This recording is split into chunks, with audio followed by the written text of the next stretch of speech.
Childe Christopher and Goldilind the Fair. By William Morris. Chapter 1. Of the King of Oakenrealm, and his wife and his child. Of old there was a land which was so much a woodland, that a minstrel thereof said it that a squirrel might go from end to end, and all about, from tree to tree, and never touch the earth. Therefore was that land called Oakenrealm. The lord and king thereof was a stark man, and so great a warrior that in his youth he took no delight in aught else save battle and tourneys. But when he was hard on 40 years old, he came across a daughter of a certain lord, whom he had vanquished, and his eyes bewrayed him into longing. So that he gave back to the said lord the havings he had conquered of him, that he might lay the maiden in his kingly bed. So he brought her home with him to Oakenrealm and wedded her. Tells the tale that he rued not his bargain, but loved her so dearly that for a year round he wore no armour, save when she bade him play in the tilt-yard for her deport and pride. So wore the days till she went with child and was near her time, and then it betid that 3 kings who marched on Oakenrealm banded them together against him, and his lords and thanes cried out on him to lead them to battle. And it behoved him to do as they would. So he sent out the tokens and bade an hosting at his chief city, and when all was ready he said farewell to his wife and her babe unborn, and went his ways to battle once more, but fierce was his heart against the foemen, that they had dragged him away from his love and his joy. Even amidst of his land he joined battle with the host of the ravagers, and the tale of them is short to tell, for they were as the wheat before the hook. But as he followed up the chase, a mere thrall of the fleers turned on him and cast his spear, and it reached him whereas his hauberk was broken, and stood deep in, so that he fell to earth unmighty, and when his lords and chieftains drew about him, and cunning men strove to heal him, it was of no avail, and he knew that his soul was departing.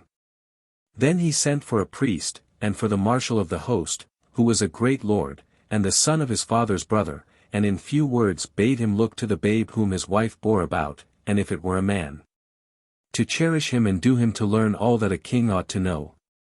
And if it were a maiden, that he should look to her wedding well and worthily, and he let swear him on his sword, on the edges and the hilts, that he would do even so, and be true unto his child if child there were, and he bade him have rule. If so be the lords would, and all the people, till the child were of age to be king, and the Marshal swore, and all the lords who stood around bare witness to his swearing. Thereafter the priest houseled the king, and he received his creator, and a little while after his soul departed. But the Marshal followed up the fleeing foe, and 2 battles more he fought before he beat them flat to earth. And then they craved for peace, and he went back to the city in mickle honour.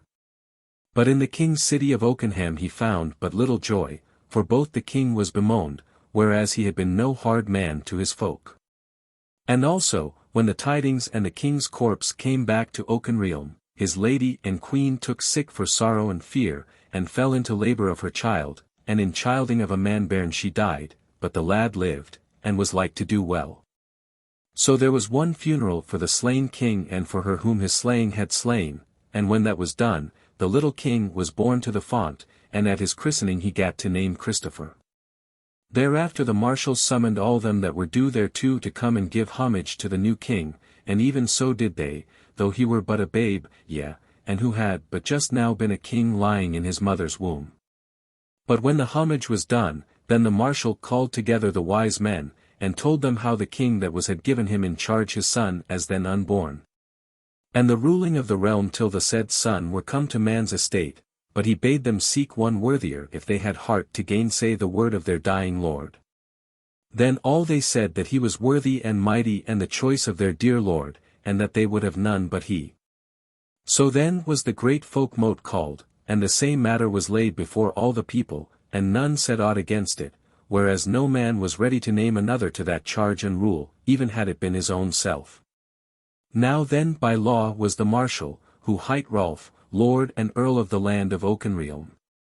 He ruled well and strongly, and was a fell warrior, he was well befriended by many of the great. And the rest of them feared him and his friends. As for the commonalty, they saw that he held the realm in peace. And for the rest, they knew little and saw less of him, and they paid to his bailiffs and sheriffs as little as they could, and more than they would.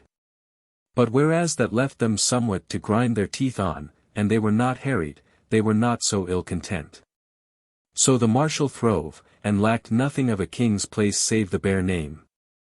How do you find this book? Any thoughts about the book or the author? Any suggestion for improvement? Please take a moment to share your thoughts in a comment. If you like it, share it with your friends who might enjoy it as well. Subscribe to keep in touch. Visit CompleteAudiobooks.com for more quality content. Chapter 2. Of the King's Son. As for the King's son, to whom the folk had of late done homage as king, he was at first seen about a corner of the high house with his nurses. And then in a while it was said, and the tale noted, but not much, that he must needs go for his health's sake, and because he was puny, to some stead amongst the fields. And folk heard say that he was gone to the strong house of a knight somewhat stricken in years, who was called Lord Richard the Lean. The said house was some 12 miles from Oakenham, not far from the northern edge of the wildwood. But in a while, scarce more than a year, Lord Richard brake up house at the said castle, and went southward through the forest. Of this departure was little said, for he was not a man amongst the foremost. As for the king's little son, if any remembered that he was in the hands of the said Lord Richard, none said aught about it. For if any thought of the little babe at all, they said to themselves, never will he come to be king.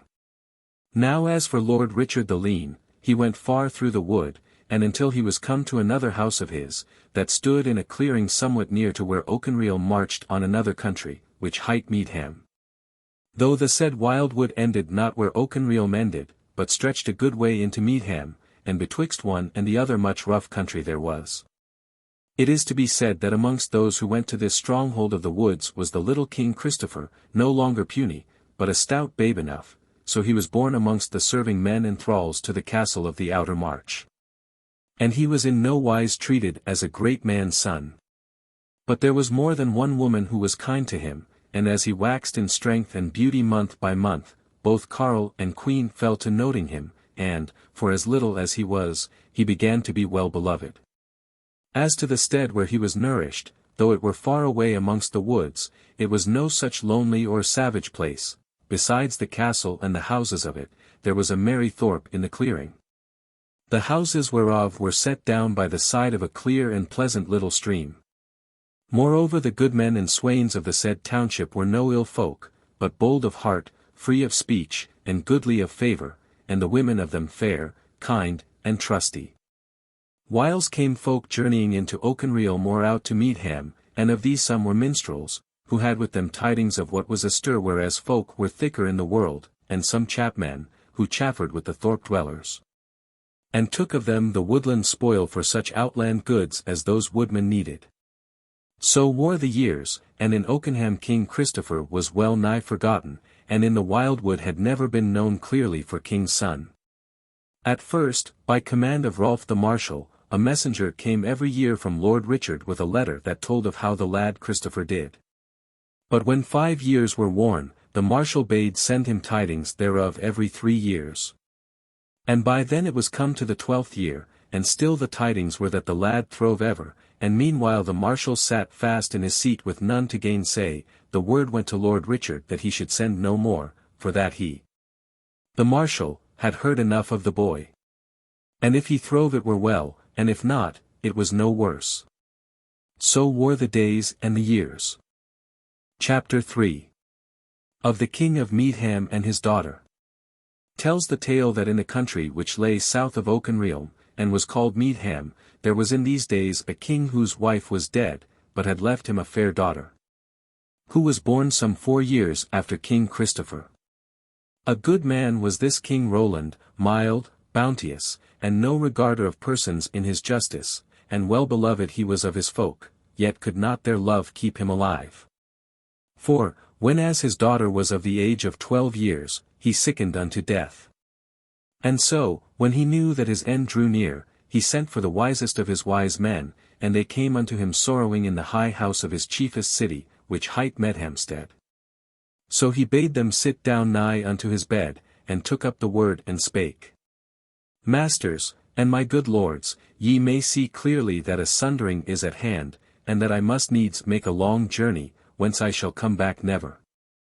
Now I would, and am verily of duty bound thereto, that I leave behind me some good order in the land. Furthermore, I would that my daughter, when she is of age thereto, should be queen in Meadham, and rule the land. Neither will it be many years before she shall be of ripe age for ruling, if ever she may be, and I deem not that there shall be any lack in her, whereas her mother could all courtesy, and was as wise as a woman may be. But how say ye, my masters? So they all with one consent said yea, and they would ask for no better king than their lady his daughter. Then said the king, Hearken carefully, for my time is short, yet is she young and a maiden, though she be wise.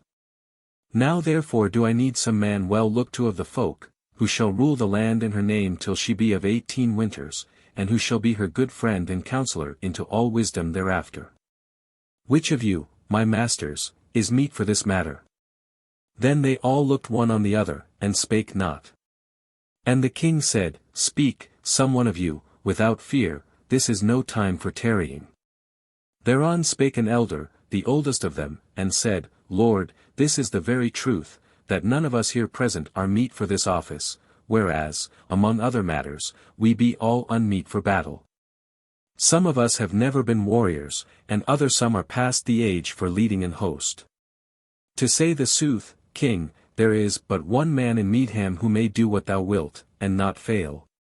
Both for his wisdom, and his might afield, and the account which is had of him amongst the people, and that man is Earl Geoffrey, of the southern marches. Ye say sooth, quoth the king, but is he down in the south, or nigher to hand? Said the elder, he is as now in Medhamstead, and may be in this chamber in scant half an hour. So the king bade send for him, and there was silence in the chamber till he came in, clad in a scarlet kirtle and a white cloak, and with his sword by his side. He was a tall man, bigly made, somewhat pale of face, black and curly of hair. Blue-eyed, thin-lipped, and hook-nosed as an eagle, a man warrior-like, and somewhat fierce of aspect. He knelt down by the king's bedside, and asked him in a sorrowful voice what he would, and the king said, I ask a great matter of thee, and all these my wise men, and I myself, withal, deem that thou canst do it, and thou alone, nay. Hearken, I am departing, and I would have thee hold my place, and do unto my people even what I would do if I myself were living. And to my daughter as nigh to that as may be. I say all this thou mayst do, if thou wilt be as trusty and leal to me after I am dead, as thou hast seemed to all men's eyes to have been while I was living. What sayest thou? The earl had hidden his face in the coverlet of the bed while the king was speaking, but now he lifted up his face, weeping, and said, Kinsman and friend and king, this is not hard to do, but if it were, yet would I do it. It is well, said the king, my heart fails me in my voice, so give heed, and set thine ear close to my mouth, hearken, belike my daughter Goldilind shall be one of the fairest of women. I bid thee wed her to the fairest of men and the strongest, and to none other. Thereat his voice failed him indeed, and he lay still, but he died not, till presently the priest came to him, and, as he might, houseled him, then he departed. As for Earl Geoffrey, when the king was buried, and the homages done to the maiden Goldilind, he did no worse than those wise men deemed of him, but bestirred him, and looked full sagely into all the matters of the kingdom. And did so well therein that all men praised his rule perforce, whether they loved him or not. And sooth to say he was not much beloved. Chapter 4 Of the maiden Goldilind. Amidst of all his other business Earl Geoffrey bethought him in a while of the dead king's daughter, and he gave her in charge to a gentlewoman, somewhat stricken in years, a widow of high lineage, but not over-wealthy. She dwelt in her own house in a fair valley some 20 miles from Medhamstead. There abode Goldilind till a year and a half was worn, and had due observance, but little love, and not much kindness from the said gentlewoman. Who hight Dame Eleanor Leishow. Howbeit, time and again came knights and ladies and lords to see the little lady, and kissed her hand and did obeisance to her. Yet more came to her in the first 3 months of her sojourn at Leishow than the second, and more in the second than the third. At last, on a day when the said year and a half was fully worn, thither came Earl Geoffrey with a company of knights and men-at-arms, and he did obeisance, as due was, to his master's daughter, and then spake a while privily with Dame Eleanor. And thereafter they went into the hall, he, and she, and Goldilind, and there before all men he spake aloud and said, My lady Goldilind, meseemeth ye dwell here all too straitly. For neither is this house of Lisho great enough for thy state, and the entertainment of the knights and lords who shall have will to seek to thee hither. Nor is the wealth of thy liege dame and governanty as great as it should be, and as thou, meseemeth, wouldst have it. Wherefore I have been considering thy desires herein, and if thou deem it meet to give a gift to Dame Eleanor, and live queenlier thyself than now thou dost, then mayst thou give unto her the castle of Greenharbour. And the 6 manors appertaining thereto, and with all the rights of wild wood and fun and fell that lie thereabout. Also, if thou wilt, thou mayst honour the said castle with abiding there a while at thy pleasure, and I shall see to it that thou have due meany to go with thee thither. How sayest thou, my lady? Amongst that company there were 2 or 3 who looked at each other and half smiled, and 2 or 3 looked on the maiden, who was goodly as of her years, as if with compassion, but the more part kept countenance in full courtly wise. Then spake Goldilind in a quavering voice, for she was afraid and wise, and she said, Cousin and Earl, we will that all this be done, and it likes me well to eke the wealth of this lady and my good friend Dame Eleanor. Quoth Earl Geoffrey, Kneel before thy lady, dame, and put thine hands between hers and thank her for the gift. So Dame Eleanor knelt down, and did homage and obeisance for her new land. And Goldilind raised her up and kissed her, and bade her sit down beside her, and spake to her kindly, and all men praised the maiden for her gentle and courteous ways, and Dame Eleanor smiled upon her and them, what she could. She was small of body and sleek, but her cheeks somewhat flagging, brown eyes she had, long, half-opened, thin lips, and chin somewhat falling away from her mouth, hard on 50 winters had she seen. Yet there have been those who were older and goodlier both. Chapter 5. Goldilind comes to Greenharbour. But a little while tarried the Earl Geoffrey at Lisho, but departed next morning and came to Meadhamstead. A month thereafter came folk from him to Lisho, to wit, the new meany for the new abode of Goldilind. Amongst whom was a goodly band of men-at-arms, led by an old lord pinched and peevish of face, who kneeled to Goldilind as the new burgrave of Greenharbour. And a chaplain, a black canon, young, broad-cheeked and fresh-looking, but hard-faced and unlovely, 3 new damsels withal were come for the young queen, not young maids, but stalworth women, well-grown, and 2 of them hard-featured. The third, tall, black-haired, and a goodly-fashioned body. Now when these were come, who were all under the rule of Dame Eleanor, there was no gainsaying the departure to the new home, and in 2 days' time they went their ways from Lisho. But though Goldilind was young, she was wise, and her heart misgave her, when she was amidst this new meany, that she was not riding toward glory and honour, and a world of worship and friends beloved. Howbeit, whatso might lie before her, she put a good face upon it, and did to those about her queenly and with all courtesy.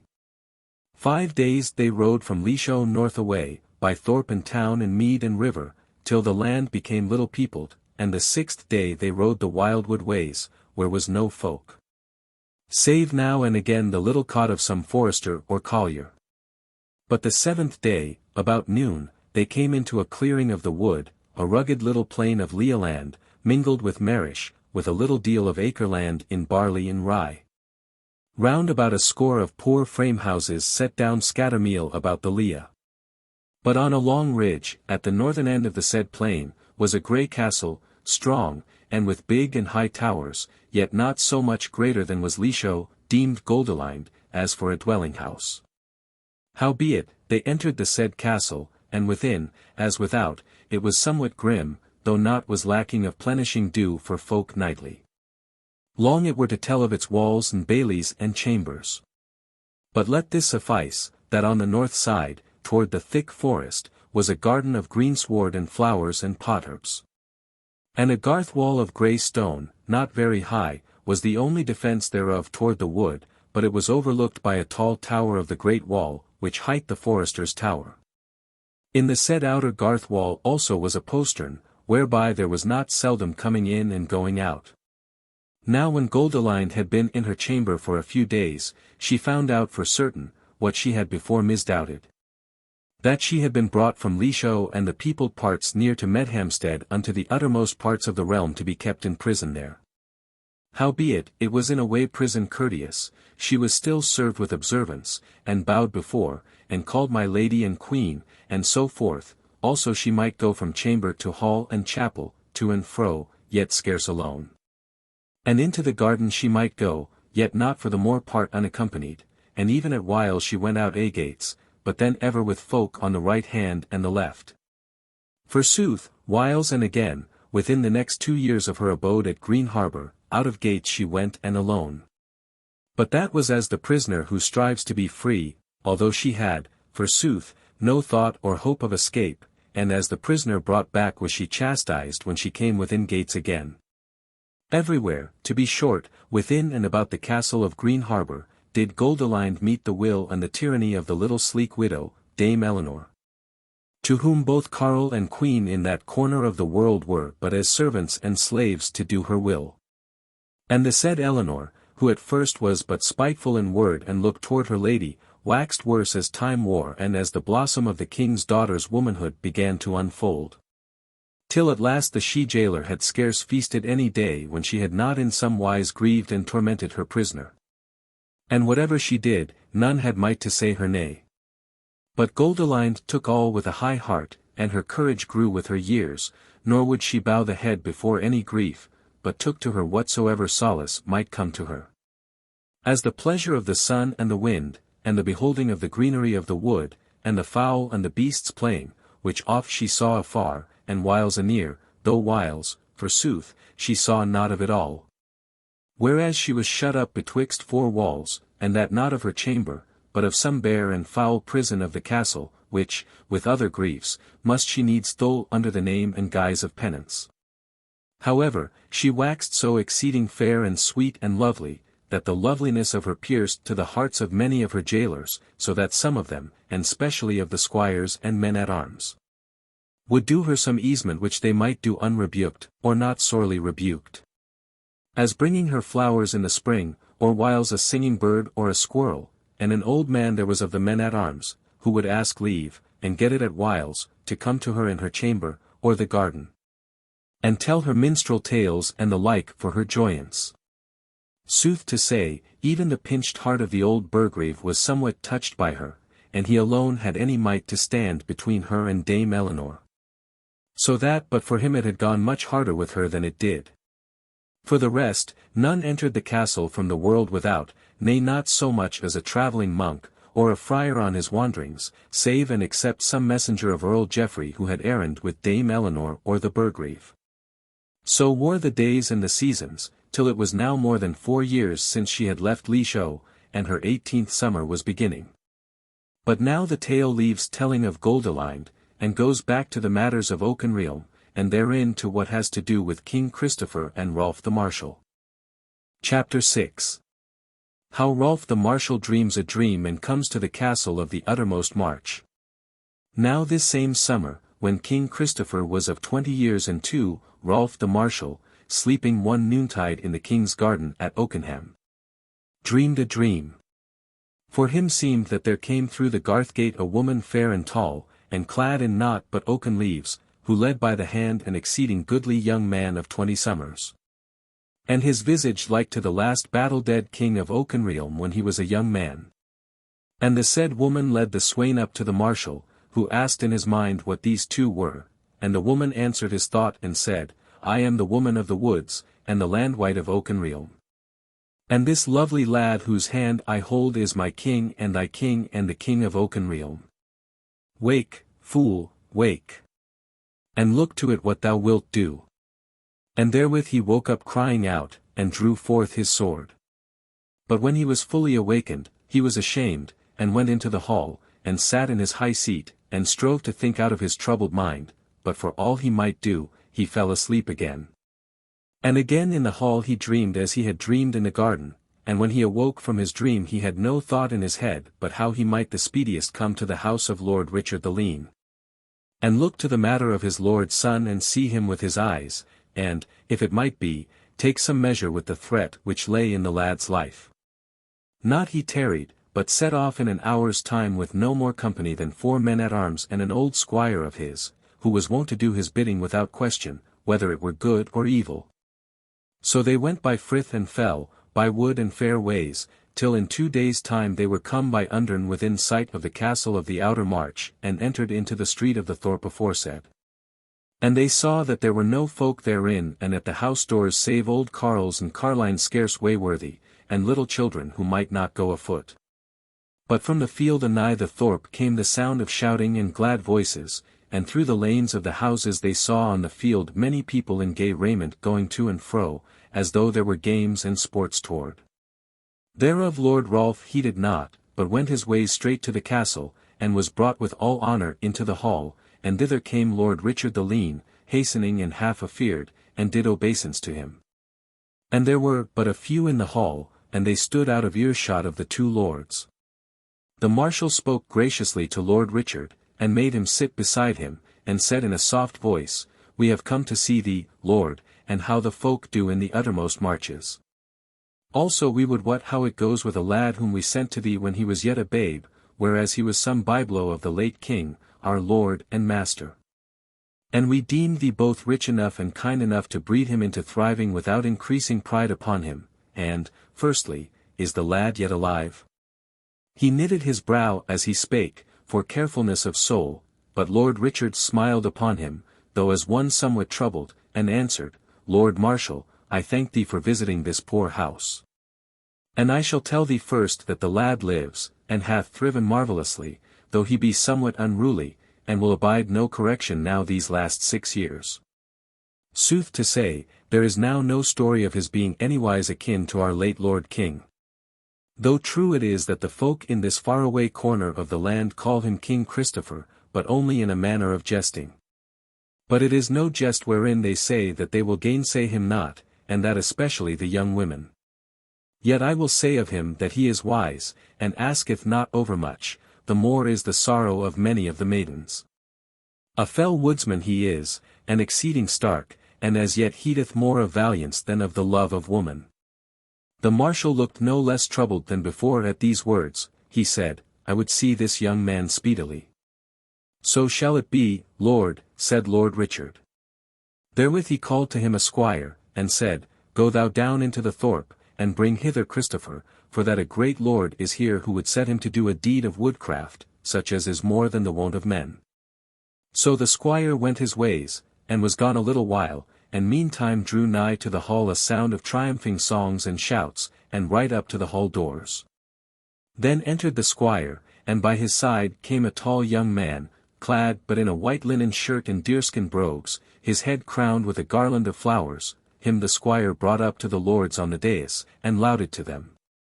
And said, "My lords, I bring you Christopher, and he not over willing, for now hath he been but just crowned king of the games down yonder. But when the carles and queens there said that they would come with him and bear him company to the hall doors, then, forsooth, he yes said the coming. It were not unmeet that some shame were done him."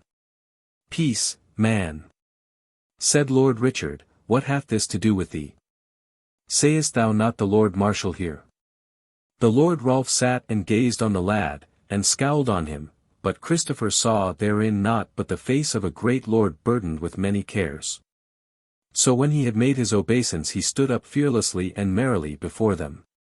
Sooth to say, he was full fair to look on, for all his strength, which, as ye shall hear, was mighty, all the fashion of his limbs and his body was light and clean done, and beauteous. And though his skin, where it showed naked, was all tanned with the summer, it was fine and sleek and kindly, every deal thereof, bright-eyed and round-cheeked he was, with full lips and carven chin, and his hair golden brown of hue, and curling crisp about the blossoms of his garland. So must we say that he was such an youngling as most might have been in the world, had not man's malice been, and the mischief of grudging and the marring of grasping. But now spake Lord Rolf, "Sir varlet, they tell me that thou art a mighty hunter, and of mickle guile in woodcraft. Wilt thou then hunt somewhat for me, and bring me home a catch seldom seen?" "Yea, Lord King, said Christopher, I will at least do my best, if thou but tell me where to seek the quarry and when. It is well, said the Marshal, and tomorrow my squire, whom thou sayest yonder, and who hight Simon, shall tell thee where the hunt is up, and thou shalt go with him. But hearken. Thou shalt not call me king. For today there is no king in Oakenrealm, and I am but Marshal, an earl of the king that shall be. The lad fell a musing for a minute, and then he said, Yea, Lord Marshal, I shall do thy will, but meseemeth I have heard some tale of one who was but of late king in Oakenrealm, is it not so, Lord? Stint thy talk, young man, cried the Marshal in a harsh voice, and abide tomorrow, who knoweth who shall be king, and whether thou or I shall live to see him. But as he spake the words they seemed to his heart like a foretelling of evil, and he turned pale and trembled, and said to Christopher, Come hither, lad, I will give thee a gift, and then shalt thou depart till tomorrow.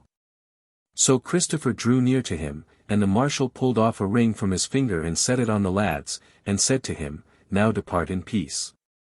And Christopher bent the knee to him and thanked him for the gracious gift of the ruler of Oakenrealm, and then went his ways out of the hall, and the folk without gave a glad cry as he came amongst them. But by then he was come to the door, Lord Rolf looked on his hand, and saw that, instead of giving the youngling a finger ring which he had bought of a merchant for a price of 5 bezants, as he had meant to do, he had given him a ring which the old king had had, whereon was the first letter of his name, Christopher to wit, and a device of a crowned rose, for this ring was a signet of his. Wherefore was the Marshal once more sore troubled, and he arose, and was half-minded to run down the hall after Christopher, but he refrained him, and presently smiled to himself, and then fell a talking to Lord Richard, sweetly and pleasantly. So wore the day to evening, but, ere he went to bed, the Lord Rolf had a privy talk, first with Lord Richard, and after with his squire Simon. What followed of that talk ye may hear after. Chapter 7. How Christopher went a journey into the wild wood.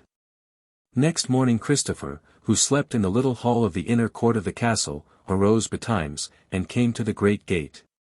But, for as early as he was, there he saw the squire Simon abiding him, standing between 2 strong horses, to him he gave the seal of the day, and the squire greeted him, but in somewhat surly wise. Then he said to him, Well, King Christopher, art thou ready for the road? Yea, as thou sayest, said the youngling smiling. For, indeed, he had breeches now beneath his shirt, and a surcoat of green woolen over it. Boots of deerskin had he withal, and spurs thereon, he was girt with a short sword, and had a quiver of arrows at his back, and bare a great bow in his hand. Yea, quoth Simon, thou deemest thee a gay swain belike. But thou lookest likelier for a deer-stealer than a rider, thou, hung up to thy shooting gear. Deemest thou we go a-hunting of the hind? Quoth Christopher, I wot not, squire. But the great lord who lieth sleeping yonder, hath told me that thou shouldest give me his errand, and of some hunting or feat of woodcraft he spake. Moreover, this crooked stick can drive a shaft through matters harder than a hind's side. Simon looked confused, and he reddened and stammered somewhat as he answered, Ah, yea, so it was, I mind me, I will tell thee anon. Said Christopher, Withal, squire, if we are wending into the wood, as needs we must, unless we ride round about this dale in a ring all day, dost thou deem we shall go at a gallop many a mile? Nay, fair sir. The horses shall wend a foot's pace oftenest, and we shall go a foot not unseldom through the thickets. Now was Simon come to himself again, and that self was surly, so he said, Ay, little king, thou deemest thee exceeding wise in these woods, dost thou not? And forsooth, thou mayst be. Yet have I tidings for thee. Yea, and what be they? Said Christopher. Simon grinned, Even these, said he, that Dr. Know-all was no man's cousin while he lived, and that he died last week. Therewith he swung himself into his saddle, and Christopher laughed merrily at his poor jibe and mounted in like wise. Wherewithal they rode their ways through the thorp, and at the southern end thereof Simon drew rein, and looked on Christopher as if he would ask him something, but asked not. Then said Christopher, Whither go we now? Said Simon, It is partly for thee to say, Hearken, I am bidden first to ride the Redwater wood with thee, knowest thou that? Yea, said the lad, full well, but which way shall we ride it? Wilt thou come out of it at Redwater Head, or Herne Moss, or the Long Pools? Said Simon, we shall make for the Long Pools, if thou canst bring me there. Christopher laughed. Aha, said he, then am I some faraway cousin of Dr. Know all when the whole tale is told, forsooth I can lead thee thither, but tell me, what shall I do of valiant deeds at the Long Pools? For there is no fire drake nor effet, nay, nor no giant, nor guileful dwarf, not save mallard and coot, heron and bittern, yea, and ague shivers to boot. Simon looked sourly on him and said, Thou art bidden to go with me, young man, or gainsay the Marshal. Art thou mighty enough thereto? For the rest, fear not but that the deed shall come to thee one day. Nay, said Christopher, it is all one to me, for I am at home in these woods and wastes, I and my shafts. Tell me of the deeds when thou wilt. But indeed he longed to know the deed, and fretted him because of Simon's surliness and closeness. Then he said, Well, Squire Simon, let us to the road, for thou shalt know that tonight we must needs house us under the naked heaven, in no wise can we come to the Long Pools before tomorrow morning. Yea, and why not, said the squire. I have lain in worse places. Wilt thou tell me thereof, said Christopher. Mayhappen, said Simon, if tomorrow comes and goes for both of us twain. So they rode their ways through the wood, and baited at midday with what Simon bare in his saddlebags, and then went on till night fell on them. Then asked Simon how long they were from the Long Pools, and Christopher told him that they were yet short of them some 15 miles, and those long ones, because of the marish grounds. So they tethered their horses there and ate their supper, and lay down to sleep in the house of the woods, by a fireside which they lighted. But in the midnight Christopher, who was exceeding fine-eared, had an inkling of someone moving afoot anigh him, and he awoke therewith, and sprang up, his drawn short sword in his hand, and found himself face to face with Simon. And he also with his sword drawn. Simon sprang aback, but held up his sword point, and Christopher, not yet fully awake, cried out, What wouldst thou? What is it? Simon answered, stammering and all abashed, Didst thou not hear then? It wakened me. I heard not, said Christopher, what was it? Horses going in the wood, said Simon. Ah, yea, said Christopher, it will have been the wild colts and the mares, they harbour about these marshland parts. Go to sleep again, neighbour, the night is not yet half worn, but I will watch a while. Then Simon sheathed his sword, and turned about and stood uneasily a little while, and then cast him down as one who would sleep hastily. But slept not forsooth, though he presently made semblance of it. As for Christopher, he drew together the brands of the fire, and sat beside it with his blade over his knees, until the first beginning of the summer dawn was in the sky. Then he began to nod, and presently lay aback and slept soundly. Simon slept not, but durst not move. So they lay till it was broad day, and the sunbeams came thrusting through the boughs of the thicket. Chapter 8. Christopher comes to the Tofts. When they arose in the sunshine, Simon went straightway to see to the horses, while Christopher stayed by the fire to dight their victuals. He was merry enough, and sang to himself the while. But when Simon came back again, Christopher looked on him sharply, but for a while Simon would not meet his eye, though he asked divers questions of him concerning little matters, as though he were fain to hear Christopher's voice. At last he raised his eyes, and looked on him steadily, and then Christopher said, Well, wayfarer mine, and whither away this morning? Said Simon, As thou wottest, to the Long Pools. Said the lad, Well, thou keepest thy tidings so close, that I will ask thee no more till we come to the Long Pools, since there, forsooth, thou must needs tell me, unless we sunder company there, whereof I were not grieving. Mayhappen thou shalt fare a long way today, muttered Simon. But the lad cried out aloud, while his eye glittered and his cheek flushed, Belike thou hadst well nigh opened the door thereto last night. And therewith he leapt to his feet and drew his short sword, and with 3 deft strokes sheared asunder an overhanging beech bough as thick as a man's wrist, that it fell crashing down, and caught Simon amongst the fall of its leafy twigs. While Christopher stood laughing on him, but with a dangerous lofty look in his eyes, then he turned away quietly toward the horses and mounted his nag, and Simon followed and did the like, silently. Crestfallen he looked, with brooding fierceness in his face. So they rode their ways, and spake but little each to each till they came to where the trees of the wood thinned speedily, and gave out at last at the foot of a low stony slope but little grassed. And when they had ridden up to the brow and could see below, Christopher stretched out his hand, and said, Lo thou the long pools, fellow wayfarer. And lo some of the tramping horses that woke thee and not me last night. Forsooth there lay below them a great stretch of grass, which whiles ran into mere quagmire, and whiles was sound and better grassed. And the said plain was seamed by 3 long shallow pools, with, as it were, grassy causeways between them, grown over here and there with ancient alder trees. But the stony slope whereon they had reined up bent round the plain mostly to the east, as though it were the shore of a great water. And far away to the south the hills of the forest rose up blue, and not so low at the most, but that they were somewhat higher than the crest of the White Horse as ye may see it from the little Berkshire hills above the Thames. Down on the firm greensward there was indeed a herd of wild horses feeding, mallard and coot swam about the waters, the wimbrel laughed from the bent sides, and 3 herons stood on the side of the causeway seeking a good fishing stead. Simon sat a horseback looking askance from the marish to Christopher, and said nothing a while. Then he spake in a low croaking voice, and said, So, little king, we have come to the long pools. Now I will ask thee, hast thou been further southward than this marish land?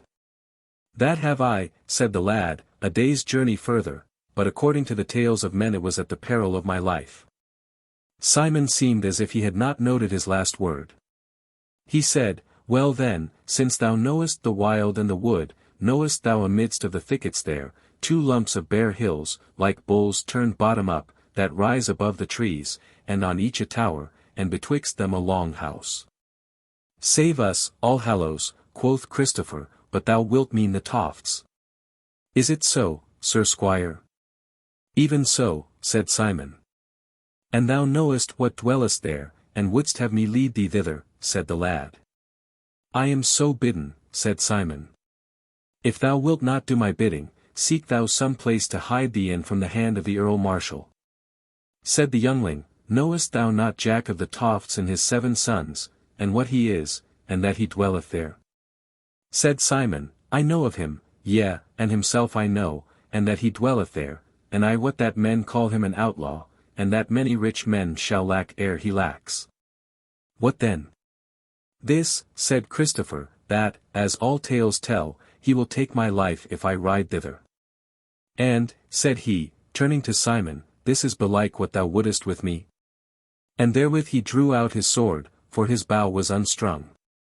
But Simon sat still and let his sword abide, and said, sourly enough, Thou art a fool to think I am training thee to thy death by him, for I have no will to die, and why shall he not slay me also? Now again I say unto thee, thou hast the choice either to lead me to the Tofts, where shall be the deed for thee to do, or to hide thee in some hole, as I said afore, from the vengeance of the Lord of Oakenrealm. But as for thy sword, thou mayst put it up, for I will not fight with thee, but rather let thee go with a string to thy leg, if thou wilt not be wise and do as thy lords ordain for thee. Christopher sheathed his sword, and a smile came into his face, as if some new thought were stirring in him, and he said, Well, since thou wilt not fight with me, and I but a lad, I will e'en do thy will and thine errand to Jack of the Tofts. Maybe he is not so black as he is painted, and not all tales told of him are true. But some of them I will tell thee as we ride along. And some thereof I know already, O Woodland knight, said Simon, as they rode down the bent, and Christopher led on toward the green causeway betwixt the waters. Tell me, quoth he, when they had ridden a while, is this one of thy tales, how Jack of the Tofts went to the Yule feast of a great baron in the guise of a minstrel, and, even as they bore in the boar's head, smote the said baron on the neck, so that his head lay by the head of the swine on the Christmas board? Yea, said Christopher, and how Jack cried out, 2 heads of swine, one good to eat, one good to burn. But, my master, thou shalt know that this manslaying was not for naught, whereas the Baron of Greenlake had erewhile slain Jack's father in felon wise, where he could strike no stroke for life. And 2 of his brethren also had he slain, and made the said Jack an outlaw, and he all sackless. In the uttermost march we deem that he had a case against the Baron. Ha, said Simon. Is this next tale true, that this Jack the Tofts slew a good knight before the altar, so that the priest's masshackle was all wet with his blood? Whereas the said priest was in the act of putting the holy body into the open mouth of the said knight. Christopher said eagerly, true was it, by the rood. And well was it done, for that same Sir Raoul was an ugly traitor, who had knelt down where he died to wed the body of the Lord to a foul lie in his mouth. Whereas the man who knelt beside him he had trained to his destruction, and was even then doing the first deal of his treason by forswearing him there. And that man who knelt with him there, said Simon, what betid to him? Said Christopher, he went out of the church with Jack of the Tofts that minute of the stroke, and to the Tofts he went with him, and abode with him freely, and a valiant man he was, and is. Ha, said Simon again. And then there is this, that the 7 sons of Jack of the Tofts bore off perforce 4 fair maidens of gentle blood from the castle wherein they dwelt, serving a high dame in all honour. And that moreover, they hanged the said dame over the battlements of her own castle. Is this true, fair sir? True is it as the gospel, said Christopher, yet many say that the hanged dame had somewhat less than her deserts. For a foul and cruel whore had she been, and had done many to be done to death, and stood by while they were pined. And the like had she done with those 4 damsels, had there not been the stout sons of Jack of the Tofts. So that the dear maidens were somewhat more than willing to be borne away. Simon grinned, well, lad, said he, I see that thou knowest Jack of the Tofts even better than I do. So why in the devil's name thou art loath to lead me to him, I wot not. Christopher reddened, and held his peace a while, then he said, well fellow-farer, at least I shall know something of him ere next midnight. Yea, said Simon, and shall we not come to the Tofts before nightfall? Let us essay it, said Christopher, and do our best, it yet lacketh 3 hours of noon. Therewith he spurred on, for the greensward was hard under the hoofs, and they had yet some way to go before they should come amongst the trees and thickets. Into the said wood they came, and rode all day diligently, but night fell on them before they saw either house or man or devil. Then said Simon, why should we go any further before dawn? Will it not be best to come to this perilous house by daylight? Said Christopher, there be perils in the wood as well as in the house. If we lie down here, maybe Jack's folk may come upon us sleeping, and some mischance may befall us. Withal, hereabout be no wild horses to wake thee and warn thee of thy foeman and I. Let us press on, there is a moon, though she be somewhat hidden by clouds, and meseemeth the way lieth clear before me, neither are we a great way from the Tofts. Then Simon rode close up to Christopher, and took his rein and stayed him, and said to him, as one who prayeth, young man, willest thou my death? That is as it may be, said Christopher, willest thou mine? Simon held his peace a while, and Christopher might not see what was in his face amidst the gathering dusk, but he twitched his rein out of the squire's hand, as if he would hasten onward. Then the squire said, nay, I pray thee abide and hear a word of me. Speak then, said Christopher, but hasten, for I hunger, and I would we were in the hall. And therewith he laughed. Said Simon, thus it is, if I go back to my lord and bear no token of having done his errand to Jack of the Tofts, then am I in evil case. And if I come to the Tofts, I wot well that Jack is a man fierce of heart, and ready of hand. Now, therefore, I pray thee give me thy word to be my warrant, so far as thou mayst be, with this woodman and his sons. At that word Christopher brake out laughing loudly, till all the dusk wood rang with the merry sound of his fresh voice. At last he said, well, well, thou art but a craven to be a secret murderer. The Lord God would have had an easy bargain of Cain, had he been such as thou. Come on, and do thine errand to Jack of the Tofts, and I will hold thee harmless, so far as I may. Though, sooth to say, I guessed what thine errand was, after the horses waked thee and put a naked sword in thine hand last night. Marry! I had no inkling of it when we left the castle yesterday morning, but deemed thy lord needed me to do him some service. Come on then. Or rather go thou on before me a pace, there, where thou sayest the glimmer betwixt the beech trees yonder. If thou goest astray, I am anigh thee for a guide. And I say that we shall not go far without tidings. Simon went on perforce, as he was bidden, and they rode thus a while slowly, Christopher now and then crying, as they went, to the right, Squire. To the left.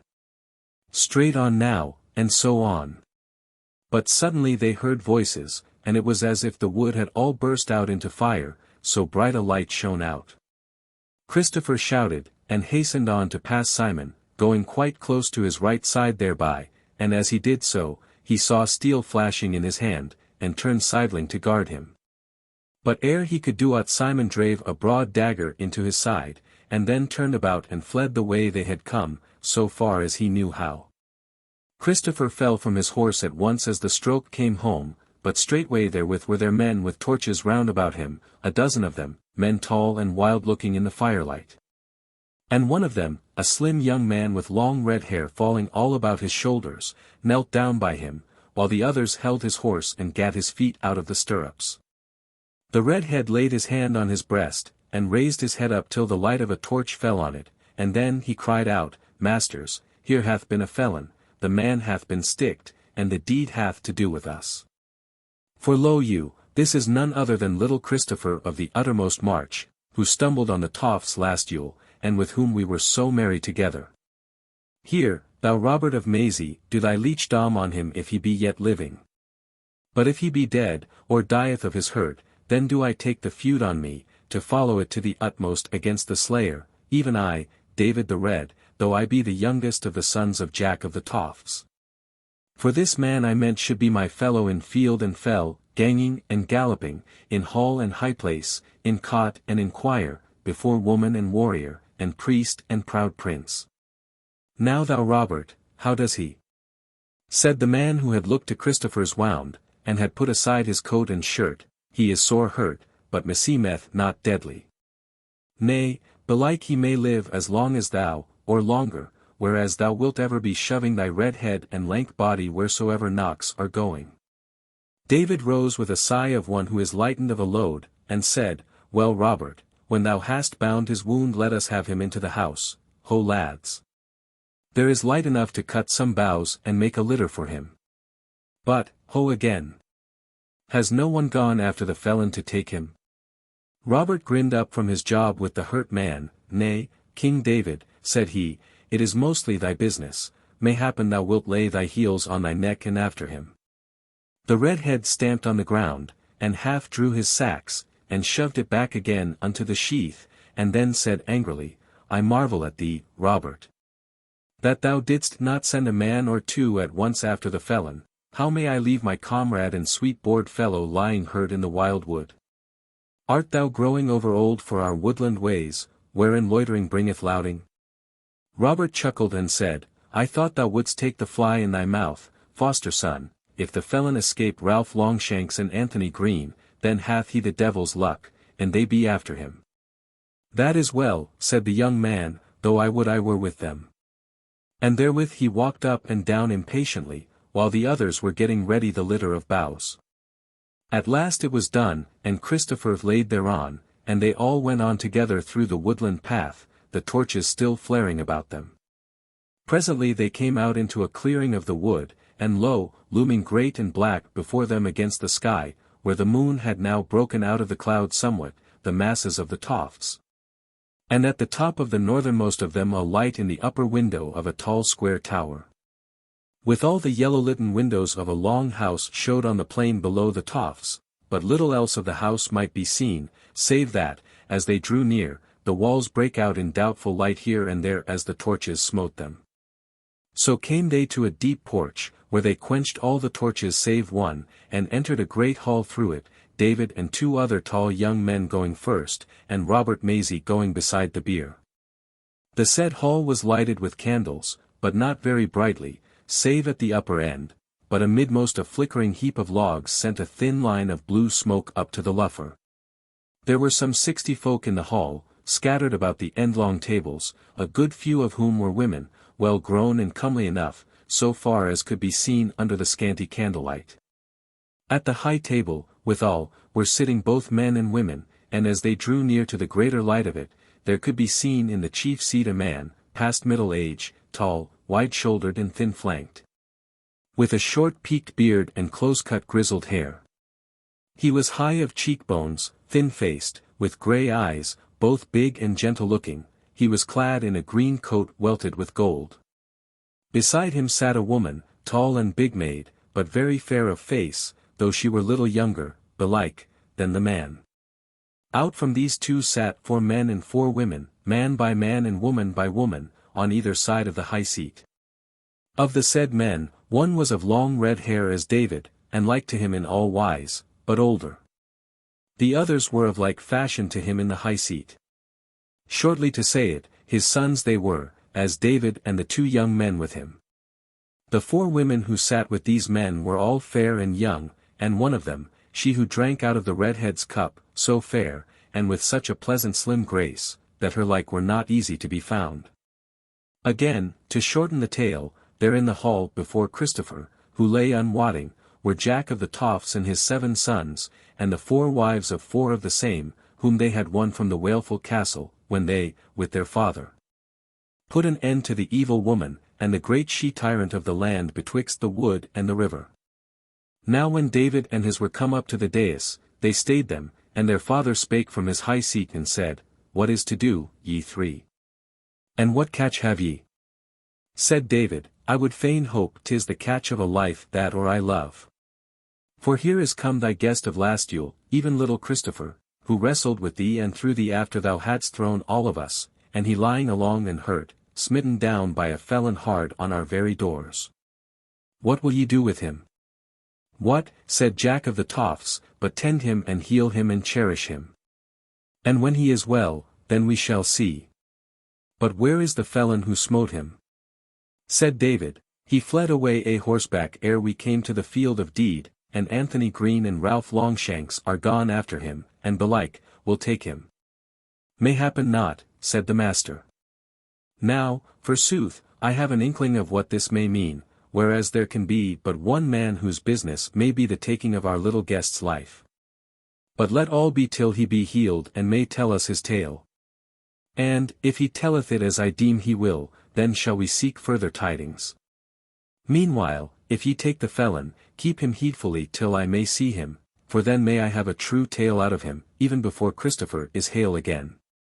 So therewith David and Robert, with 2 or 3 others, brought Christopher to a chamber, and did what leechdoms to him they might, but Jack of the Tofts, and his sons and their fair wives, and his other folk, made merry in the hall of the Tofts.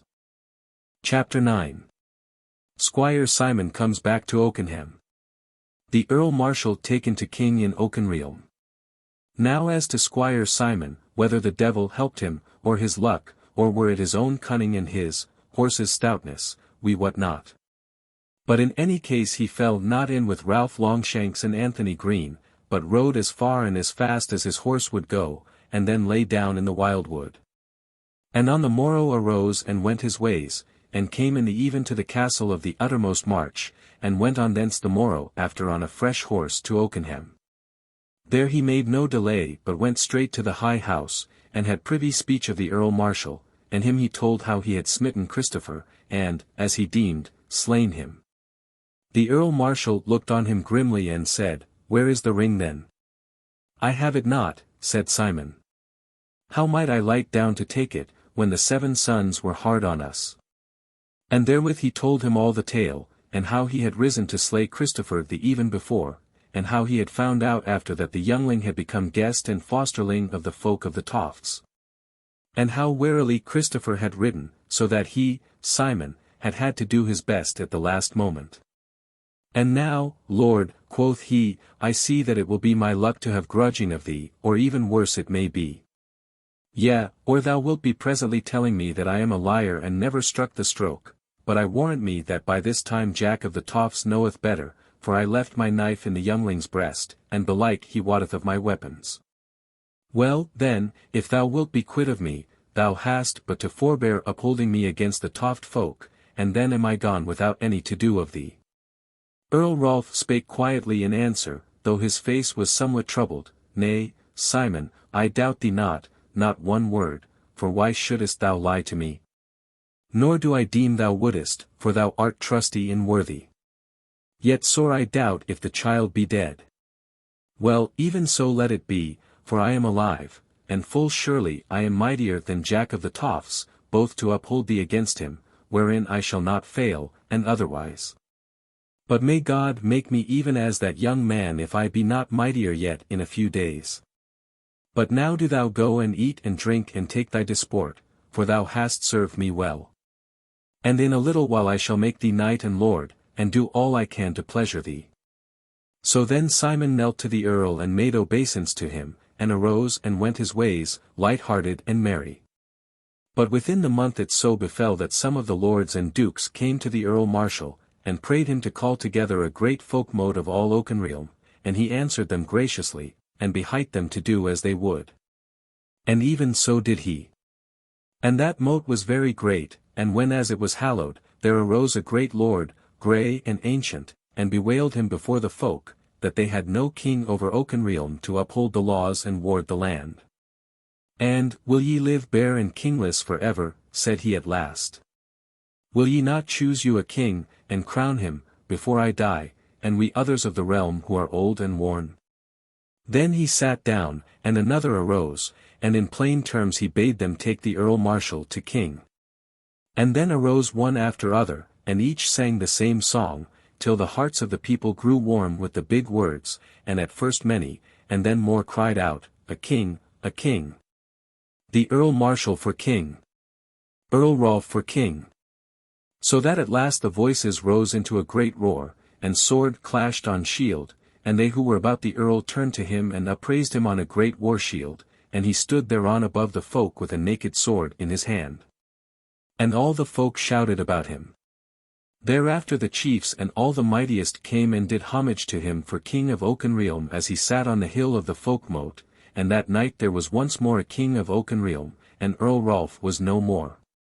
But King Rolf ruled the people.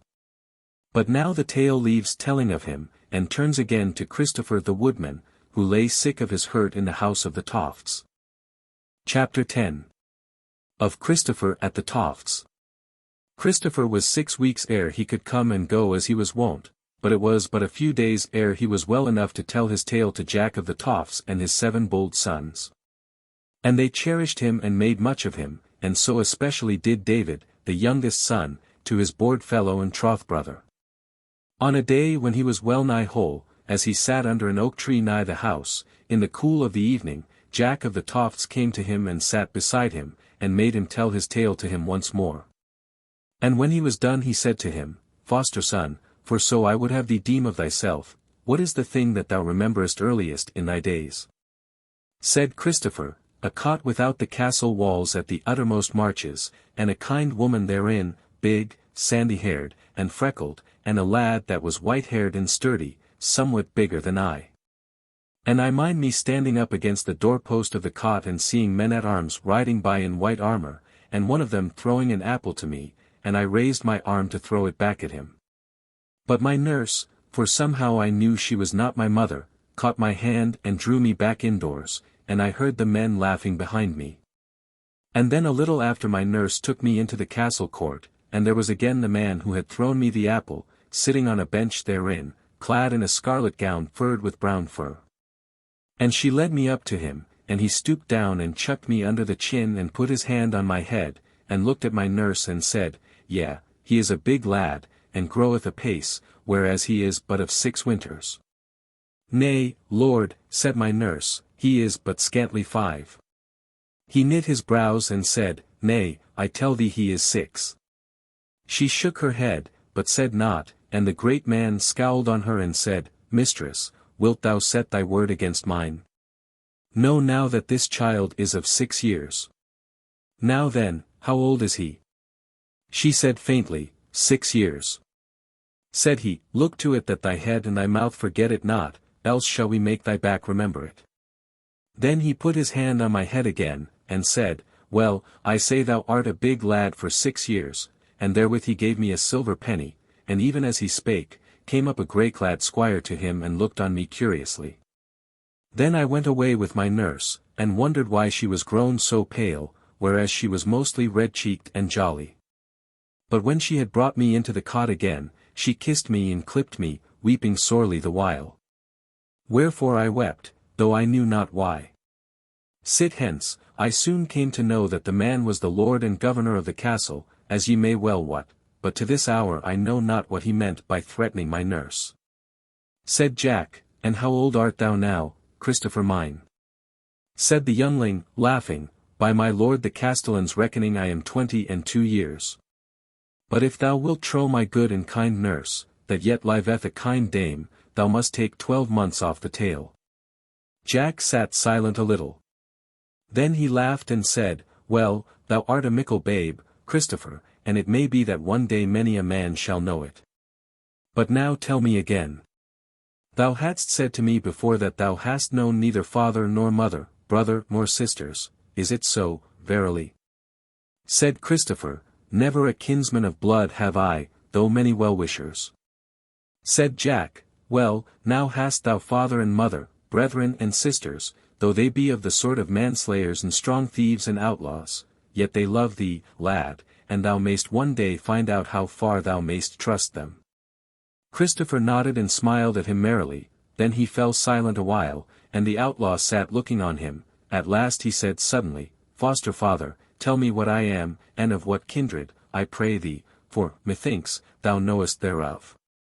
And what wonder, wise man as thou art? Forsooth, son Christopher, I have a deeming thereof, or somewhat more, and when it is waxen greater yet, I will tell it thee one day, but not now. But hearken. For I have other tidings for thee. Thou art now whole and strong, and in a few days thou mayst wend the wild wood as stoutly as e'er a one of us. Now, therefore, how sayest thou, if I bid thee fare a 2 days' journey with David and Gilbert thy brethren, and thy sister Joanna, till they bring thee to a fair little stead which I call mine own, to dwell there a while? For, meseemeth, lad, that the air of the Tofts here may not be over wholesome unto thee. Christopher reddened, and he half rose up, and said, What is this, foster father? Is it that there shall be battle at the Tofts, and that thou wouldst have me away thence? Am I then such a weakling? Said Jack, laughing, Be still now, thou sticked one. The Tofts go down to battle at some whiles. But seldom come at battle to the Tofts, and no battle do I look for now. But do my bidding, sweet fosterling, and it will be better for me and better for thee, and may, perchance, put off battle for a while, which to me as now were not unhandy. If thou wilt but abide at Littledale for some while, there shall be going and coming betwixt us, and thou shalt drink thy Yule at the Tofts, and go back afterwards, and ever shalt thou have thy sweet fellows with thee. So be wise, since thou goest not perforce. Yea, said Christopher, laughing, thou puttiest force on no man, is it not so, foster father? Wherefore I will go, and uncompelled. Therewith came up to them, from out of the wild wood, David, and with him Joanna, who was the wife of Gilbert, and one of those fair maidens from the Waleful Castle, though not the fairest of them. They had been hunting, for ever those three would willingly go together, Gilbert, David, and Joanna, and now Gilbert had abided behind, to dight the quarry for fetching home. Christopher looked on the two joyfully, as a man getting whole after sickness smiles on goodly things. And Joanna was fair to see in her hunter's attire, with brogues tied to her naked feet, and the shapeliness of her legs bare to the knee beneath the trussing up of her green skirts. They greeted Christopher kindly, and Joanna sat down by him to talk, but Jack of the Tofts took his son by the arm, and went toward the house with him in earnest speech. Chapter 11. How Christopher came to Littledale to abide there a while. In about a week's time from this, those 4 fellows went their ways southward from the Tofts, having with them 4 good nags and 4 sumpter beasts laden with such things as they needed, whereof were weapons enough, though they all, save Christopher, bare bows. And he and the others were girt with swords, and a leash of good dogs followed them. 2 milch kine also they drave with them. Merry they were all as they went their ways through the woods, but the gladness of Christopher was even past words. Wherefore, after a little, he spake scarce at all, but sat in his saddle hearkening the tales and songs and jests of his fellows, who went close beside him, for more often they went afoot than rode. And, forsooth, as the sweet morning wore, it seemed to him, so great was his joy, as if all the fair show of the greenery, and the boles of the ancient oaks, and the squirrels running from bough to bough, and the rabbits scuttling from under the bracken, and the hind leaping in the wood lawn, and the sun falling through the rustling leaves, and the wind on his face, and the scent of the forest, yea, and his fair companions and their loveliness and valiancy and kindness, and the words and songs that came from their dear mouths, all these seemed to him, as it were, one great show done for the behoof and pleasure of him. The man come from the peril of death and the sick bed. They lay that night in all glee under the green boughs, and arose on the morrow, and went all day, and again slept in the greenwood, and the next morning came down into a fair valley, which was indeed Littledale, through which ran a pleasant little river. And on a grassy knoll, but a short way from its bank, was a long framed hall, somewhat narrow, and not high, whitherward they turned them straightway, and were presently before the door. Then Gilbert drew a key from out of his scrip and unlocked the door, and they entered, and found within a fair little hall, with shut beds out from it on the further side, and kitchen, and storebowers at the end. All things duly appointed with plenishing, and meal and wine, for it was but some 3 months since one of Jack of the Tofts' allies, Sir Lancelot Agreen and his wife and 2 bairns, had left it till their affair was made straight.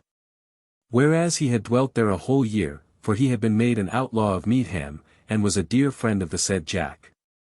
Now, said David smiling, here is now thy high house and thy castle, little King Christopher, how doth it like thee?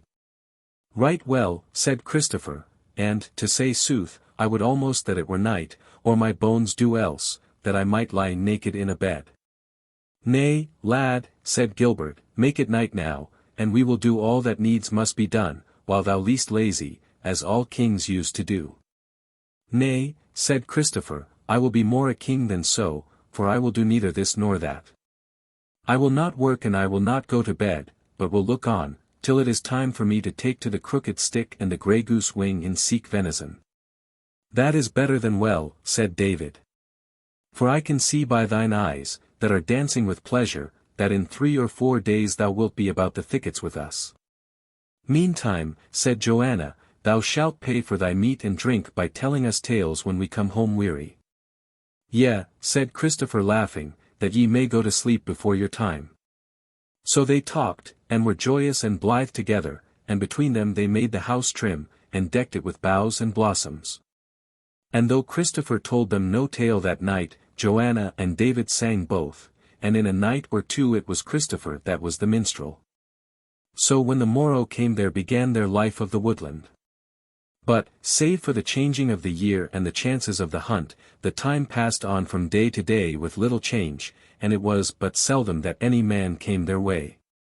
When Yule was, they locked the house door behind them and went their ways home to the Tofts, and now of all of these wayfarers was Christopher by far the hardest and strongest, for his side had utterly forgotten Simon's knife. At the Tofts they were welcomed with all triumph, and they were about there in the best of cheer, till it was wearing toward Candlemas, and then they took occasion of a bright and sunny day to go back to Littledale once more. And there they abode till spring was come and was wearing into summer, and messages had come and gone betwixt them and the Tofts, and it was agreed that with the first of autumn they should go back to the Tofts and see what should betide. But now leave we Christopher and these good fellows of the Tofts and turn to Goldilind, who is yet dwelling amid no very happy days in the castle of Greenharbour, on the northernmost marches of Meadham. Chapter 12. Of Goldilind in the May morning at Greenharbour. May was on the land now, and was come into its 2nd week, and Goldilind awoke on a morn in the castle of Greenharbour. But little did her eyes behold of the May, even when they were fully open. For she was lying, not in her own chamber, which was proper, and even somewhat stately, and from whence she could look on the sky and greenwood, but in a chamber low down amidst the footings of the wall, little lighted, unadorned. With naught in it for sport or pleasure. Naught, forsooth, save the pallet bed on which she lay, a joint stool and water ewer. To be short, though it were called the least guard chamber, it was a prison, and she was there dreeing her penance, as Dame Eleanor would call the cruelty of her malice, which the chaplain, Dame Eleanor's lead captain, had ordained her for some sin which the twain had forged between them. She lay there naked in her smock, with no raiment anigh her, and this was the third morning whereon she had awakened to the dusky bare walls, and a long while had their emptiness made of the hours, but she lay quiet and musing. Not altogether without cheer now. For indeed she was not wont to any longer penance than this she had but now told, so she looked for release presently, and, moreover, there had grown in her mind during those 3 days a certain purpose.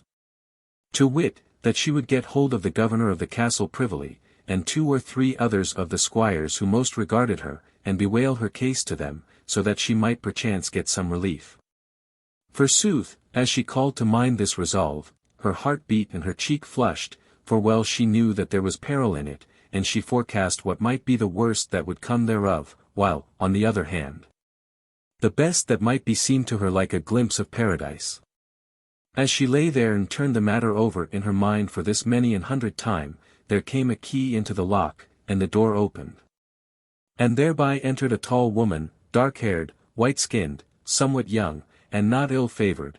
Goldilind still lay there, till the newcomer said to her in a hard voice, wherein was both threatening and mockery, "Rise up, Our Lady.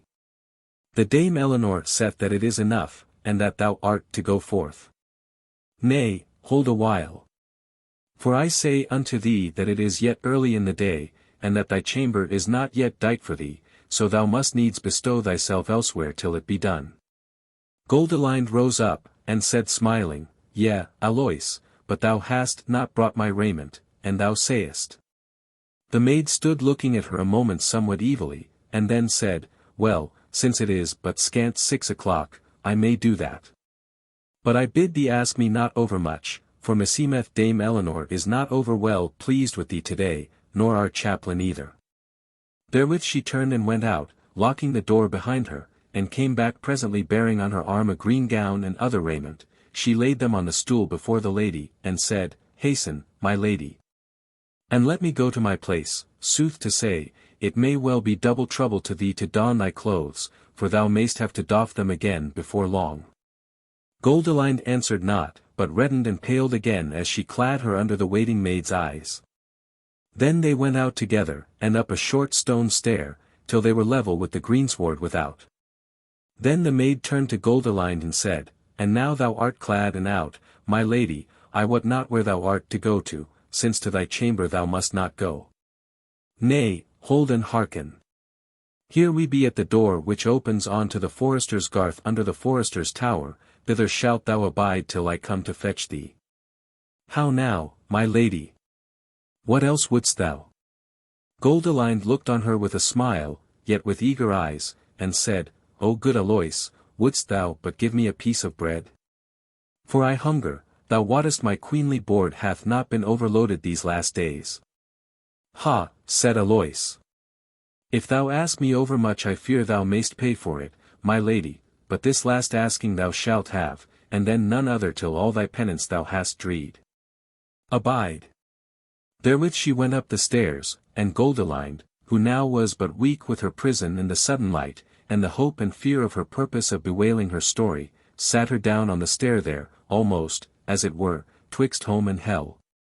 Till her heart came back to her and the tears began to flow from her eyes. Forthright came back Alois, bearing a white loaf and a little pitcher of milk on a silver serving dish. She laid them down, unlocked the door into the garden, and thrust Goldilind through by the shoulders. Then she turned and took up her serving dish with the bread and milk, and handed it to Goldilind through the door, and said, "Now is my lady served. It were indeed well that my lady should strengthen herself this hour for the hour next to come." Therewith she turned about, and shut and locked the door. And the king's daughter fell to eagerly on her bread, and thought of little till she had eaten and drunk, save that she felt the sweet scent of the gillyflowers and eglantine as it were a part of her meal. Then she went slowly down the garden, treading the greensward beside the flowers. And she looked on the hold, and the low sun gilded the walls thereof and glittered in a window here and there, and though there was on her a foreboding of the hours of that day, she did what she might to make the best of the fragrant May morning and the song of birds and rustle of leaves, though, indeed, at whiles the tears would gush out of her eyes when she thought how young she was and how feeble. And the pity of herself became sweet unto her. Chapter 13. Of Goldilind in the Garth. Now, as she went in that garden with her face turned toward the postern which led into the open space of the greenwood, which was but 2 bowshots from the thicket, she heard the clatter of horse hoofs on the loose stones of the path, and how they stopped at the said postern.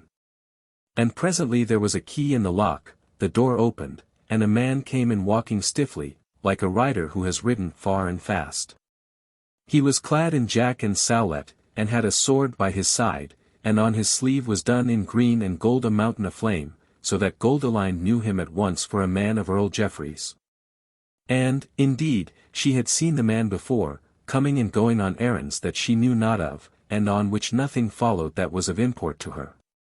Therefore, as she watched him cross the garden and go straight up to the door of the forester's tower, and take out another key and enter, she heeded him but little, nor did his coming increase her trouble a whit. She walked on toward the postern, and now she saw that the errand-bearer had left it open behind him, and when she came close up to it, she saw his horse tied to a ring in the wall, a strong and good bay nag. The sight of him, and the glimpse of the free and open land, stirred in her the misery of her days and the yearning for the loveliness of the world without, converse of friends, hope of the sufficiency of desire, and the sweetness of love returned. And so strong a wave of anguish swept over her, that she bowed her down upon the grass and wept bitterly. Yet but a little while it lasted, she rose up presently and looked warily all round her, and up to the castle, and saw none stirring. She drew up the skirts of her green gown into her girdle, till the hem but just hid her knees, then she stepped lightly through the half-open door with flushed cheeks and glittering eyes, while her heart rose within her. Then she lifted her hand, unhitched the reins from the iron ring, and quietly led the horse close under the garth wall, and stole gently up the slope which, as all roads from the castle, went straightway toward the thicket. But this was the straightest.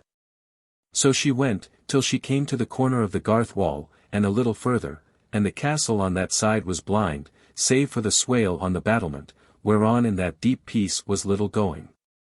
And, moreover, it was not even yet 6 o'clock. Chapter 14. Goldilind goes free. There then she stayed the horse, and, flushed and panting, got lightly into the saddle and bestrode it, and, leaning over on the beast's neck, smote his flanks with her heels. The horse was fresh, though his master had been weary, whereas the said messenger had gotten him from a forester some 6 miles away in the wood that morning, so the nag answered to her call for speed, and she went a great gallop into the wood, and was hidden in a twinkling from any eyes that might be looking out of the castle. Without checking the nag she sped along, half mad with joy at the freedom of this happy morn. Nigh aimless she was, but had an inkling that it were well with her if she could hold northward ever. For the old man aforesaid had told her of Oakenrealm, and how it lay northward of them, so that way she drifted as the thicket would suffer her. When she had gone as much of a gallop as she might for some half hour, she drew rein to breathe her nag, and hearkened, she turned in the saddle, but heard not to affright her, so she went on again, but somewhat more soberly. And thuswise she rode for some 2 hours, and the day waxed hot, and she was come to a clear pool amidst of a little clearing, covered with fine greensward right down to the water's edge. There she made stay, and got off her horse, and stood a while by him as he cropped the sweet grass, and the birds sang at the edge of the thicket, and the rabbits crept and gambolled on the other side of the water. And from the pool's edge the moorhens cried. She stood half leaning against the side of the horse till she became somewhat drowsy. Yea, and even dreamed a little, and that little but ill, it seemed, as she gave a troubled cry and shrank together and turned pale. Then she rubbed her eyes and smiled, and turned to the pool, where now a little ripple was running over the face of it, and a thought came upon her, and she set her hand to the clasp of her gown and undid it, and drew the gown off her shoulders. And so did off all her raiment, and stood naked a little on the warm sunny grass, and then bestirred her and went lightly into the pool, and bathed and sported there, and then came on to the grass again. And went to and fro to dry her in the air and sun. Then she did on her raiment again, and laid her down under a thorn bush by the pool side, and there, would she not, went to sleep soundly and dreamed not. And when she awoke she deemed her sleep had been long, but it was not so, but scarce a score of minutes. Anyhow, she sprang up now and went to her horse, and drew the girths tight, which she had loosed erewhile, and so bestrode the good horse, and shook the reins, and rode away much comforted and enheartened. Chapter 15. Of Goldilind in the Wild Wood. Goldilind rode on, hastening yet to put as many miles as she might betwixt her and Greenharbour. Within 3 hours from her bathing she fell a hungering sore, and knew not what to do to eat, till she found a pouch made fast to the saddle-bow, and therein a little white loaf, that and no more. Which she took and ate the half of with great joy, sitting down by a brook side, whence she had her drink. Then again she mounted, and rode on till dusk overtook her just as she came to a little river running from the north from pool to shallow, and shallow to pool. And whereas she was now exceeding weary, and the good horse also much spent, and that the grass was very sweet and soft down to the water's edge, and that there was a thick thorn bush to cover her, she made up her mind that this place should be her bed-chamber. So she took saddle and bridle off the horse, as he must needs bite the grass, and then when she had eaten the other half of her bread, she laid her down on the green grass, with her head on the saddle. And when she had lain listening to the horse cropping the grass close anigh her for a minute or two, she fell fast asleep, and lay there long and had no dreams. Chapter 16. What Goldilind found in the wood. When she awoke it was broad day and bright sun, and she rose up to her feet and looked about, and saw the horse standing close by, and sharing the shade with her, whisking his tail about lazily. Then she turned, and saw the stream rippling out from the pool over the clean gravel, and here and there a fish darting through the ripple, or making clean rings on the pool as he quietly took a fly.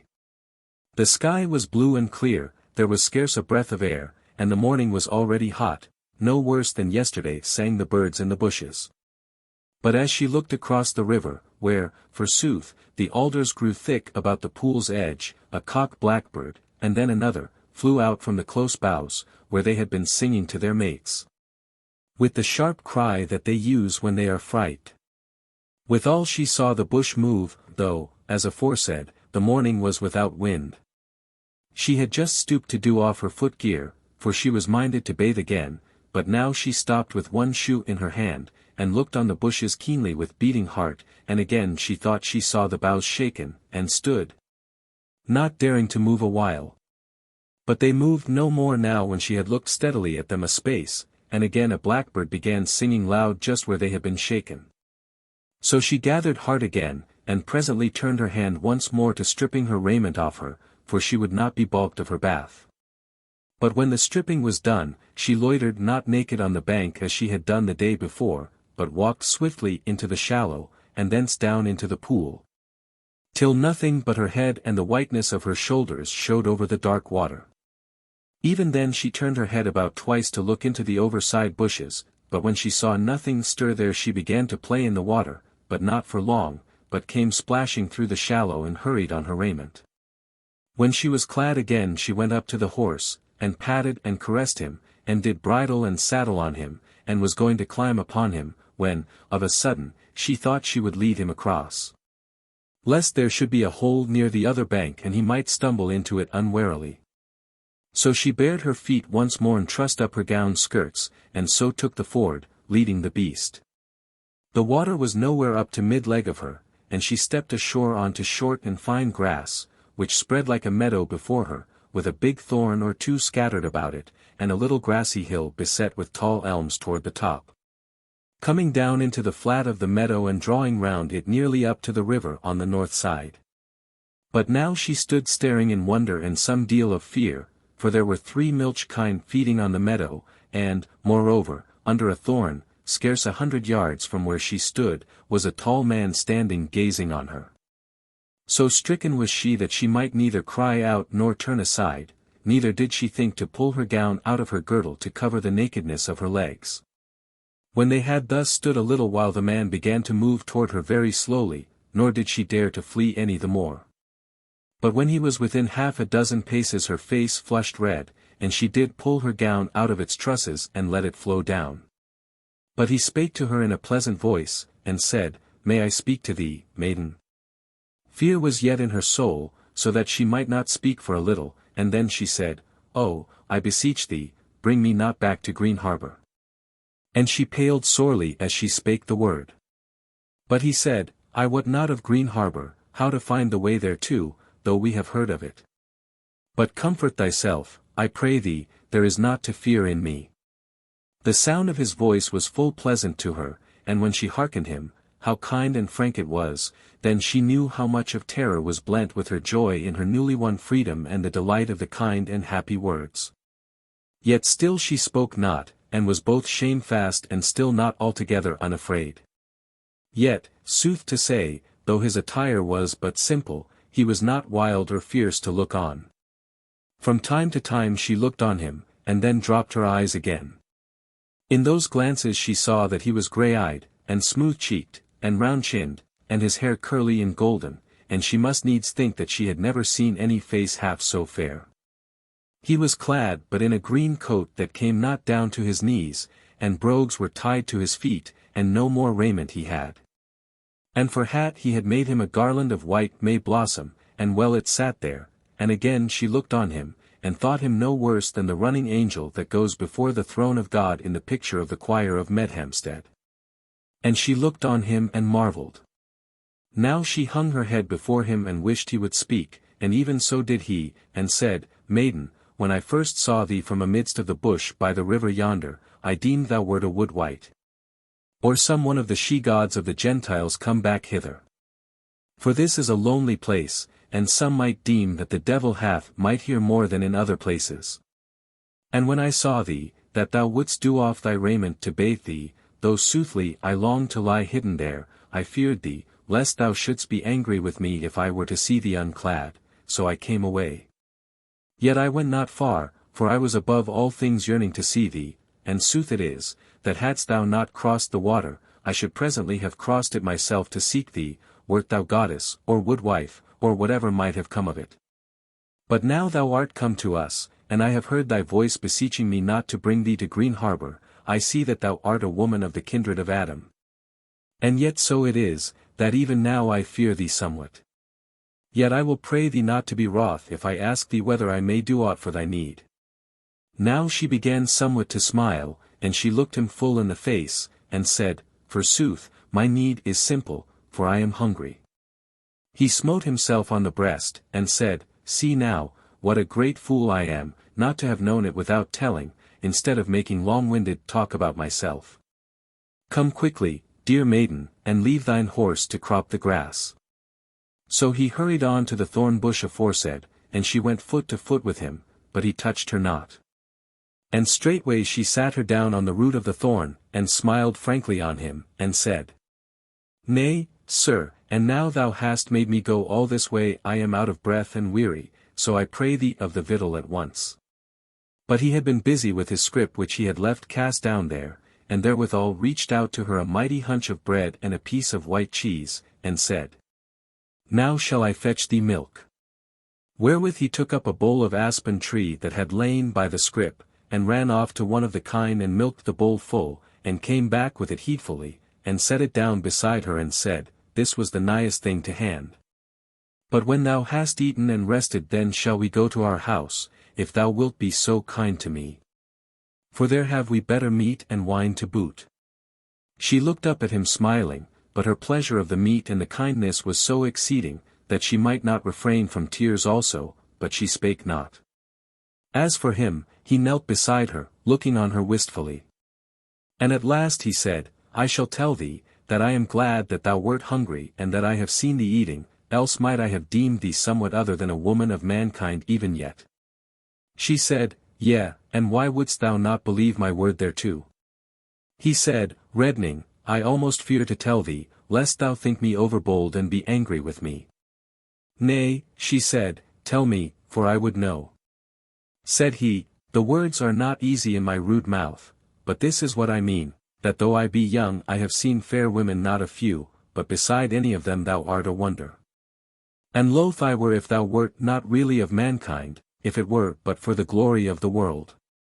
She hung her head and answered not a while, and he also seemed ashamed, but presently she spake, Thou hast been kind to us, wouldst thou tell us thy name? And then, if it like thee, what thou art? Lady, he said, my name is easy to tell, I hight Christopher, and whiles folk in merry mockery call me Christopher King, meseems because I am of the least account of all carles. As for what else I am, a woodman I am, an outlaw, and the friend of them, yet I tell thee I have never by my will done any harm to any child of man. And those friends of mine, who are outlaws also, are kind and loving with me, both man and woman, though needs must they dwell aloof from kings' courts and barons' halls. She looked at him wondering, and as if she did not altogether understand him, and she said, Where dost thou dwell? He said, Today I dwell hard by, though where I shall dwell tomorrow, who knows? And with me are dwelling 3 of my kind fellows, and the dearest is a young man of mine own age, who is my fellow in all matters, for us to live and die each for the other. Couldst thou have seen him, thou wouldst love him I deem. What name hath he? Said Goldilind. He hight David, said Christopher. But therewith he fell silent and knit his brow, as though he were thinking of some knotty point, but in a while his face cleared, and he said, If I durst, I would ask thee thy name, and what thou art. As to my name, said she, I will not tell it thee as now. As to what I am a poor prisoner, and much have I been grieved and tormented, so that my body hath been but a thing whereby I might suffer anguish. Something else am I, but I may not tell thee what as yet. He looked on her long, and then arose and went his way along the very track of their footsteps, and he took the horse and brought him back to the thorn, and stood by the lady and reddened. And said, I must tell thee what I have been doing these last minutes. Yea, said she, looking at him wonderingly, hast thou not been fetching my horse to me? So it is, said he, but something else also. Ask me, or I cannot tell thee. She laughed, and said, What else, fair sir? Said he, Ask me what, or I cannot tell thee. Well, what, then, said she. He answered, stammering and blushing, I have been looking at thy footprints, whereby thou camest up from the water, to see what new and fairer blossoms have come up in the meadow where thy feet were set e'en now. She answered him nothing, and he held his peace. But in a while she said, If thou wouldst have us come to thine house, thou shalt lead us thither now. And therewith she took her foot-gear from out of her girdle, as if she would do it on, and he turned his face away, but sighed therewith.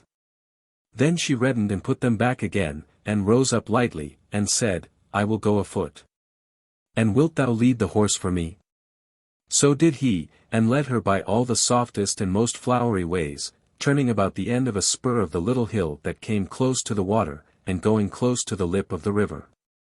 And when they had thus turned about the hill there was a somewhat wider vale before them, grassy and fair, and on a knoll, not far from the water, a long frame house thatched with reed. Then said Christopher, Lady, this is now Littledale, and yonder the house thereof. She said quietly, Lovely is the dale, and fair the house by seeming, and I would that they may be happy that dwell therein. Said Christopher, Wilt thou not speak that blessing within the house as without? Fain were I thereof, she said. And therewith they came into the garth, wherein the apple trees were blossoming, and Goldilind spread abroad her hands and lifted up her head for joy of the sight and the scent, and they stayed a while before they went on to the door. Which was half open, for they feared none in that place, and looked for none whom they might not deal with if he came as a foe. Christopher would have taken a hand of her to lead her in, but both hands were in her gown to lift up the hem as she passed over the threshold, so he durst not. Fair and bright now was the hall within, with its long and low windows goodly glazed, a green howling on the walls of Adam and Eve and the garden, and the good God walking therein. The sun shone bright through the southern windows, and about the porch it was hot, but further toward the dais cool and pleasant. So Goldilind sat down in the coolest of the place at the standing table. But Christopher bestirred himself, and brought wine and white bread, and venison and honey, and said, I pray thee to dine, maiden, for it is now hard on noon. And as for my fair fellows, I look not for them before sunset, for they were going far into the wood. She smiled on him, and ate and drank a little deal, and he with her. Sooth to say, her heart was full, and though she had forgotten her fear, she was troubled, because, for as glad as she could not be as glad as her gladness would have her, for the sake of some lack, she knew not what. Now spake Christopher, I would tell thee something strange, to wit, though it is little more than 3 hours since I first saw thee beside the river, yet I seem to know thee as if thou wert a part of my life. She looked on him shyly, and he went on, This also is strange, and, withal, it likes me not, that when I speak of my fair fellows here, David, and Gilbert, and Joanna, they are half forgotten to my heart, though their names are on my tongue. And this house, doth it like thee, fair guest? Yea, much, she said, it seems joyous to me, and I shall tell thee that I have mostly dwelt in unmerry houses, though they were of greater cost than this. Said Christopher, To me it hath been merry and happy enough, but now it seems to me as if it had all been made for thee and this meeting. Is it therefore no longer merry to thee because of that? She said, smiling, yet flushing much red therewith. Now it was his turn not to answer her, and she cast down her eyes before him, and there was silence between them. Then she looked at him steadily, and said, It is indeed grievous that thou shouldest forget thine old friends for me. And that it should have come into thy mind that this fair and merry house was not made for thy fair fellows and thy delight with them, but for me, the chance comer. For, hearken, whereas thou saidst e'en now, that I was become a part of thy life, how can that be? For if I become the poor captive again, how canst thou get to me, thou who art thyself a castaway, as thou hast told me? Yea, but even so, I shall be too low for thee to come down to me. And if I become what I should be, then I must tell thee that I shall be too high for thee to climb up to me. So that in one way or other we shall be sundered, who have but met for an hour or two. He hung his head a while as they stood there face to face, for both of them had arisen from the board. But presently he looked up to her with glittering eyes, and said, Yea, for an hour or two, why then do we tarry and linger, and say what we have no will to say, and refrain from what our hearts bid us? Therewith he caught hold of her right wrist, and laid his hand on her left shoulder, and this first time that he had touched her. It was as if a fire ran through all his body and changed it into the essence of her, neither was there any naysay in her eyes, nor any defense against him in the yielding body of her. But even in that nick of time he drew back a little, and turned his head, as a man listening, toward the door, and said, Hist! Hist! Dost thou hear, maiden? She turned deadly pale. Oh, what is it? What is it? Yea, I hear. It is horses drawing nigh, and the sound of hounds baying. But may it not be thy fellows coming back? Nay, nay, he said, they rode not in armor. Hark to it. And these hounds are deep-voiced sleuth dogs. But come now, there may yet be time. He turned, and caught up axe and shield from off the wall, and drew her toward a window that looked to the north, and peered out of it warily, but turned back straightway, and said, Nay, it is too late that way, they are all round about the house. Maiden, get thou up into the solar by this stair, and thou wilt find hiding place behind the traverse of the bed, and if they go away, and my fellows come in due time, then art thou safe. But if not, surely they shall do thee no hurt. For I think, indeed, that thou art some great one. And he fell to striding down the hall toward the door.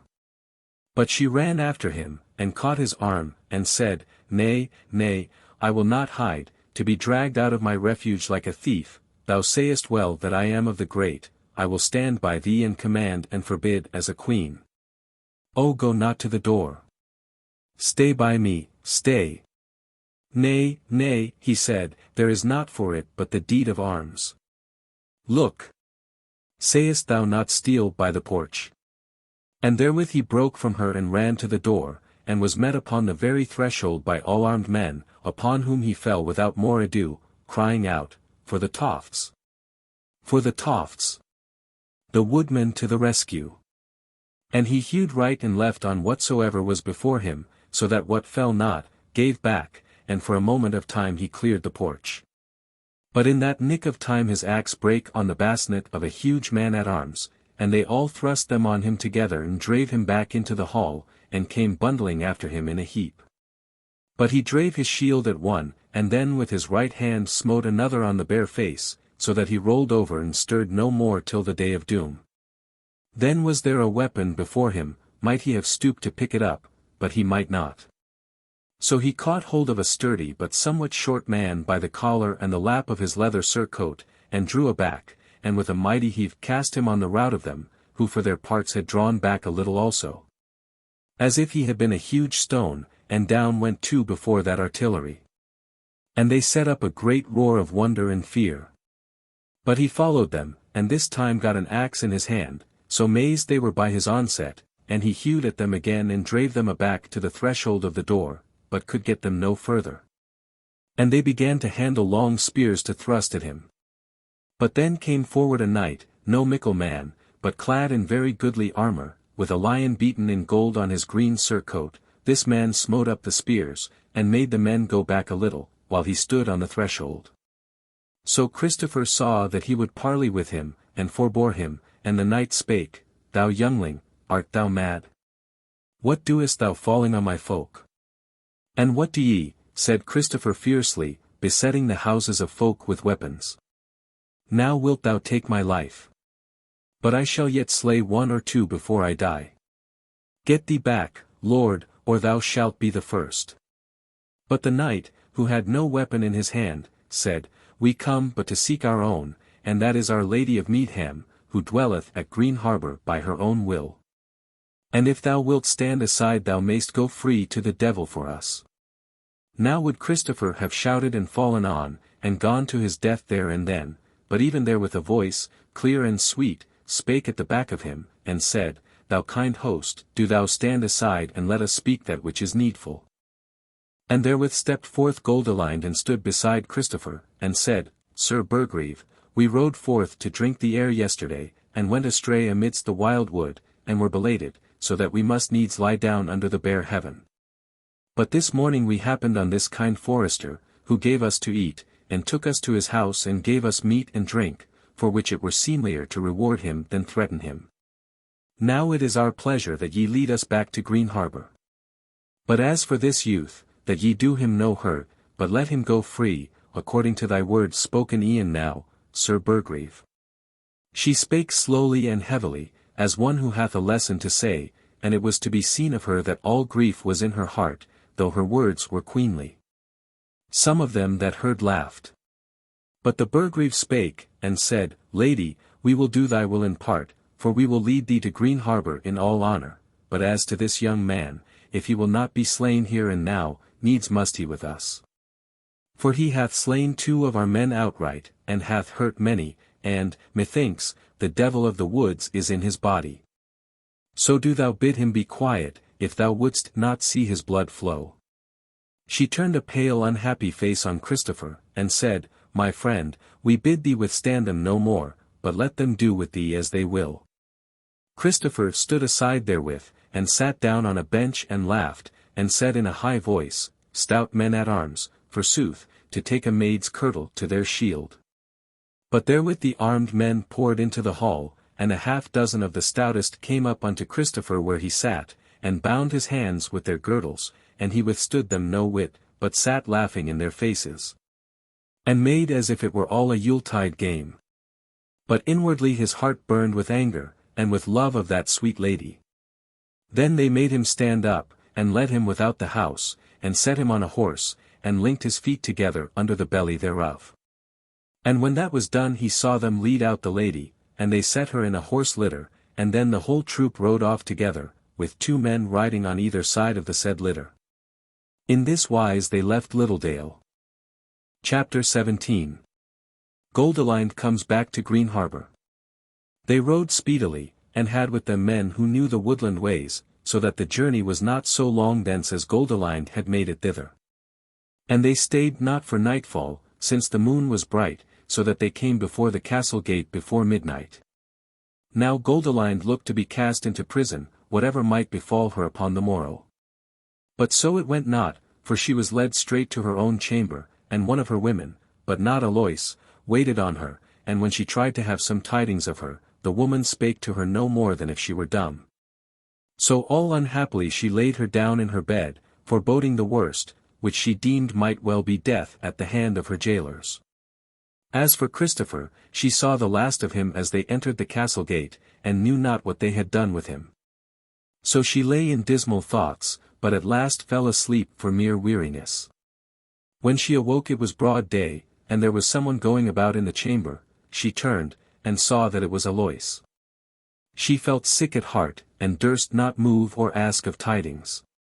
But presently Alois turned, and came to the bed, and made an obeisance, but spake not. Goldilind raised her head, and said wearily, What is to be done, Alois, wilt thou tell me? For my heart fails me, and meseems, unless they have some mercy, I shall die today. Nay, said the chambermaid, keep thine heart up, for here is one at hand who would see thee, when it is thy pleasure to be seen. Yea, said Goldilind, Dame Eleanor to wit. And she moaned, and fear and heart-sickness lay so heavy on her that she went nigh to swooning. But Alois lifted up her head, and brought her wine and made her drink, and when Goldilind was come to herself again the maid said, I say, keep up thine heart, for it is not Dame Eleanor and the rods that would see thee, but a mighty man. Nay, the most mighty, to wit, Earl Geoffrey, who is king of Meadham in all but the name. Goldilind did in sooth take heart at this tidings, and she said, I wonder what he may have to do here. All this while he hath not been to Greenharbour, or, mayhappen, it might have been better for me. I wot not, said Alois, but even so it is. I shall tell thee, the messenger, whose horse thou didst steal, brought no other word in his mouth save this, that my lord Earl was coming, and come he did. But that was toward sunset, long after they had laid the bloodhounds on thy slot, and I had been whipped for letting thee find the way out gates. Now, Our Lady, when thou hast seen the Earl, and hast become our Lady and Mistress indeed, wilt thou bethink thee of the morn before yesterday on my behalf? Yea, said Goldilind, if ever it shall befall. Befall it shall, said Alois. I dreamed of thee 3 nights ago, and thou sitting on thy throne commanding and forbidding the great men. But at worst no harm hath happened save to my shoulders and sides, by thy stealing thyself, since thou hast come back in the nick of time, and of thine own will, as men say. But tell me now of thine holiday, and if it were pleasant to thee. Goldilind fell a-weeping at the word, bethinking her of yesterday morning, and Alois stood looking on her, but saying naught.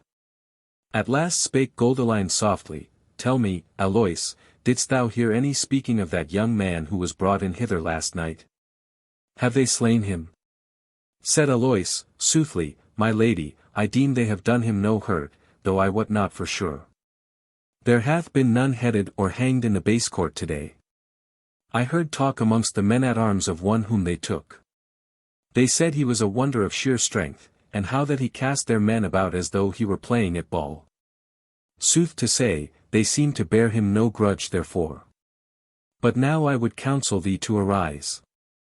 And I am bidden to tire and array thee at the best. And now I would say a word in thine ear, to wit, that Dame Eleanor feareth thee somewhat this morn. So Goldilind arose, and was arrayed like a very queen, and was served of what she would by Alois and the other women, and sat in her chamber awaiting the coming of the mighty lord of Meadham. Chapter 18. Earl Geoffrey speaks with Goldilind. But a little while had she sat there, before footsteps a many came to the door, which was thrown open, and straight it was as if the sun had shone on a flower bed. For there was come Earl Geoffrey and his lords all arrayed most gloriously. Then came the earl up the chamber to Goldilind, and bent the knee before her, and said, Lady and Queen, is it thy pleasure that thy servant should kiss thine hand? She made him little cheer, but reached out to him her lily hand in its gold sleeve, and said, Thou must do thy will. So he kissed the hand reverently, and said, And these my lords, may they enter and do obeisance and kiss hands, my lady? Said Goldilind, I will not strive to gainsay their will, or thine, my lord. So they entered and knelt before her, and kissed her hand, and, to say sooth, most of them had been fain to kiss both hands of her, yea, and her cheeks and her lips. Though but little cheer she made them, but looked sternly on them. Then the earl spake to her, and told her of her realm, and how folk thrived, and of the deep peace that was upon the land, and of the merry days of Meadham, and the praise of the people. And she answered him nothing, but as he spake her bosom began to heave, and the tears came into her eyes and rolled down her cheeks. Then man looked on man, and the earl said, My masters, I deem that my lady hath will to speak to me privily, as to one who is her chiefest friend and well-willer. Is it so, my lady? She might not speak for the tears that welled out from her heart, but she bowed her head and strove to smile on him. But the earl waved his hand, and those lords, and the women also, voided the chamber, and left those two alone, the earl standing before her. But ere he could speak, she arose from her throne and fell on her knees before him, and joined hands palm to palm, and cried in a broken voice, Mercy! Mercy! Have pity on my young life, great lord!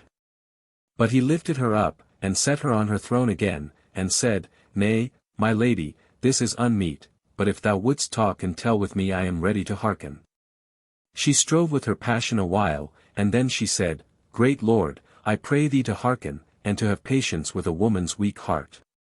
Prithee, sit down here beside me. It were unfitting, he said, I shall take a lowlier seat. Then he drew a stool to him, and sat down before her, and said, What aileth thee? What wouldest thou?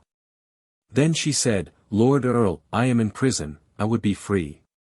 Quoth he, Yea, and is this a prison, then? Yea, she said, since I may not so much as go out from it and come back again unthreatened. Yet have I been, and that unseldom, in a worser prison than this. Do thou go look on the least guard chamber, and see if it be a meet dwelling for thy master's daughter. He spake not a while. Then he said, And, yet if it grieveth thee, it meriteth thee not, for when I look on thee mine eyes behold the beauty of the world, and the body wherein is no lack.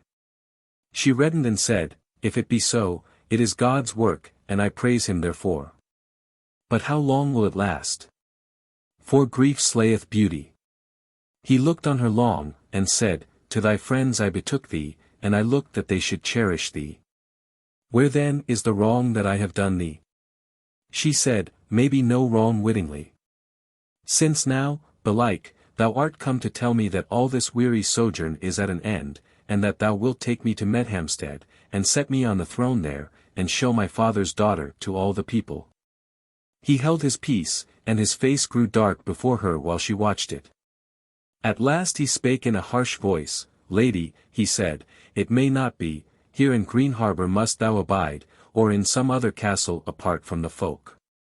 Yea, she said, now I see it is true, that which I foreboded when first I came hither, thou wouldst slay me, that thou mayest sit safely in the seat of thy master's daughter. Thou durst not send me a man with a sword to thrust me through, therefore thou hast cast me into prison amongst cruel jailers, who have been bidden by thee to take my life slowly and with torments. Hitherto I have withstood their malice and thine. But now am I overcome, and since I know that I must die, I have now no fear, and this is why I am bold to tell thee this that I have spoken, though I wot now I shall be presently slain. And now I tell thee I repent it, that I have asked grace of a graceless face. Although she spake strong words, it was with a mild and steady voice. But the earl was sore troubled, and he rose up and walked to and fro of the chamber, half drawing his sword and thrusting it back into the scabbard from time to time. At last he came back to her, and sat down before her and spake. Maiden, thou art somewhat in error. True it is that I would sit firm in my seat and rule the land of Meadham, as belike none other could. True it is also that I would have thee, the rightful heir, dwell apart from the turmoil for a while at least, for I would not have thy white hands thrust me untimely from my place, or thy fair face held up as a banner by my foemen. Yet nowise have I willed thy death or thine anguish, and if all be true as thou sayest it, and thou art so lovely that I know not how to doubt it, tell me then what these have done with thee. She said, Sir, those friends to whom thou hast delivered me are my foes, whether they were thy friends or not. Wilt thou compel me to tell thee all my shame? They have treated me as a thrall who had wiles to play a queen's part in a show. To wit, thy chaplain whom thou hast given me has looked on me with lustful eyes, and has bidden me buy of him ease and surcease of pain with my very body, and hath threatened me more evil else, and kept his behest. Then leapt up the Earl and cried out, Ha! Did he so? Then I tell thee his monk's hood shall not be stout enough to save his neck. Now, my child, thou speakest, tell me more, since my hair is whitening. She said, The sleek, smooth-spoken woman to whom thou gavest me, didst thou bid her to torment me with stripes, and the dungeon, and the dark, and solitude, and hunger? Nay, by Allhallows, he said, nor thought of it. Trust me, she shall pay therefore if so she hath done. She said, I crave no vengeance, but mercy I crave, and thou mayst give it me. Then were they both silent, till he said, Now I, for my part, will pray thee bear what thou must bear, which shall be not save this, that thy queenship lie quiet for a while, not else of evil shall betide thee henceforth. But as much of pleasure and joy as may go with it. But tell me, there is a story of thy snatching a holiday these 2 days, and of a young man whom thou didst happen on. Tell me now, not as a maiden to her father or warder, but as a great lady might tell a great lord, what betid betwixt you two, for thou art not one on whom a young and doughty man may look unmoved. By Allhallows! But thou art a firebrand, my lady. And he laughed therewith. Goldilind flushed red exceeding. But she answered steadily, Lord Earl, this is the very sooth, that I might not fail to see it, how he thought me worth looking on, but he treated me with all honour, as a brother might a sister. Tell me, said the Earl, what like was this man? Said she, he was young, but strong beyond measure, and full doughty. True it is that I saw him with mine eyes take and heave up one of our men in his hands and cast him away as a man would a clod of earth. The Earl knit his brow. Yea, said he, and that story I have heard from the men-at-arms also. But what was the man like of aspect? She reddened. He was of a most goodly body, she said, fair-eyed, and of a face well carven. His speech kind and gentle. And yet more she reddened. Said the Earl, Didst thou hear what he was, this man? She said, I deem from his own words that he was but a simple forester. Yea, quoth the Earl, a simple forester. Nay, but a woodman, an outlaw, a waylayer, so say our men, that he fell on them with the cry, A Tofts! A Tofts! Hast thou never heard of Jack of the Tofts? Nay, never, said she. Said the Earl, he is the king of these good fellows. And a perilous host they be. Now I fear me, if he be proven to be one of these, there will be a gallows reared for him tomorrow, for as fair and as doughty as he may be. She turned all pale, and her lips quivered, then she rose up, and fell on her knees before the Earl, and cried out, O sir, a grace, I pray thee. Pardon this poor man who was so kind to me. The Earl raised her up and smiled, and said, Nay, my lady queen, wouldst thou kneel to me? It is unmeet. And as for this woodman, it is for thee to pardon him, and not for me. And since, by good luck, he is not hanged yet, thy word hath saved his neck. She sat down in her chair again, but still looked white and scared. But the Earl spake again, and kindly. Now to all these matters I shall give heed, my lady. Wherefore I will ask leave of thee, and be gone, and tomorrow I will see thee again, and lay some rede before thee. Meantime, be of good cheer, for thou shalt be made as much of as may be, and live in mickle joy if thou wilt. And if any so much as give thee a hard word, it shall be the worse for them. Therewith he arose, and made obeisance to her, and departed. And she abode quiet, and looking straight before her, till the door shut, and then she put her hands to her face and fell a-weeping, and scarce knew what ailed her betwixt hope, and rest of body, and love. Though that she called not by its right name. Chapter 19. Earl Geoffrey speaketh with Christopher. Now it is to be said that the Earl had had much tidings told him of Christopher, and had no intent to put him to death, but rather meant to take him into the company of his guard, to serve him in all honour. And that which he said as to hanging him was but to try Goldilind, but having heard and seen of her such as we have told, he now thought it good to have a privy talk with this young man. So he bade a squire lead him to where Christopher was held in ward, and went much pondering. So the squire brought him to the selfsame littlest guardroom, in sooth a prison, where Goldilind had lain that other morn. And he gave the squire leave, and entered and shut the door behind him, so that he and Christopher were alone together. The young man was lying on his back on the pallet, with his hands behind his head, and his knees drawn up, murmuring some fag end of an old song, but when he heard the door shut he sat up, and, turning to the newcomer, said, "Art thou Tidings? If so, then tell me quickly which it is to be, the gallows or freedom." "Friend," said the Earl sternly, "dost thou know who I am?" "Nay," said Christopher, "by thine attire thou shouldst be some great man. But that is of little matter to me, since thou wilt neither bid slay me, or let me go, for a heedless word." Quoth the Earl, "I am the master of the land of Meadham, so there is no need to tell thee that I have thy life or death in my hand. Now thou wilt not deny that thou art of the company of Jack o' the Tofts." "It is sooth," said Christopher. "Well," said the Earl, "thou art bold then to have come hither, for thou sayest it that thou art a wolf's head and forfeit of thy life. Now, again, thou didst take the lady of Meadham home to thy house yesterday, and wert with her alone a great while. Now according to thy dealings with her thou dost merit either the most evil of deaths, or else it may be a reward. Ha! What sayest thou?" Christopher leapt up, and said in a loud voice, "Lord King, whatsoever I may be, I am not each man's dastard. When I saw that pearl of all women, I loved her indeed, as who should not, but it was even as I had loved the Mother of God had she come down from the altar picture at the church of Meadham of the Wood. And whoso saith otherwise, I give him the lie back in his teeth, and will meet him face to face if I may, and then, meseems, it will go hard with him." Spake the Earl, laughing, "I will be no champion against thee, for I hold my skin and my bones of too much price thereto.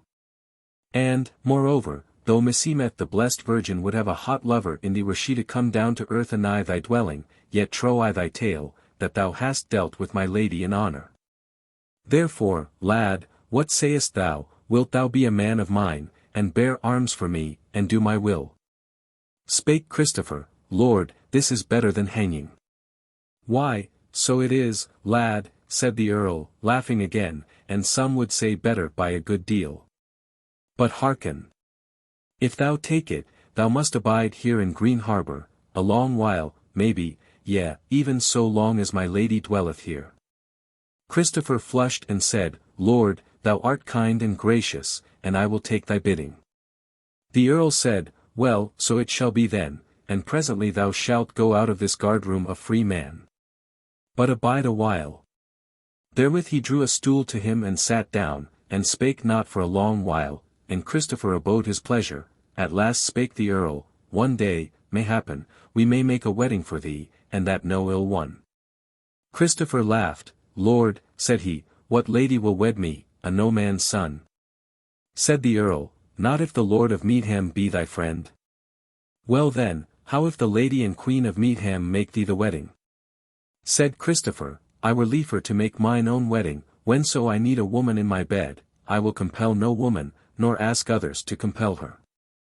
The Earl rose up, and fell to pacing the prison to and fro. And at last he stood over against Christopher, and said, "Hearken, Forester, I will foretell thy fortune, it is that thou shalt become great by wedding." Christopher held his peace, and the Earl spake again, "Now is the shortest word best. We deem thee both goodly and doughty, and would wed thee to a great lady, even that one to whom thou hast shown kindness in the wilderness." Said Christopher, "It is the wont of great lords to mock poor folk, therefore I must not show anger against thee." "I mock thee not," said the Earl, "I mean not, but as my words say." "Nay then," said Christopher, "thou biddest me an evil deed, great lord. What I said was that I would compel no woman, and shall I compel her who is the wonder of the world and my very own lady? Hold thy peace, sir fool, said the earl. Let me tell thee that she is as like to compel thee as thou her. And as to her being thy lady, she shall be thy lady and wife indeed. But not here, for above all things will she get her away from Greenharbour, and thou shalt be her champion, to lead her about the world like a knight-errant. Now was Christopher so troubled that he knew not what countenance to make, and scarce might he get a word out of his mouth a long while. At last he said, Lord, I see that I must needs do thy will if this be no trap which thou hast set for me. But over wonderful it is, that a great lady should be wedded to a gangrel churl. The earl laughed, many a fairly fares to the fair-eyed, quoth he, and also I will tell thee in thine ear that this lady may not be so great as her name is great. Did she praise her life days to thee? Nay, said Christopher, I mind me well, she called herself the poor captive. She said but sooth, quoth the earl, and her going away from Greenharbour is instead of her captivity. And I tell thee it is by that only I may make her joyous. And now one word, thou that criest out for the Tofts in battle art not altogether unfriended, meseemeth. Christopher looked up proudly and fiercely, he said, Forsooth, Lord, my friends are good, though thou callest them wolf-heads and gallows meat. Champion, said the earl, laughing, that may well be sooth. And there are a many ups and downs in the world. Bethink thee that the time may come when thou and thy friends may wend to my help, and may win the names of knight and baron and earl, such hap hath been aforetime. And now I crave of thee, when thou comest back to the Tofts, to bid Jack fall upon other lands than Meadham when he rideth, because of the gift and wedding that I give thee now. So, lad, I deem that thou hast chosen thy part. But let not the tale thereof go out of thy mouth, or thou wilt gab away thy wedding. Lo, thou, I leave this door open behind me, and presently shall the smith come here to do away thine irons. And I shall send a squire to thee to lead thee to a fair chamber, and to bring thee goodly raiment, and do thou play amongst thy fellows as one of the best of them. And show them, if thou wilt, some such feats in peace as yesterday thou showedst them in battle. And tomorrow there will be new tidings. And therewith he departed. No worse than his word he was, and anon came the smith and the squire. And he was brought to a chamber, and raiment of fine linen and silk and embroidery was brought to him, and when he was new clad he looked like a king's son, whereas aforetime he looked like a god of the Gentiles of old. All men praised his beauty and his courtesy, and after dinner was, and they had rested, they bade him play with them and show them his prowess, and he was not loath thereto, and did what he might in running and leaping, and casting of the bar, and shooting in the bow. And in all these things he was so far before everyone, that they marvelled at him, and said it was well indeed that he had not been slain yesterday. As to wrestling, therein he might do but little. For all forbore him after the first man had stood before him, a squire, well learned in war, and long and tough, and deemed a very stark man, him Christopher threw over his shoulder as though he had been a child of 12 years. So wore the day at Greenharbour in merrier wise for all good folk than for many a day had been the wont there. Chapter 20. Of the wedding of Christopher and Goldilind. Early on the morrow came the earl unto Goldilind, and she received him gladly, as one who had fashioned life anew for her. And when he had sat down by her, he spake and said, Lady, thou cravedst of me yesterday 2 things, the first was freedom from the captivity of Greenharbour. And the second, life and liberty for the varlet that cherished thee in the wildwood the other day. Now thy first asking grieved me, for that thou hast been tyrannously done by, and thy second I wondered at. But since I have seen the young man, I wonder the less, for he is both so goodly, and so mighty of body, and of speech bold and free, yet gentle and of all courtesy, that he is meet to be knight or earl, yea, or very king. Now, therefore, in both these matters I will well to do thy pleasure, and in one way it may be, and thou mayst then go forth from Greenharbour as free as a bird, and thy varlet's life may be given unto him, and mickle honour therewith. Art thou, then, willing to do after my rede and my commandment, so that both these good things may betide thee? Right willing am I, she said, to be free and happy and to save the life of a fair youth and kind. Then, said he, there is one thing for thee to do, that this day thou wed this fair and kind youth, and let him lead thee forth from Greenharbour, and, belike, he will bring thee to no ill stead. For his friends are mightier than mayhappen thou deemest. She turned as red as blood at his word, she knit her brows, and her eyes flashed as she answered, Is it seemly for a king's daughter to wed a nameless churl? And now I know thee, Lord Earl, what thou wouldst do, thou wouldst be king of Meadham and put thy master's daughter to the road. And she was exceeding wroth. But he said, smiling somewhat, Was it then seemly for the king's daughter to kneel for this man's life, and go near to swooning for joy when it was granted to her? Yea, she said, for I love him with all my body and soul. And I would have had him love me par amours, and then should I have been his mistress and he my servant, but now shall he be my master and I his servant. And still was she very wroth. Quoth the Earl, As to the matter of my being king of Meadham, that will I be, whatever befall, or die in the place else. So if thou wilt not do my rede, then must the varlet whom thou lovest die, and at Greenharbour must thou abide with Dame Eleanor. There is no help for it. She shrieked out at that word of his, and well nigh swooned, lying back in her chair, but presently fell a weeping sorely. But the Earl said, Hearken, my lady, I am not without warrant to do this. Tell me, hast thou ever seen any fairer or doughtier than this youngling? Never, said she. So say we all, he said. Now I shall tell thee, and I can bring witness to it, that in his last hour the king, thy father, when he gave thee into my keeping, spake also this, that I should wed thee to none save the fairest and doughtiest man that might be found, even so would I do now. What then sayest thou? She answered not, but still wept somewhat. Then said the Earl, Lady, give me leave, and I shall send thy women to thee, and sit in the great hall for an hour, and if within that while thou send a woman of thine to say one word, Yes, unto me, then is all well. But if not, then do I depart from Greenharbour straightway, and take the youngling with me to hang him up on the first tree. Be wise, I pray thee. And therewith he went his ways.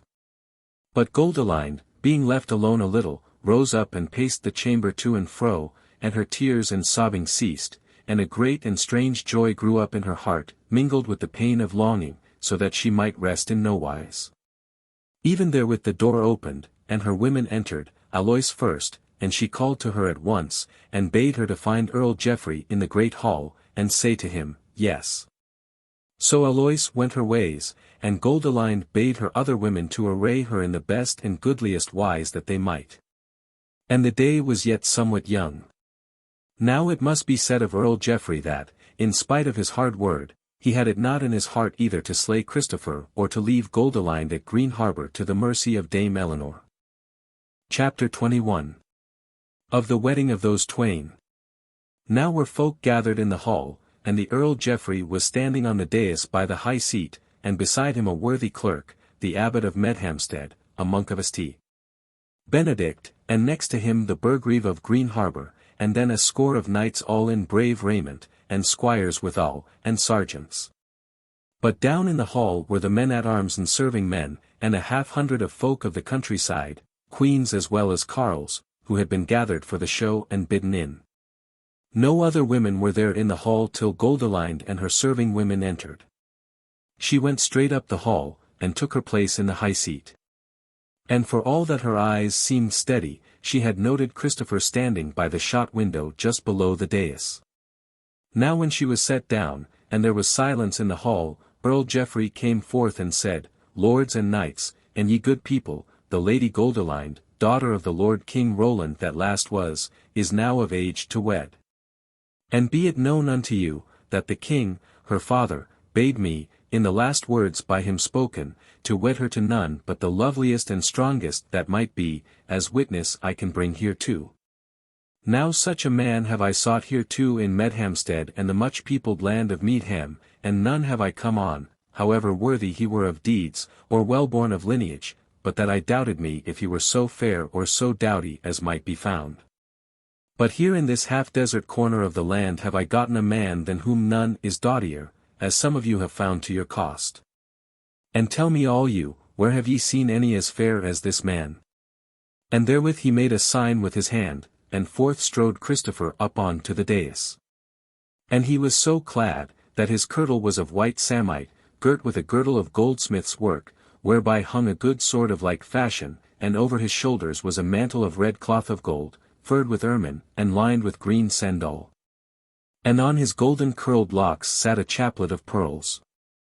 Then to the lords and all the people he seemed so fair and fearless and kind that they gave a great shout of welcome. And Goldilind came forth from her chair, as fair as a June lily, and came to Christopher and reached out her hand to him, but he refrained him a moment, so that all they could see how sweet and lovely a hand it was, and then he took it. And drew her to him, and kissed her mouth before them all. And still he held her hand, till the abbot of Medhamstead aforetold came and stood by them and blessed them. Then spake the earl again, Lo ye, here hath been due betrothal of these twain, and ye may see how meet they be for each other in goodliness and kindness. Now there lacketh not but they should be wedded straightway. And all is arrayed in the chapel, wherefore if this holy man will come with us and do on his mass hackle, our joy shall be fulfilled. Save that thereafter shall feast and merriment await all you in this hall, and we shall be there to welcome all comers in this house of Greenharbour, whereas this our gracious lady has long abided so happily. Man looked on man here and there, and smiled a little as he spake, but none said aught, for there were none save the earl's servants there, and a sort of poor wretches. So therewithal they went their ways to the chapel where was the wedding done as grandly as might be, considering they were in no grander place than Greenharbour. And when all was done, and folk began to flow away from the chapel, and Goldilind sat shamefaced but strangely happy in a great stall of the choir, the earl called Christopher unto him, and said, My lad, I deem that some great fortune shall betide thee since already thou hast begun so luckily. But I beseech thee mar not thy fortune by coming back with thy fair wife to the land of Meadham, or else it may be thou shalt cast thy life away, and that will bring her sorrow, as I can see well. He spake this grimly, though he smiled as he spake. But he went on more gently, I will not send you twain away empty-handed. When ye go out agates into the wide world, ye shall find 2 fair horses for your riding, well bedight, and one with a woman's saddle. And, moreover, a sumpter beast, not very lightly burdened, for on one side of him he beareth a chest wherein is, first of all, the raiment of my lady, and beneath it some deal of silver and gold and gems. But on the other side is victual and drink for the way for you, and raiment for thee, youngling. How sayest thou, is it well? It is well, Lord, said Christopher. Yet would I have with me the raiment wherewith I came hither, and my bow and my sacks. Yea, and wherefore, Carl, said Earl Geoffrey. Said the youngling, we be going to ride the wild wood, and it might be better for safety's sake that I be so clad as certain folk look to see men ride there. But he reddened as he spake, and the earl said, By Allhallows. But it is not ill thought of, and, belike, the same like kind of attire might be better to hide the queenship of the lady from the wood folk than that which now she weareth. True is that, Lord, quoth Christopher. Yet, said the earl, I will have you go forth from the castle clad in your lordly weed, lest folk of mine say that I have stripped my lady and cast her forth, don ye your poor raiment when in the wood ye be. Therewith he called to a squire, and bade him seek out that poor raiment of the new-wedded youngling, and bow withal and shafts good store, and do all on the sumpter. And, furthermore, he bade him tell one of my lady's women to set on the sumpter some of Goldilind's old and used raiment. So the squire did the earl's will, and both got Christopher's gear and also found Alois and gave her the earl's word. She smiled thereat, and went straightway and fetched the very same raiment, green gown and all, which she had brought to Goldilind in prison that other day, and in which Goldilind had fled from Greenharbour. And when she had done them in the chest above all the other gear, she stood yet beside the horses amidst of the varlets and squires who were gathered there to see the new-wedded folk depart. Presently then came forth through the gate those 2, hand in hand, and Earl Geoffrey with them. And he set Goldilind on her horse himself, and knelt before her to say farewell, and therewith was Christopher on his horse, and him the Earl saluted debonairly. But just as they were about shaking their reins to depart, Alois fell down on her knees before the Earl, who said, "What is toward, woman?" "A grace, my lord, a grace," said she. "Stand up on thy feet," said the Earl, "and ye, my masters, draw out of earshot." Even so did they. And the Earl bade her speak, and she said, "Lord, my lady is going away from Greenharbour, and anon thou wilt be going, and I shall be left with the sleek she-devil yonder that thou hast set over us. And here there will be hell for me without escape, now that my lady is gone. Wherefore I pray thee take me with thee to Meadhamstead, even if it be to prison, for here I shall die the worst of deaths." Earl Geoffrey smiled on her sourly, and said, "If it be as I understand, that thou hast lifted thine hand against my lady, wert thou wending with me, thou shouldst go just so far as the first tree. Thou mayst deem thyself lucky if I leave thee behind here. Nor needest thou trouble thee concerning Dame Eleanor, little more shalt thou hear of her henceforward." But Goldilind spake and said, "My lord Earl, I would ask grace for this one. For what she did to me she did compelled, and not of her free will, and I forgive it her. And moreover, this last time she suffered in her body for the helping of me, so if thou mightest do her asking I were the better pleased." "It shall be as thou wilt, my lady," said the Earl, "and I will have her with me and keep her quiet in Meadhamstead, but, by Allhallows, had it not been for thy word we would have had her whipped into the wild wood, and hanged up on to a tree thereafter." Then Alois knelt before Goldilind and kissed her feet, and wept, and drew back pale and trembling. But Goldilind shook her rein once for all now, and her apple-grey horse went forth with her. Christopher came after, leading the sumpter beast, and forth they went, and passed over the open green about the castle, and came on to the woodland way whereby Goldilind had fled that other time. Chapter 22. Of the Woodland Bride Chamber. They rode in silence a good way, and it was some 3 hours after noon, and the day as fair and bright as might be. Christopher held his peace for sweet shame that he was alone with a most fair maid, and she his own, and without defence against him. But she amidst of her silence turned, now red, and now somewhat pale, and now and again she looked somewhat askance on him, and he deemed her looks were no kinder than they should be. At last she spake, yet not looking on him, and said, "So, Forester, now is done what I must needs do, thy life is saved, and I am quit of Greenharbour, and its prison, and its torments. Whither away then?" Quoth he, all dismayed, for her voice was the voice of anger, "I wot not whither, save to the house thou hast blessed already with thy dear body." At that word she turned quite pale, and trembled, and spake not for a while, and smote her horse and hastened on the way, and he after her.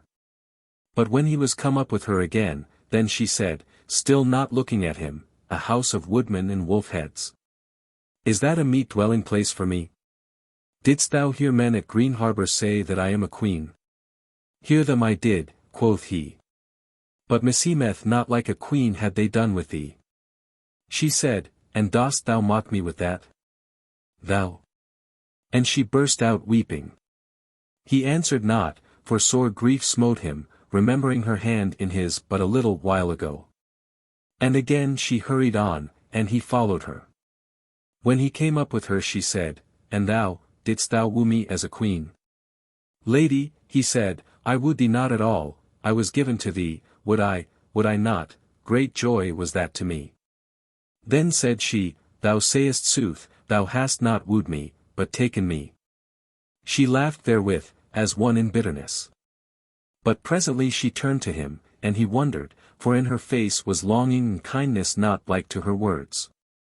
But he durst not speak to her lest he should anger her, and she turned her face from him again, and she said, "Wert thou given to me? Meseems I was given to thee, would I not, the queen to the churl, the woodman, the wolf-head." And again she rode on, and he followed, sick at heart and wondering sorely. When they were riding together again, they spake not to each other, though she stole glances at him to see how he fared. But he rode on with knit brows and a stern countenance. So in a while she began to speak to him again, but as if there were naught but courtesy between them, and neither love nor hatred. She fell to asking him of woodland matters, concerning bird and beast and things creeping, and at first he would scarce answer her at all, and then were his answers short.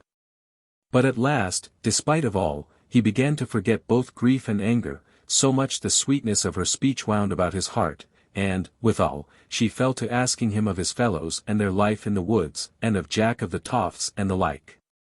And now he answered her questions fully, and whiles she laughed at his words, and he laughed also. And all pleasure had there been of this converse, if he had not beheld her from time to time and longed for the fairness of her body, and feared her wrath at his longing. So wore the day, and the sun was getting low, and they were come to another woodland pool which was fed by a clear-running little brook, and up from it went a low bank of greensward exceeding sweet. And beyond that oak trees wide-branched and great, and still fair greensward beneath them and hazel thicket beyond them. There, then, Goldilind reined up, and looked about her, but Christopher looked on her and not else.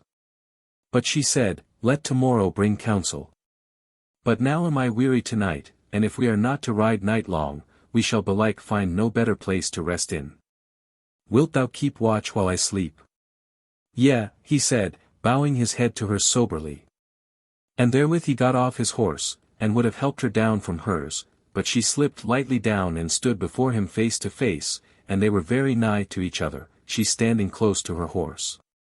Her face was pale to his deeming, and there was a piteous look in her eyes, so that he yearned towards her in his bowels, and reached his hand toward her. But she shrank aback, leaning against her horse, and said in a trembling voice, looking full at him, and growing yet paler, Forester, dost thou think it seemly that thou shouldst ride with us, thou such as thou hast told thyself to be? In this lordly raiment, which they gave thee yonder as part of the price for thy leading us away into the wild wood? Lady, said he, whether it be seemly or not, I see that it is thy will that I should go clad as a woodland churl, abide a little, and thy will shall be done.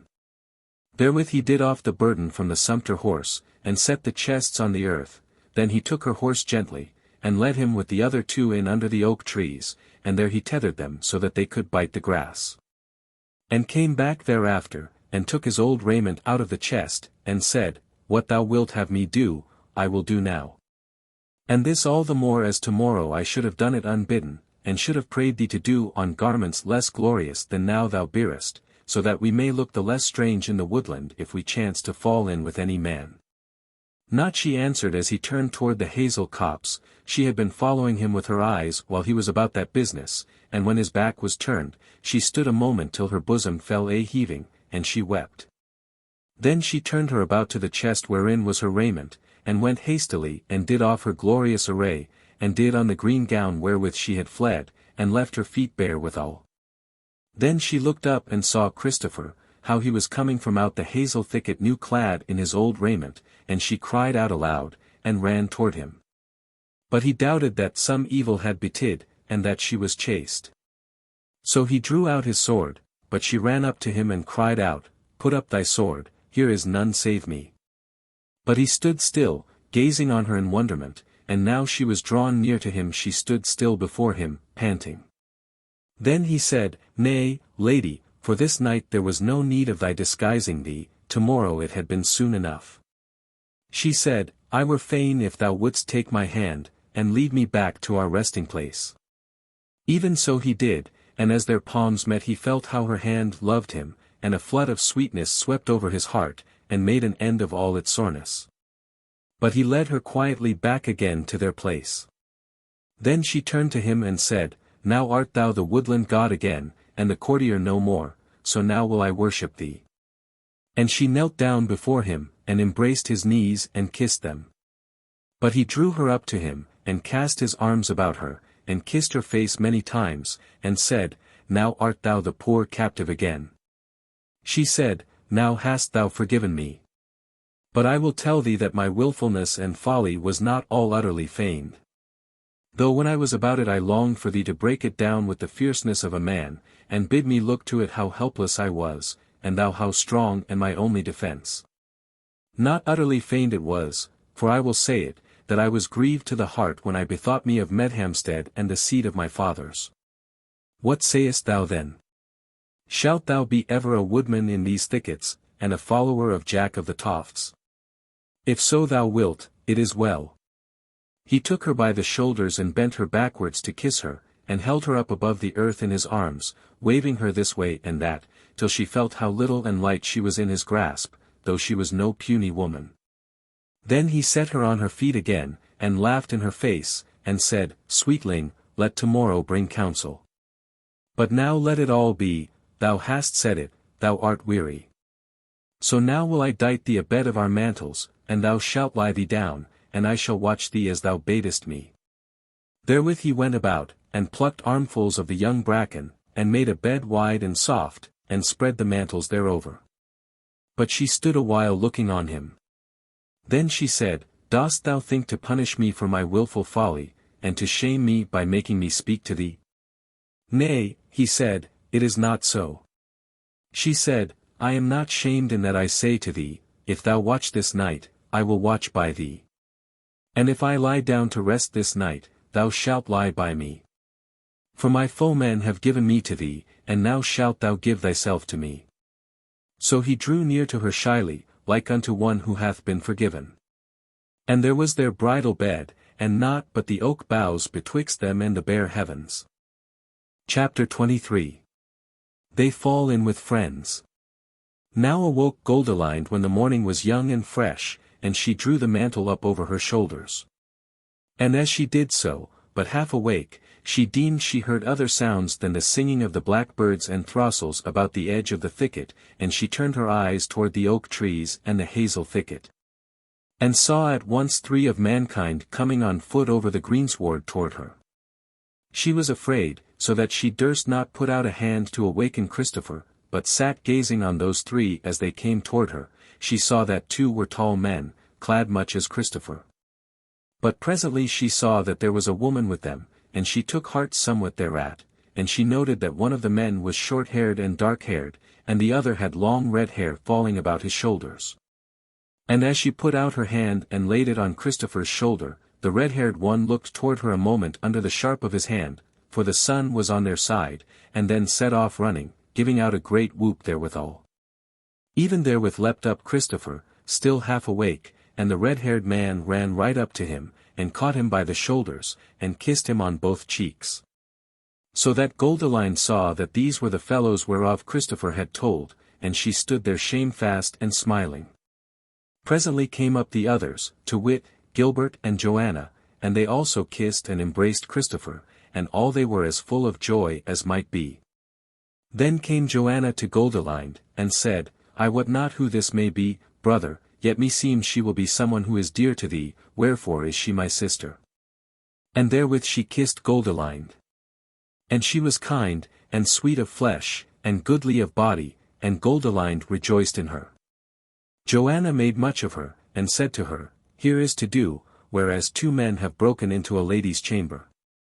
Come, sister, let us to the thicket, and I will be thy tiring maid, and while these others tell their tales we shall tell ours. And she took her hand and they went into the hazels. But the 2 newcome men seemed to find it hard to keep their eyes off Goldilind, till the hazels had hidden her.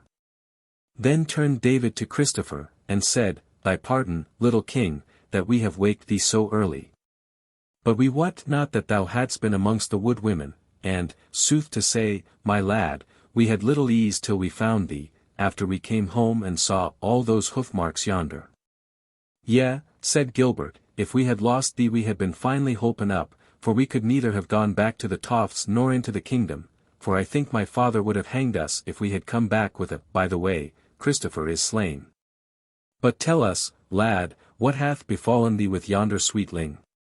Yea, tell us, said David, and sit down here betwixt us, with thy back to the hazel thicket, or we shall get no tale out of thee. Tush, man, Joanna will bring her back, and that right soon, I hope. Christopher laughed, and sat down between them, and told all how it had gone with him, and of Goldilind, who she was. The others hearkened heedfully, and Gilbert said, With all thou hast told us, brother, it is clear we shall find it hard to dwell in Littledale.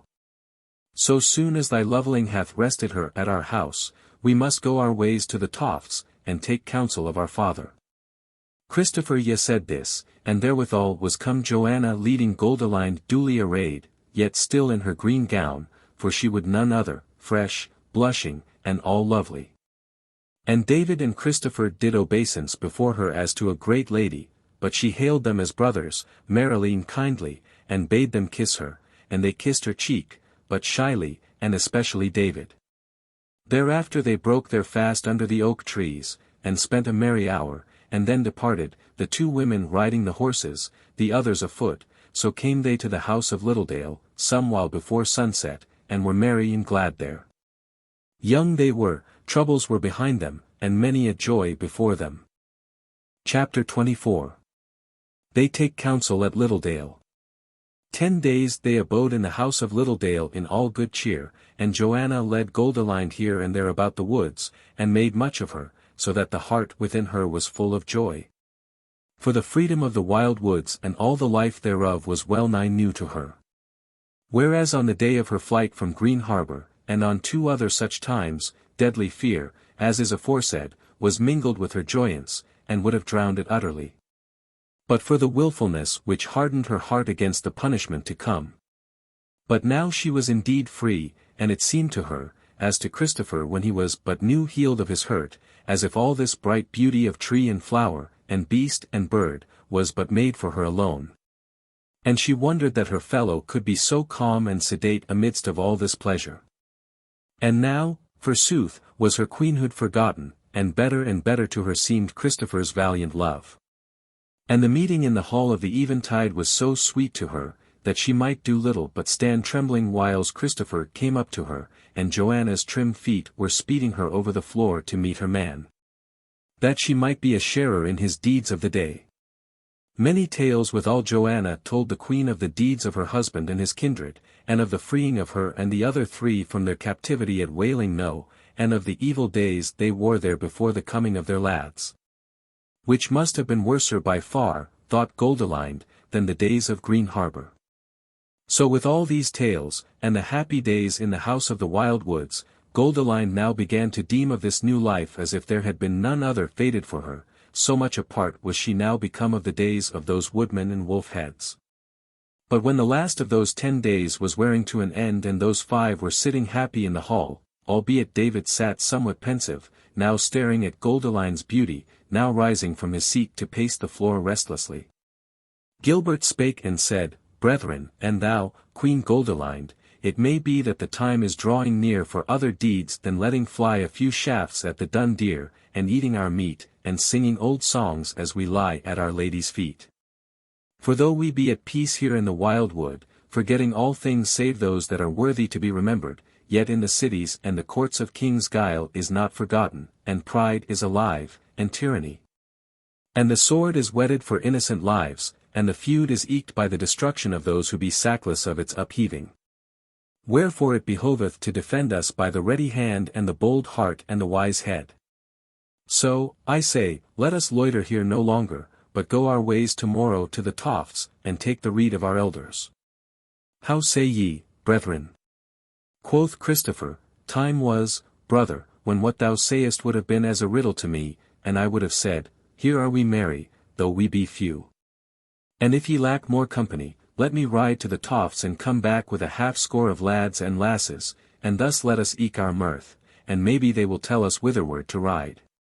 But now there is a change, since I have gained a gift over great for me, and I know that they shall be some of the great ones who would be eager to take it from me. And who knows what guile may be about the weaving even now, as on the day when thou first sawest this hall, beloved. Goldilind spake and sighed withal, whither my lord will lead me, thither will I go, but here is it fair and sweet and peaceful. Neither do I look for it that men will come hither to seek the Queen of Meadham. David said, Bethink thee, though, my lady, that he who wedded thee to the woodman may yet rue, and come hither to undo his deed, by slaying the said woodman, and showing the queen unto the folk. Goldilind turned pale. But Joanna spake, Nay, brother David, why wilt thou prick her heart with this fear? For my part, I think that, chance hap apart, we might dwell here for years in all safety, and happily enough, maybe. Yet also I say that we of the Tofts may well be eager to show this jewel to our kindred, and especially to our father and mother of the Tofts, so tomorrow we will set about the business of carrying her thither, will she, nil she. And therewith she threw her arms about Goldilind, and clipped her and kissed her, and Goldilind reddened for pleasure and for joy that she was so sore prized by them all. Chapter 25. Now they all come to the Tofts. Next morning, while the day was yet young, they rode together, all of them, the nighest way to the Tofts, for they knew the wood right well. Again they slept one night under the bare heavens, and, rising betimes on the morrow, came out under the Tofts some 4 hours after high noon, on as fair and calm a day of early summer as ever was seen. They rode up straight to the door of the great hall, and found but few folk about, and those mostly women and children. Jack was ridden abroad, they said, but they looked to see him back to supper, him and his sons, for he was no great way gone. Meantime, when they got off their horses, the women and children thronged round about them, and the children especially about Christopher, whom they loved much. The maidens, also, would not have him pass into the hall unkissed, though presently, after their faces had felt his lips, they fell a-staring and wondering at Goldilind. And when Christopher took her by the hand and gave her welcome to the house of the Tofts, and they saw that she was his, they grew to be somewhat afraid, or it might be shy, both of her and of him. Anyhow, folk came up to them in the hall, and made much of them, and took them unto chambers and washed their feet, and crowned them with flowers, and brought them into the hall again, and up on to the dais, and gave them to eat and drink. Thither came to them also the Lady Margaret, Jack's wedded wife, and made them the most cheer that she might, and unto her did Christopher tell his story as unto his very mother. And what there was in the house, both of carle and of queen, gathered round about to hearken, and Christopher nothing loath. And Goldilind's heart warmed toward that folk, and in sooth they were a goodly people to look on, and frank and happy, and of good will, and could well of courtesy, though it were not of the courts. Were the bright day, and it drew toward sunset, and now the carles came straight into the hall by twos and threes, till there were a many within its walls. But to each one of these knots as they entered, someone, carle or queen, spake a word or two, and straightway the newcomers went up to the dais and greeted Christopher pleasantly, and made obeisance to Goldilind. At last was the hall, so quiet erst, grown busy as a beehive, and amidst the throng thereof came in the serving folk, women and men, and set the endlong boards up, for the high table was a standing one of oak, right thick and strong. And then they fell to bringing in the service, all but what the fire was dealing with in the kitchen. And whiles this was doing, the sun was sinking fast, and it was dusk in the hall by then it was done, though without the sky was fair and golden, and about the edges of the thicket were the nightingales singing loud and sweet. But within was the turmoil of many voices, whereof few heeded if their words were loud or soft. Amidst all this, from close to the hall, rang out the sound of many horns winding a woodland tune. None was afeard or astonied, because all knew it for the horns of Jack of the Tofts. But they stilled their chattering talk somewhat, and abided his coming. And even therewith came the sound of many feet and the clash of weapons, and men poured in, and there was the gleam of steel, as folk fell back to the right and left, and gave room to the newcomers. Then a loud, clear, and cheery voice cried out from amidst of them, light in the hall, men and maids. Candles, candles. Let's see who is here before us. Straightway then was there running hither and thither, and light sprang up over all the hall, and there could folk see Jack of the Tofts, and 1.5 of his best, every man of them armed with shield and helm and byrnie, with green coats over their armour, and wreaths of young oak about their basnets. There they stood amidst of the hall, and every man with his naked sword in his fist. Jack stood before his folk clad in like wise with them, save that his head was bare but for an oak wreath. Men looked on a while and said naught, while Jack looked proudly and keenly over the hall, and at last his eye caught Christopher's, but he made the youngling no semblance of greeting.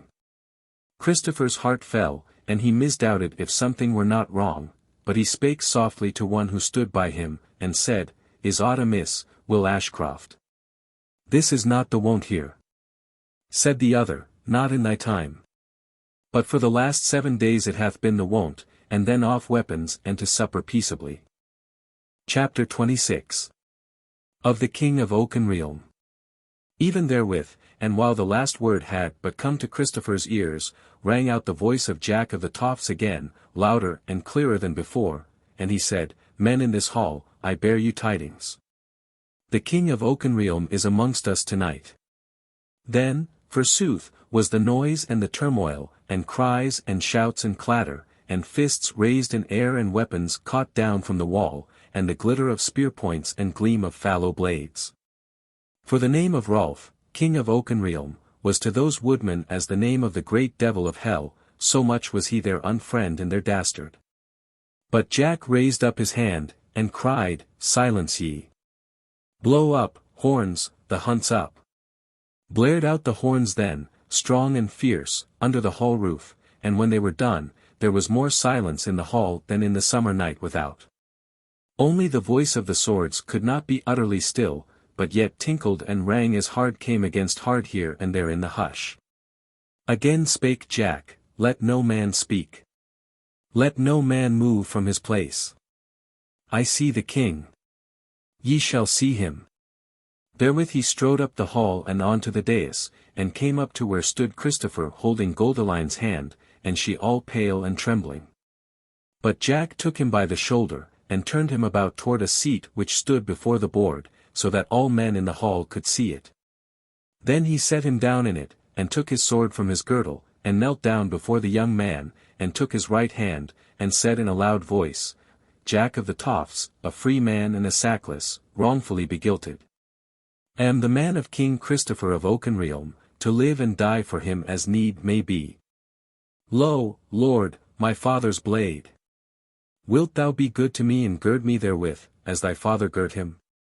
Now when Christopher heard him, at first he deemed that all this was some sport or play done for his pastime and the pleasure of the hallfolk in all kindness and honour.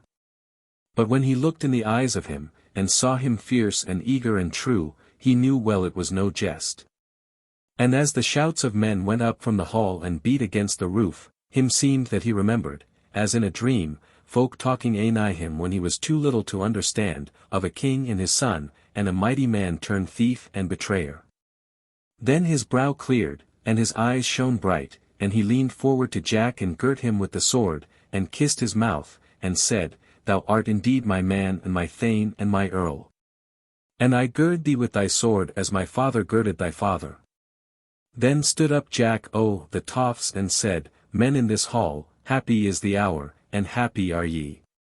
This man is the King of Oakenrealm, and he yonder is but a thief of kings, a dastard. And again great was the shouting, for carle and queen, young and old, they loved Christopher well, and Jack of the Tofts was not only their warduke and alderman, but their wise man also, and none had any thought of gainsaying him.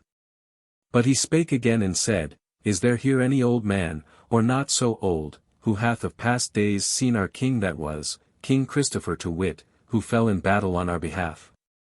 If so there be, let him come up hither. Then arose a greybeard from a bench nigh the high table, and came up onto the dais, a very tall man had he been, but was now somewhat bowed by age. He now knelt before Christopher, and took his hand, and said, I, William of Wittenham, a free man, a knight, sackless of the guilt which is laid on me, would be thy man, my lord king, to serve thee in all wise. If so be that I may live to strike one stroke for my master's son, whom now I see, the very living image of the king whom I served in my youth. Then Christopher bent down to him and kissed him, and said, Thou art indeed my man and my thane and my baron, and who knows but that thou mayst have many a stroke to strike for me in the days that are nigh at hand. And again the people shouted, and then there came another, and 10 more squires and knights and men of estate, who were now indeed woodmen and wolf-heads, but who, the worst of them, were sackless of aught save slaying an unfriend. Or a friend's unfriend, in fair fight. And all these kneeled before him, and put their hands in his, and gave themselves unto him. When this was done, there came thrusting through the throng of the hall a tall woman, old, yet comely as for her age. She went right up onto the dais, and came to where sat Christopher, and without more ado cast her arms about him and kissed him, and then she held him by the shoulders and cried out, "Oh, have I found thee at last, my loveling, and my dear, and my nurse chick? And thou grown so lovely and yet so big that I may never more hold thee aloft in mine arms, as once I was wont, though high enough belike thou shalt be lifted. And I say praise be to God and to his hallows that thou art grown so beauteous and mighty a man."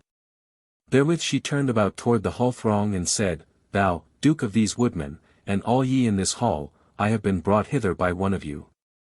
And though I have well nigh died of joy because of the suddenness of this meeting, yet I thank him therefore. For who is this goodly and gracious young man save the king's son of Oakenrealm, Christopher that was, and that to my certain knowledge? For he is my fosterling and my milk child, and I took him from the hands of the midwife in the high house of Oakenham 21 years ago. And they took him from Oakenham, and me with him to the house of Lord Richard the Lean, at Longholmes, and there we dwelt. But in a little while they took him away from Longholmes to I wot not whither, but would not suffer me to go along with him, and ever sit hence have I been wandering about and hoping to see this lovely child again, and now I see him, what he is. And again I thank God and Allhallows therefore." Once more then was there stir and glad tumult in the hall. But Goldilind stood wondering, and fear entered into her soul, for she saw before her a time of turmoil and unpeace, and there seemed too much between her and the sweetness of her love. Withal it must be said, that for as little as she knew of courts and war hosts, she yet seemed to see lands without that hall, and hosts marching, and mighty walls glittering with spears, and the banners of a great king displayed. And Jack of the Tofts and his champions and good fellows seemed but a frail defence against all that, when once the hidden should be shown, and the scantiness of the woodland should cry on the abundance of the kingdom to bow down.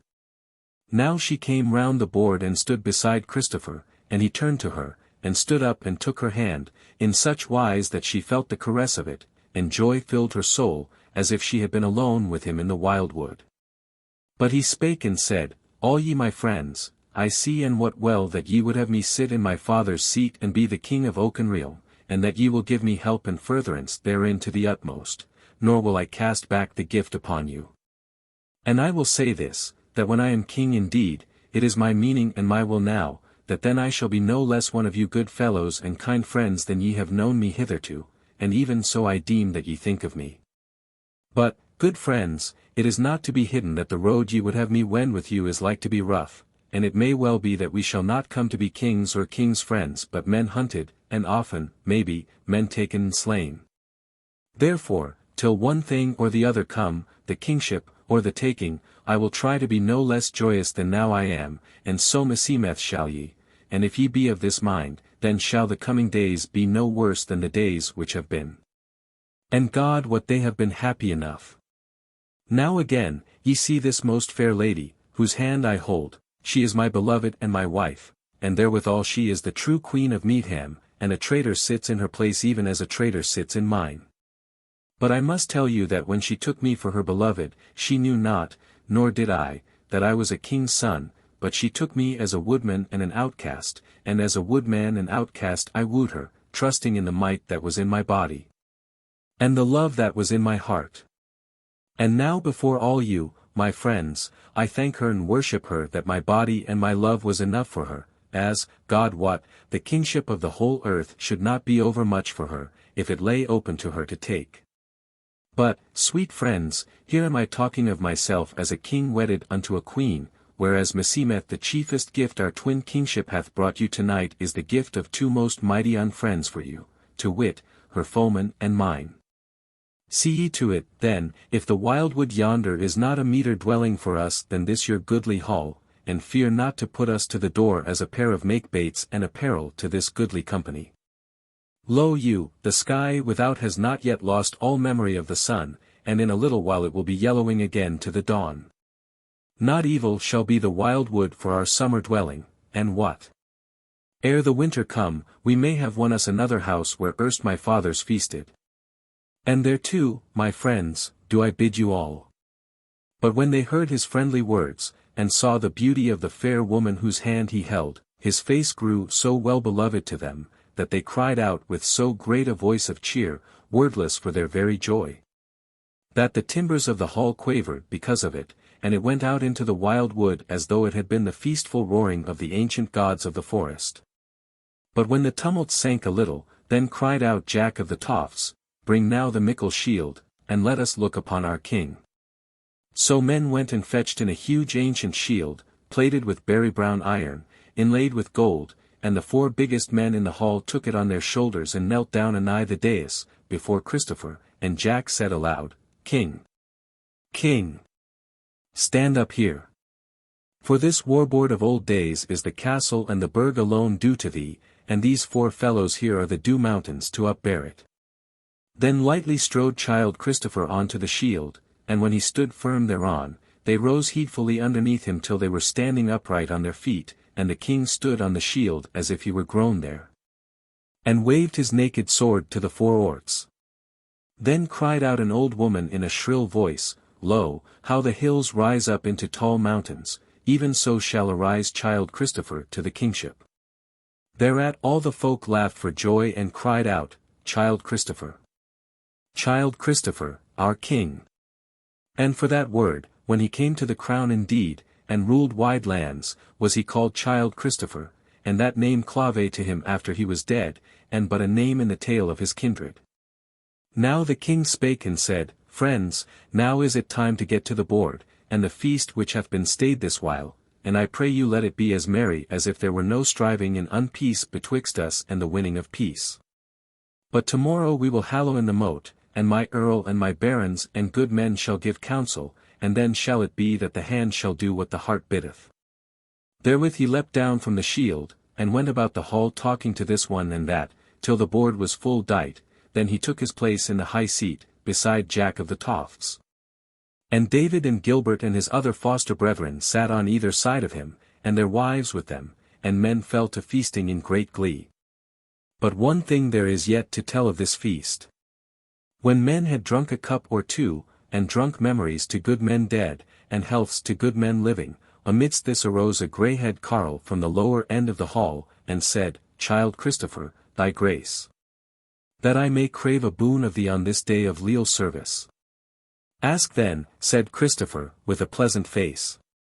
"King," quoth the carle, "here are we all gathered together, and we have before us the most beautifulest woman of the world, who sitteth by thy side. Now tonight we be all dear friends, and there is no lack between us, yet who can say how often we may meet and things be so? I do not say that there shall enmity and dissension arise between us, though that may betide. But it is not unlike that another time thou, king, and thy mate, may be prouder than now ye be, since now ye are new to it. And if that distance grow between us, it will avail not to ask my boon then." "Well, well, ask it now, friend," said the king, laughing, "I were fain of ending the day with a gift." "This it is then, king," said the carle, "since we are here set down before the loveliest woman in the world, grant us this, that all we menfolk may for this once kiss the face of her, if she will have it so." Huge laughter and cheers arose at his word, but King Christopher arose and said, "Friend, thy boon is granted with a good will, or how sayest thou, Goldilind my beloved?" For all answer she stood up blushing like a rose, and held out her 2 hands to the men in the hall. And straightway the old carle rose up and went in haste to the high table, before another man might stir, and took Goldilind by the chin, and kissed her well favourably, and again men laughed joyously. Then came before her Jack of the Tofts and all his sons, one after other, and kissed her face, save only David, who knelt humbly before her, and took her right hand and kissed it, while the tears were in his eyes. Then came many of the men in the hall, and some were bold, but many were shy, and when they came before her durst kiss neither hand nor face of her, but their hearts were full of her when they went to their places again. And all the assembly was praising her. So wore the time of that first night of the kingship of child Christopher. Chapter 27. Of the Husting of the Tofts. When morning was, there were horns sounding from the tower on the Toft, and all men hastening in their war gear to the topmost of the other Toft, the bare one, whereon was no building. For thereon was ever the moat-stead of these woodmen. But men came not only from the stead and houses of the Tofts, but also from the woodland cots and dwellings anigh, of which were no few. And they that came there first found King Christopher sitting on the mound amid the moat stead, and Jack of the Tofts and his 7 sons sitting by him, and all they well weaponed and with green coats over their hauberks. And they that came last found 300 of good men and true gathered there, albeit this was but the husting of the Tofts. So when there were no more to come, then was the moat hallowed, and the talk began. But short and sharp was their rede, for well did all men wot who had been in the hall the night before that there was now no time to lose. For though nigh all the men that had been in the hall were well known to each other, yet might there perchance have been some spy unknown, who had edged him in as a guest to one of the good men. Withal, as the saw saith, the word fleeth, the wight dieth. And it were well if they might gather a little host ere their foemen might gather a mickle. First therefore arose Jack of the Tofts, and began shortly to put forth the sooth, that there was come the son of King Christopher the Old, and that now he was seeking to his kingdom, not for lust of power and gain, but that he might be the friend of good men and true, and uphold them and be by them upholden. And saith he, Look ye on the face of this man, and tell me where ye shall find a friend friendlier than he, and more single-hearted? And therewith he laid his hand on Christopher's head, and the young man rose up, blushing like a maid, and thereafter a long time could no lord be heard for the tumult of gladness and the clashing of weapons. But when it was a little hushed, then spake Jack again, Now need no man say more to man on this matter, for ye call this curly-headed lad the king of Oakenrealm, even as some of ye did last night. Mighty was the shout of yesay that arose at that word. And when it was stilled, a grey head stood up and said, King Christopher, and thou, our leader, whom we shall henceforth call Earl, it is now meet that we shear up the war arrow, and send it forth to whithersoever we deem our friends dwell. And that this be done at once here in this moat, and that the hosting be after 3 nights frist in the plain of Hazeldale, which all ye know is 12 miles nigher to Oakenrealm than this. All men said this, no one gainsaid it, and straightway was fire kindled and the bull slain, for the said elder had brought him thither. And the arrow was sheared and scorched and reddened, and the runners were fetched, and the word given them, and they were sped on their errand. Up rose then another, a young man, and spake, Many stout fellows be here, and some wise and well ruled, and many also hothead and wilful, child Christopher is king now. And we all know him that when he cometh into the fray he is like to strike 3 strokes for 2 that any other winneth. But as to his lore of captainship, if he hath any, he was born with it, as is like enough, seeing who was his father. Therefore we need a captain well proven, to bid us how to turn hither and thither, and where to gather thickest, and where to spread thinnest, and when to fall on fiercely and when to give way, and let the thicket cover us. For wise in war shall our foemen be. Now therefore if anyone needeth a better captain than our kin-father and war-father Jack of the Tofts, he must needs go fetch him from otherwhere. How sayest thou, Christopher lad? Great cheer there was at the word, and laughter no little therewith. But Christopher stood up, and took Jack by the hand, and said, Now say I, that if none else follow this man into battle, yet will I. And if none else obey him to go backward or forward to the right hand or to the left as he biddeth, yet will I, thou, Wilfred Wellhead, look to it that thou dost no less. But ye folk, what will ye herein? So they all said Jack of the Tofts for captain, and forsooth they might do no less, for he was wary and wise, and had done many deeds, and seen no little of warfare. Then again arose a man of some 40 winters, strong built and not ungoodly, but not merry of countenance, and he spake, King and war leader, I have a word to say, we be wending to battle, we carles, with spear in fist and sword by side. And if we die in the fray, of the day's work is it, but what do we with our kinswomen, as mothers and daughters and wives and she-friends, and the little ones they have borne us? For, see ye, this warfare we are faring, maybe it shall not last long, and yet maybe it shall, and then may the foemen go about us and fall on this stead if we leave them behind here with none to guard them. And if, on the other hand, we leave them men enough for their warding, then we minish our host overmuch. What do we then? Then spake Jack of the Tofts, This is well thought of by Hayward of Whiteacre, and we must look to it. And, by my rede, we shall have our women and little ones with us, and why not? For we shall then but be moving Toftsstead as we move, and ever to some of us hath it been as a camp rather than an house. Moreover, ye know it, that our women be no useless and soft queens, who durst not lie under the oak boughs for a night or two, or wade a water over their ankles, but valiant they be, and kind, and helpful. And many of them are there who can draw a bow with the best, and, it may be, push a spear if need were. How say ye, lads? Now this also they said gladly. Forsooth they had scarce been fain of leaving the women behind, at least the younger ones, even had they been safe at the Tofts, for there is no time when a man would gladlier have a fair woman in his arms than when battle and life peril are toward. Thereafter the mote sundered, when the captain had bidden his men this and that matter that each should look to. And said that he, for his part, with King Christopher and a chosen band, would set off for Hazeldale on the morrow morn, whereas some deal of the gathering would of a certainty be come thither by then. And that there was enough left of that day to see to matters at the Tofts. So all men went about their business, which was, for the most part, seeing to the victualling of the host. Chapter 28. Of the hosting in Hazeldale. On the morrow early was Jack of the Tofts dight for departure, with Christopher and David and Gilbert and 50 of his best men. But when they went out of the porch into the sweet morning, lo! There was Goldilind before them, clad in her green gown, and as fresh and dear as the early day itself. And Jack looked on her and said, And thou, my lady and queen, thou art dight as thou wouldst wend with us.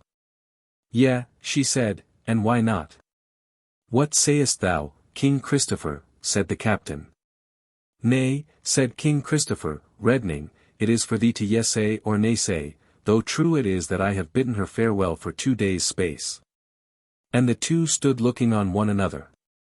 But Jack laughed and said, Well, then, so be it, but let us get to the way, or else when the sweethearts of these lads know that we have a woman with us we shall have them all at our backs. Thereat all laughed who were within earshot, and were merry. So they wended the woodland ways, some afoot, some a horseback, of whom was Jack of the Tofts, but Christopher and David went afoot. And Goldilind rode a fair white horse which the captain had gotten her. As they went, and King Christopher ever by Goldilind's right hand, and were merry and joyous, they two were alone in the woodland way. So Christopher took her hand and kissed it, and said, Sweetling, why didst thou tell me not of thy will to come along with us? Never had I balked thee. She looked at him, blushing as a rose, and said, Dear friend, I will tell thee. I knew that thou wouldst make our parting piteous sweet this morning, and of that I would not be balked. See, then, how rich I am, since I have both parted from thee and have thee. And therewith she louted down from her saddle, and they kissed together sweetly, and so thereafter wore the way. So came they to the plain of Hazeldale, which was a wide valley with a middling river winding about it, the wild wood at its back toward the Tofts, and in front downland not wooded, save here and there a tree nigh a homestead or cot. For that way the land was builded for a space. Forsooth it was not easy for the folk thereabout to live quietly, but if they were friends in some wise to Jack of the Tofts. So when the company of the Tofts came out into the dale about 3 hours after noon, it was no wonder to them to see men riding and going to and fro, and folk pitching tents and raising booths nigh to the cover of the wood. And when the coming of the Toft folk was seen, and the winding of their horns heard, there was many a glad cry raised in answer, and many an horn blown. And all men there came running together toward where now was stayed Jack of the Tofts and Christopher and their men. Then Goldilind bade Christopher help her light down, so he took her in his arms, and was not over hasty in setting her down again. But when she stood by him, she looked over the sunny field darkened by the folk hastening over the greensward, and her eyes glittered and her cheek flushed, and she said, Lord King, be these some others of thy men? Yea, sweetling, said he, to live and die with me. She looked on him, and said softly, Maybe it were an ill wish to wish that I were thou, yet if it might be for 1 hour. Said he, Shall it not be for more than 1 hour? Shall it not be for evermore, since we twain are become one? Nay, she said, this is but a word, I am but thine handmaid, and now I can scarce refrain my body from falling before thy feet. He laughed in her face for joy, and said, Abide a while, until these men have looked on thee, and then shalt thou see how thou wilt be a flame of war in their hearts that none shall withstand. Now were the dale dwellers all come together in their weapons, and they were glad of their king and his loveling, and stout men were they all, albeit some were old, and some scarce of man's age. So they were ranked and told over, and the tale of them was over 60 who had obeyed the war arrow, and more, they said, would come in every hour. But now the captains of them bade the Toft folk eat with them. And they said the bidding merrily, and word was given, and sacks and baskets brought forth, and barrels to boot, and all men sat down on the greensward, and high was the feast and much the merriment on the edge of Hazeldale. Chapter 29. Tidings come to Hazeldale.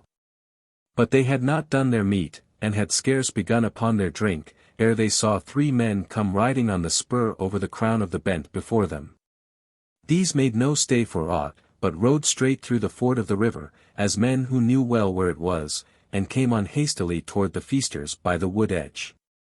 Then would some have run to meet them, but Jack of the Tofts bade them abide till he had heard the tidings.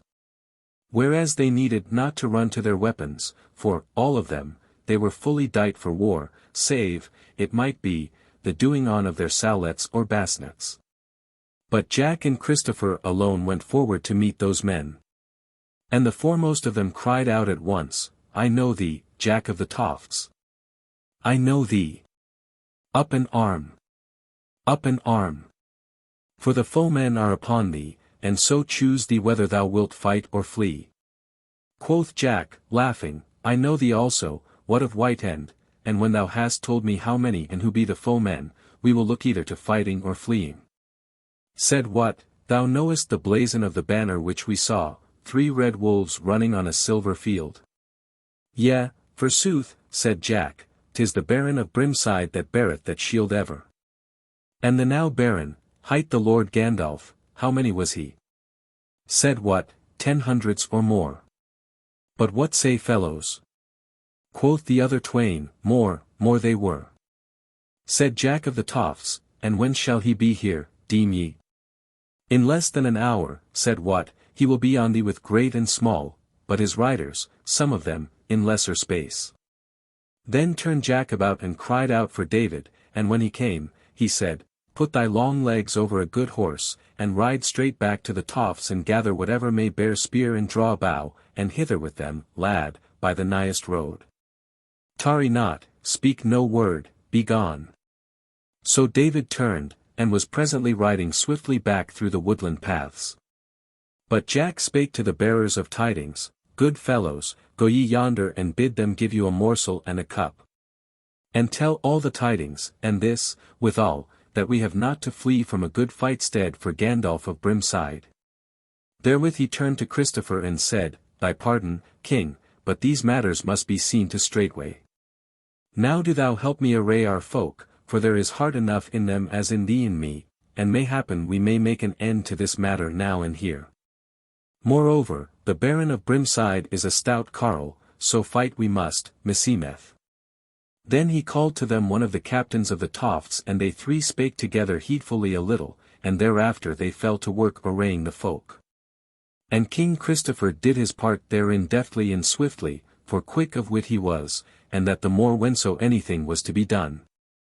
As to the array, the main of the folk that were spearmen and billmen but moved forward somewhat from where they had dined to the hanging of the bent, so that their foemen would have the hill against them wherever they came on point and edge. But the bowmen, of whom were now some 200s, for many men had come in after the first tally, were spread abroad on the left hand of the spearmen toward the river, where the ground was somewhat broken, and bushed with thorn bushes. And a bite of the water drew nearer to the Tofters, amidst of which was a flat eyot, edged with willows and covered with firm and sound greensward, and was some 30 yards endlong and 20 overthwart.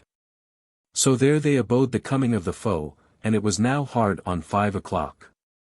But Christopher went up to Goldilind where she stood amidst of the spearmen, hand turning over hand, and her feet wandering to and fro almost without her will.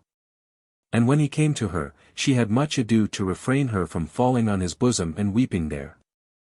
But he cried to her gaily, "Now, my lady and queen, thou shalt see a fair play toward even sooner than we looked for. And thine eyes shall follow me, if the battle be thronged, by this token, that amongst all these good men and true I only wear a forgilded basnet with a crown about it. Oh," she said, "if it were but over, and thou alive and free. I would pay for that, I deem, if I might, by a sojourn in Greenharbour again." "What," he said, "that I might have to thrust myself into the peril of snatching thee forth again?" And he laughed merrily. "Nay," said he, "this play must needs begin before it in death, and by Saint Nicholas, I deem that today it beginneth well." But she put her hands before her face, and her shoulders were shaken with sobs. "Alas! Sweetling," said he, "that my joy should be thy sorrow. But, I pray thee, take not these stout hearts for runaways. And oh! Look, look!" She looked up, wondering and timorous, but all about her the men sprang up and shouted, and tossed up bill and sword, and the echo of their cries came back from the bowman on the left. And Christopher's sword came rattling out of the scabbard and went gleaming up aloft. Then words came into the cry of the folk, and Goldilind heard it, that they cried, "Child Christopher! King Christopher!" Then over her head came a sound of flapping and rending as the evening wind beat about the face of the wood. And she heard folk cry about her, "The banner, the banner! Ho for the woodwife of Oakenrealm!" Then her eyes cleared for what was aloof before her, and she saw a dark mass come spreading down over the bent on the other side of the river, and glittering points and broad gleams of white light amidst of it, and noise came from it. And she knew that here were come the foemen. But she thought to herself that they looked not so many after all. And she looked at the great and deft bodies of their folk, and their big-headed spears and wide-bladed glaives and bills, and strove with her heart and refrained her fear. And thrust back the image which had arisen before her of Greenharbour come back again, and she lonely and naked in the least guard-chamber, and she stood firm, and waved her hand to greet the folk. And lo! There was Christopher kneeling before her and kissing her hand, and great shouts arising about her of, "The Lady of Oakenrealm! The Lady of Meadham! For the Lady! For the Lady!" Chapter 30. Of the field that was set in the home of Hazeldale. Now thither cometh Jack o' the Tofts, and spake to Christopher, "See thou, lad, Lord King, I should say. This looketh not like very present battle, for they be stayed half-way down the bent, and lo thou, some half-score are coming forth from the throng with a white shield raised aloft. Do we in likewise, for they would talk with us." "Shall we trust them, father?" said Christopher. "Trust them we may, son," said Jack. "Gandalf is a violent man, and a lifter of other men's goods, but I deem not so evil of him as that he would bewray troth." So then they let do a white cloth over a shield and hoist it on a long spear, and straightway they gat to horse, Jack of the Tofts, and Christopher, and Hayward of Whiteacre, and Gilbert, and a half-score all told. And they rode straight down to the ford, which was just below the tail of the eyot aforesaid, and as they went, they saw the going of the others, who were by now hard on the waterside. And said Jack, "See now, King Christopher, he who rides first in a surcoat of his arms is even the Baron, the black bullet-headed one, and the next to him, the red-head, is his squire and man, Oliver Marson, a stout man, but fierce and grim-hearted. Lo thou, they are taking the water, but they are making for the eyot and not our shore, son mine, this will mean a hazelled field in the long run, but now they will look for us to come to them therein. Yea, now they are Woodland and have pitched their white shield. And hearken, that is their horn, blow we in answer, ho, noise. Set thy lips to the brass." So then, when one horn had done its song, the other took it up, and all men of both hosts knew well that the horns blew but for truce and parley. Now come the Toft folk to the ford, and take the water, which was very shallow on their side, and when they come up on to the eyot, they find the Baron and his folk off their horses, and lying on the green grass.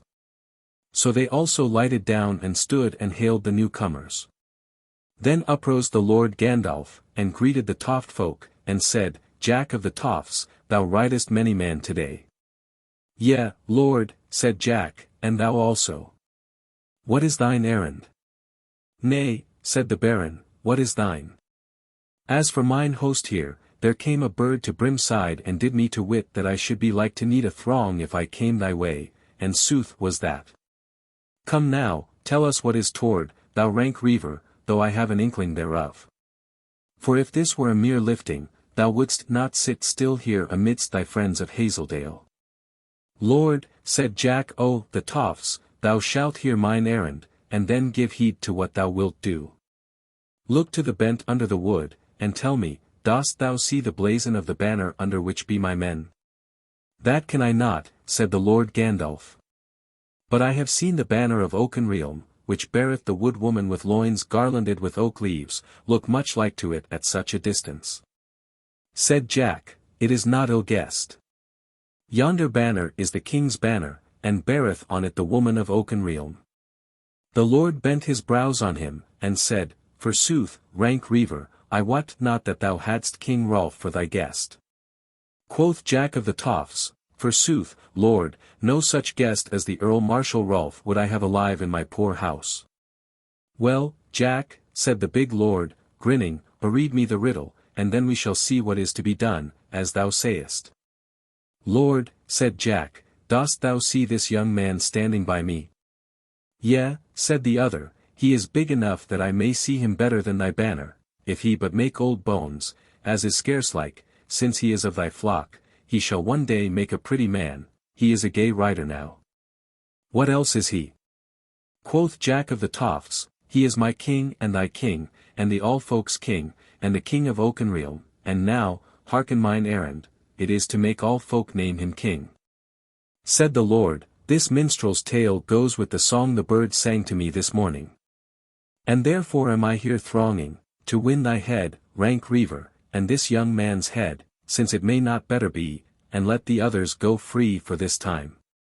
Ha! What sayest thou? And thou, youngling? 'Tis but the stroke of a sword, since thou hast fallen into my hands, and not into the hangman's or the king's. Thou must win them first, Lord, said Jack of the Tofts. Therefore, what sayest thou? Where shall we cast down the white shield and uprear the red? Hot art thou, head, heart, and hand, rank reaver, said the Lord, bide a while. So he sat silent a little. Then he said, Thou sayest, Jack of the Tofts, that now thou hast thrust the torch into the toe, if I go back to King Rolf without the heads of you twain, I am like to pay for it with mine own. Therefore hearken. If we buckle together and fight presently, it is most like that I shall come to my above, but thou art so wily and stout that it is not unlike that thou, and perchance this luckless youngling, may slip through my fingers into the wood. And then it will avail me little with the king that I have slain a few score nameless wolf-heads. So, look you. Here is a fair field hazelled by God, let us two use it today, and fight to the death here. And then if thou win me, smite off my head, and let my men fight it out afterwards, as best they may without me, and 'tis like they will be beaten then. But if I win thee, then I win this youngling withal, and bear back both heads to my lord king, after I have scattered thy wolf heads and slain as many as I will, which shall surely befall, if thou be slain first. Then cried out Jack of the Tofts, Hail to thy word, stout heart. This is well offered, and I take it for myself and my lord king here. And all that stood by and heard gave a glad sound with their voices, and their armor rattled and rang as man turned to man to praise their captains. But now spake Christopher, Lord of Brimside, it is not wondrous though thou set me aside as of no account, whereas thou deemest me no king or king's kindred. But thou, Lord Earl, who wert once Jack of the Tofts, I marvel at thee, that thou hast forgotten thy king so soon. Ye twain shall now wot that this is my quarrel, and that none but I shall take this battle upon him. Thou servant of Rolf, the traitor and murderer, hearken. I say that I am king of Oakenrealm, and the very son of King Christopher the Old, and that will I maintain with my body against every gainsayer. Thou lord of Brimside, wilt thou gainsay it? Then I say thou least, and lo here, my glove. And he cast it down before the Lord. Again was there good rumour, and that from either side of the bystanders. But Jack of the Tofts stood up silent and stiff, and the Baron of Brimside laughed, and said, Well, Swain, if thou art weary of life, so let it be, as for me, but how sayest thou, Jack of the Tofts? Art thou content to give thine head away in this fashion, whereas thou wottest that I shall presently slay this king of thine? Said Jack, The king of Oakenrealm must rule me as well as others of his liegemen, he must fight if he will, and be slain if he will. Then suddenly he fell a-laughing, and beat his hand on his thigh till the armour rattled again, and then he cried out, Lord Gandalf, have a care, I bid thee. Where wilt thou please to be buried, lord? Said the other, I wot not what thou wilt mean by thy fooling, rank reaver. But here I take up this youngling's glove, and on his head be his fate. Now as to this battle. My will is, that we two champions be all alone and afoot on the eyot. How say ye? Even so be it, said Jack, but I say that half a score on each side shall be standing on their own bank to see the play, and the rest of the host come no nigher than now we are. Ye say it, said the Baron. And now do thou, rank reaver, go back to thy fellowship and tell them what we have arded, and do thou, Oliver Marson, do so much for our folk.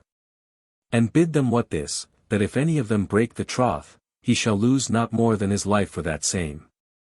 Therewith all went ashore to either bank, save the Baron of Brimside and Christopher. And the Baron laid him down on the ground and fell to whistling the tune of a merry Yule dance, but as for Christopher, he looked on his foeman, and deemed he had seldom seen so big and stalwart a man. And withal he was of ripe age, and had seen some 40 winters. Then he also cast himself down on the grass, and fell into a kind of dream, as he watched a pair of wagtails that came chirping up from the sandy spit below the eyot. Till suddenly great shouting broke out, first from his own bent, and then from the foeman's, and Christopher knew that the folk on either side had just heard of the battle that was to be on the Holm. The Baron arose at the sound and looked to his own men, whence were now coming that half-score who were to look on the battle from the bank. But Christopher stirred not, but lay quietly amongst the flowers of the grass, till he heard the splash of horse hoofs in the ford, and there presently was come Jack of the Tofts bearing basnet and shield for his lord. And he got off his horse and spake to Christopher, If I may not fight for thee, my son and king, yet at least it is the right of thine earl to play the squire to thee, but a word before thy basnet is over thine ears. The man yonder is well nigh a giant for stature and strength, yet I think thou mayest deal with him, and be none the sorer when thou liest down tonight.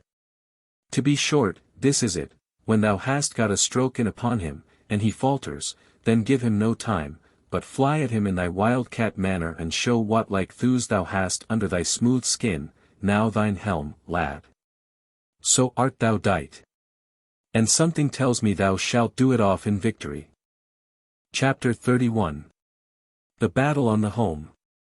So when Christopher was armed, Jack turned about speedily, and so gat him back through the ford and stood there on the bank with the 9 other folk of the Tofts.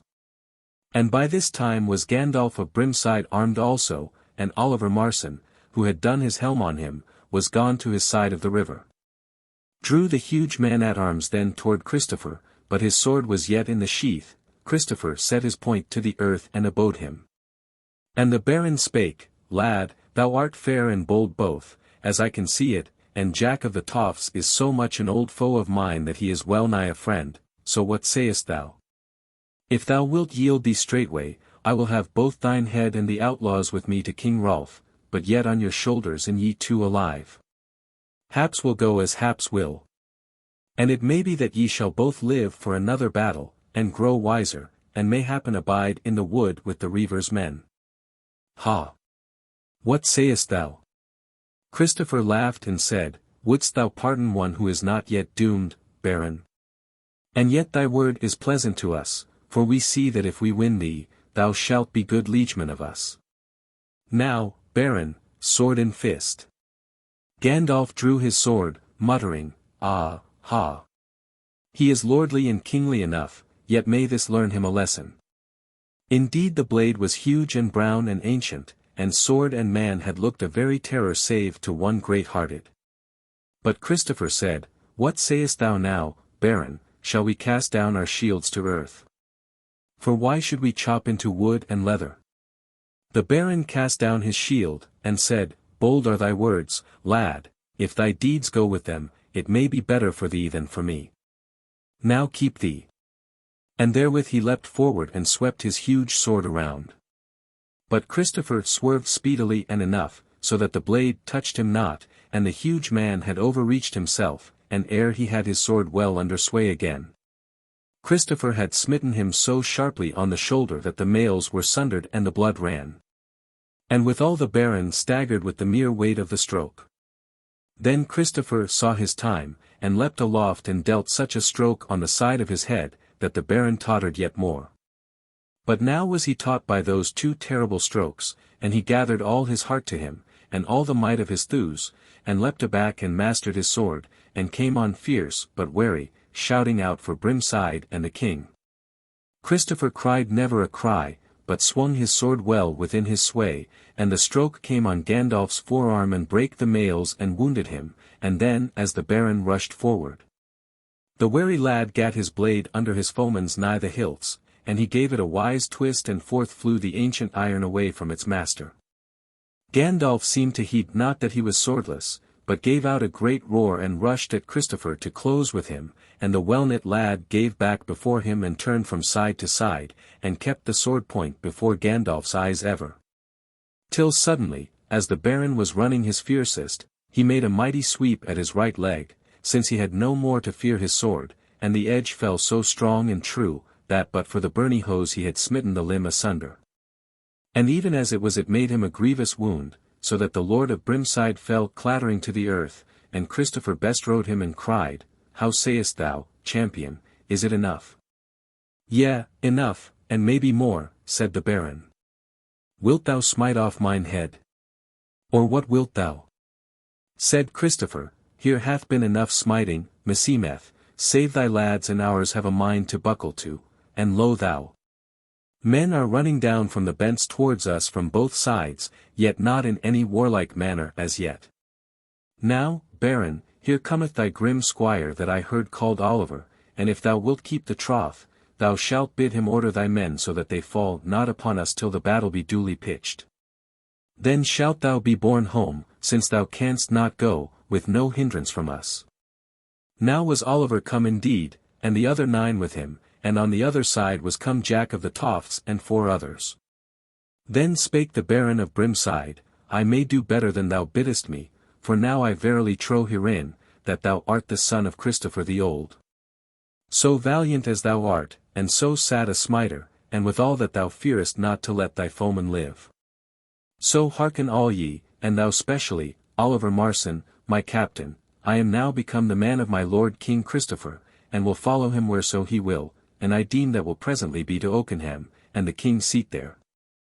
Now look to it that thou, Oliver, order my men under King Christopher's banner, till I be healed, and then if all be not over, I shall come forth myself, shield on neck and spear in fist, to do battle for my liege lord, so help me God and St.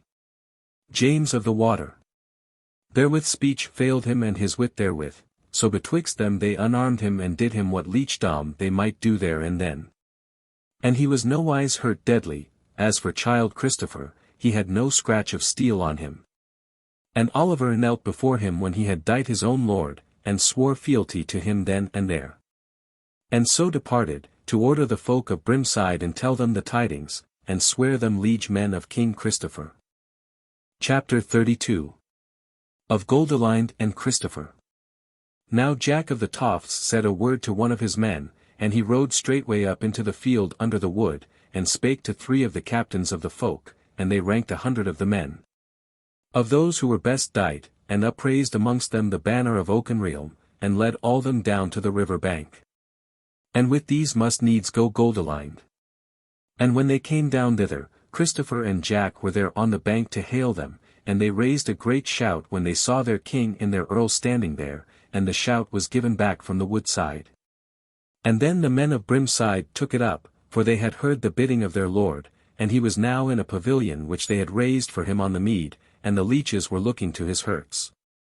And they feared him, but rather loved than hated him, and he was more to them than the king in Oakenrealm, and they were all ready to do his will. But as to Goldilind, her mind it had been, as she was going down the meadow, that she would throw herself upon Christopher's bosom and love him with glad tears of love. But as she came and stood over against him, she was abashed, and stood still looking on him, and spake no word. And he also was ashamed before all that folk to say the words whereof his heart was full, and longed for the night, that they might be alone together. But at last he said, Lady and Queen, thou sayest that we be well beloved, that they rejoice so much in a little deed of mine. And still she spake not, and held hand in hand. But Jack of the Tofts spake and said, By Saint Hubert, the deed may be little, though there be men who would think no little of overcoming the biggest man and the fellest fighter of Oakenrealm, but at least great things shall come thereof. King, thy strokes of this day have won the Oakenrealm, or no man I know in field, and many a mother's son have they saved from death. For look thou yonder over the river, Goldilind, my lady, and tell me what thou sayest. She turned to him and said, Lord Earl, I see warriors a many. Yea, said Jack, and stout fellows be they for the more part, and hard had been the handplay had we met, ere they had turned their backs. But now, see thou, we shall wend side by side toward Oakenrealm, for our Lord there hath won them to his friends, and doubt thou not that when they see him and thee and I, they shall be friends indeed. What? Dost thou weep for this? Or is it because he hath done the deed and not thou? Or rather, because thine heart is full for the love of him? She smiled kindly on Jack, but even therewith she felt two hands laid on her shoulders, and Christopher kissed her without any word. Chapter 33. A council of captains, the host comes to Broadlees, and makes for Woodwall. That night, though there was some little coming and going between the Tofters and the Brimsiders, yet either flock slept on their own side of the river. Moreover, before the midst of the night, cometh David to the wood side, and had with him all men defensible of the Tofts and the houses thereabout, and most of the women also, many of whom bore spear or bow, so that now by the wood side. What with them of the Tofts and the folk who joined them thereto from the countryside about Hazeldale, there were well nigh 10 hundreds of folk under weapons. And yet more came in the night through, for the tidings of the allegiance of Brimside was spreading full fast. Betimes on the morrow was King Christopher afoot, and he and Jack and David and Gilbert, and they 12 in company, went down to the banner by the water side. And to them presently came Oliver Marson and 10 other of the captains of Brimside, and did them to wit that the Baron were fain if they would come to his pavilion and hold counsel therein. For that he was not so sick but he might well speak his mind from where he lay. So thither they went all, with good will, and the Baron greeted them friendly, and made what reverence he might to Christopher, and bade him say what was his mind and his will. But Christopher bade them who were his elders in battle to speak. And the Baron laughed outright and said, Meseemeth, Lord King, thou didst grow old yesterday at my costs, but since thou wilt have me to speak, I will even do so. And to make matters the shorter, I will say that I wot well what ye have to do. And that is, to fall upon the Earl Marshal's folk ere they fall upon us. Now some folk deem we should fare to Brimside and have a hosting there, but I say nay, whereas it leeth out of the road to Oakenham, and thereby is our road, Meseemeth. And it is but some 6 days riding hence, save, as is most like, 2 of those days be days of battle, but if we go straight forward with banners displayed, each day's faring shall be a day of hosting and gathering. For I tell thee, Lord King, the fame of thee has by now gone far in this countryside. Wherefore I say no more, since I wax weary, than this, to the road this morning, and get we so far as Broadlees ere nightfall, for there we shall get both victual and folk.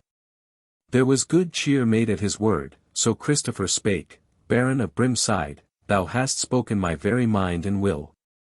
And but if these lords and captains gainsay it, let us tarry no longer, but array all our folk in good order and take tale of them, and so for Broadlees. What say ye, lords? None nay said it, so there was no more talk save as to the ordering of this or the other company. And it was so arded that the Brimside men should fare first at the head of the host with the banner of Brimside, and that then should go the mingled folk of the countryside, and lastly the folk of the Tofts with the banner of Oakenrealm. So that if the host came upon foemen, they might be for a cloud to hide the intent of their battles a while till they might take their advantage. So went the captains to their companies, and the Tofters and their mates crossed the river to the men of Brimside, who gave them good cheer when they came amongst them. And it was hard to order the host for a while, so did the upland folk throng about the king and the queen, and happy were they who had a full look on Goldilind, and yet were some so lucky and so bold that they kissed a hand of her. And one there was, a very tall young man, and a goodly, who stood there and craved to kiss her cheek, and she did not gainsay him, and thereafter naught was good to him save an occasion to die for her. As for Christopher, he spake to many, and said to them that wheresoever his banner was, he at least should be at the forefront whenso they came upon unpeace. And so soon as they gat to the road, he went from company to company, speaking to many, and that so sweetly and friendly that all praised him, and said that here forsooth was a king who was all good and nothing bad. Whereas hitherto men had deemed them lucky indeed if their king were half good and half bad. Merry then was the road to Broadlees, and they came there before nightfall, and it was a little cheaping town and unwalled, and if the folk had had any will toward them, they lacked might. But when they found they were not to be robbed, and that it was but the proclaiming of King Christopher in the marketplace, and finding victual and house room for the host, and the mayor taking a paper in payment thereof, none stirred against them. And a many joined the host to fight for the fair young king. Now not as yet had they heard at Broadlees of any force stirring against them.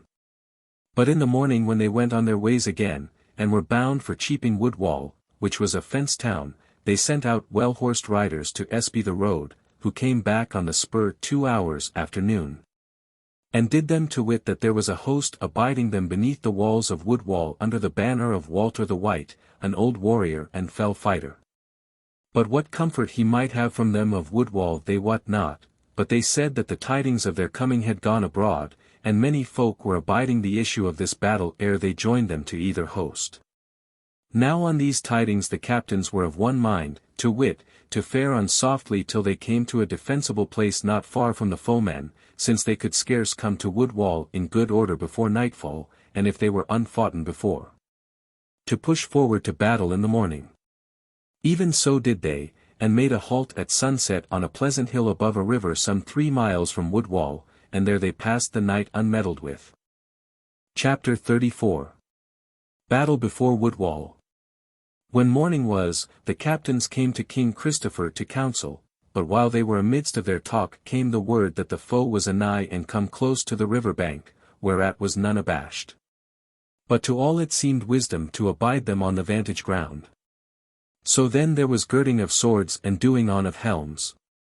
As for ordering of the folk, it was already done, for all the host was ranked on the bent side, with the banner of Oakenrealm in the midst, on its left hand the banner of the Tofts, and on the right the banner of Brimside. Now when Christopher was come to his place, he looked down and saw how the foemen were pouring over the river, for it was nowhere deep, and there were 4 quite shallow fords, many more were they than his folk. But he deemed that they fared somewhat tumultuously. And when the bowmen of the Tofts began shooting, the foemen, a many of them, stayed amidst of the river to bend bow in their turn, and seemed to think that were nigh enough already. Nay, some went back again to the other bank, to shoot thence the surer and the drier, and some went yet a little further back on the field. So that when their sergeants and riders were come on to the hither bank, they lacked about 1/5 of all their host, and they themselves, for all they were so many, had some ado to make up their minds to go forward. Forsooth, when they looked up to the bent and saw the 3 banners of Oakenrealm and the Tofts and Brimside all waving over the same ranks, they knew not what to make of it. And Christopher's host, when they saw them hang back, brake out into mocking whoops and shouts, and words were heard in them, "Come and dine at Brimside, good fellows. Come up to the Tofts for supper and bed. A Christopher. A Christopher." And so forth. Now all King Christopher's men were afoot, saving a band of the riders of Brimside, who best rode strong and tall horses, and bore jack and sowlet and spear, but no heavy armor. So Christopher heard and saw, and the heart rose high in him, and he sent messengers to the right and the left, and bade the captains watch till he waved his sword aloft, and then all down the bent together.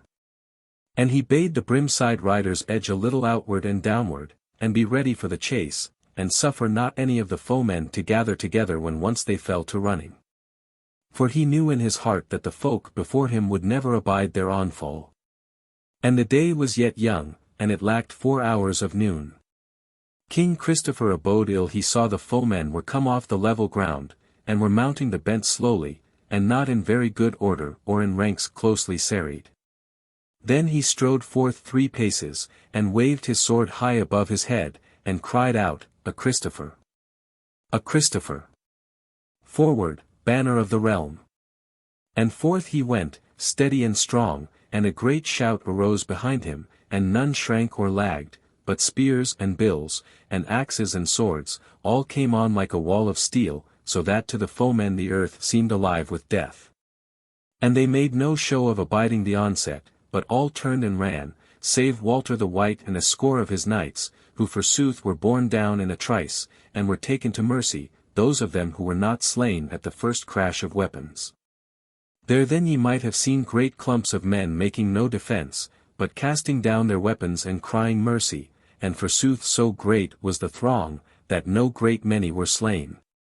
But on the other hand, but few gat away across the water, and on them presently fell the brimside riders, and hewed down and slew and took few to mercy.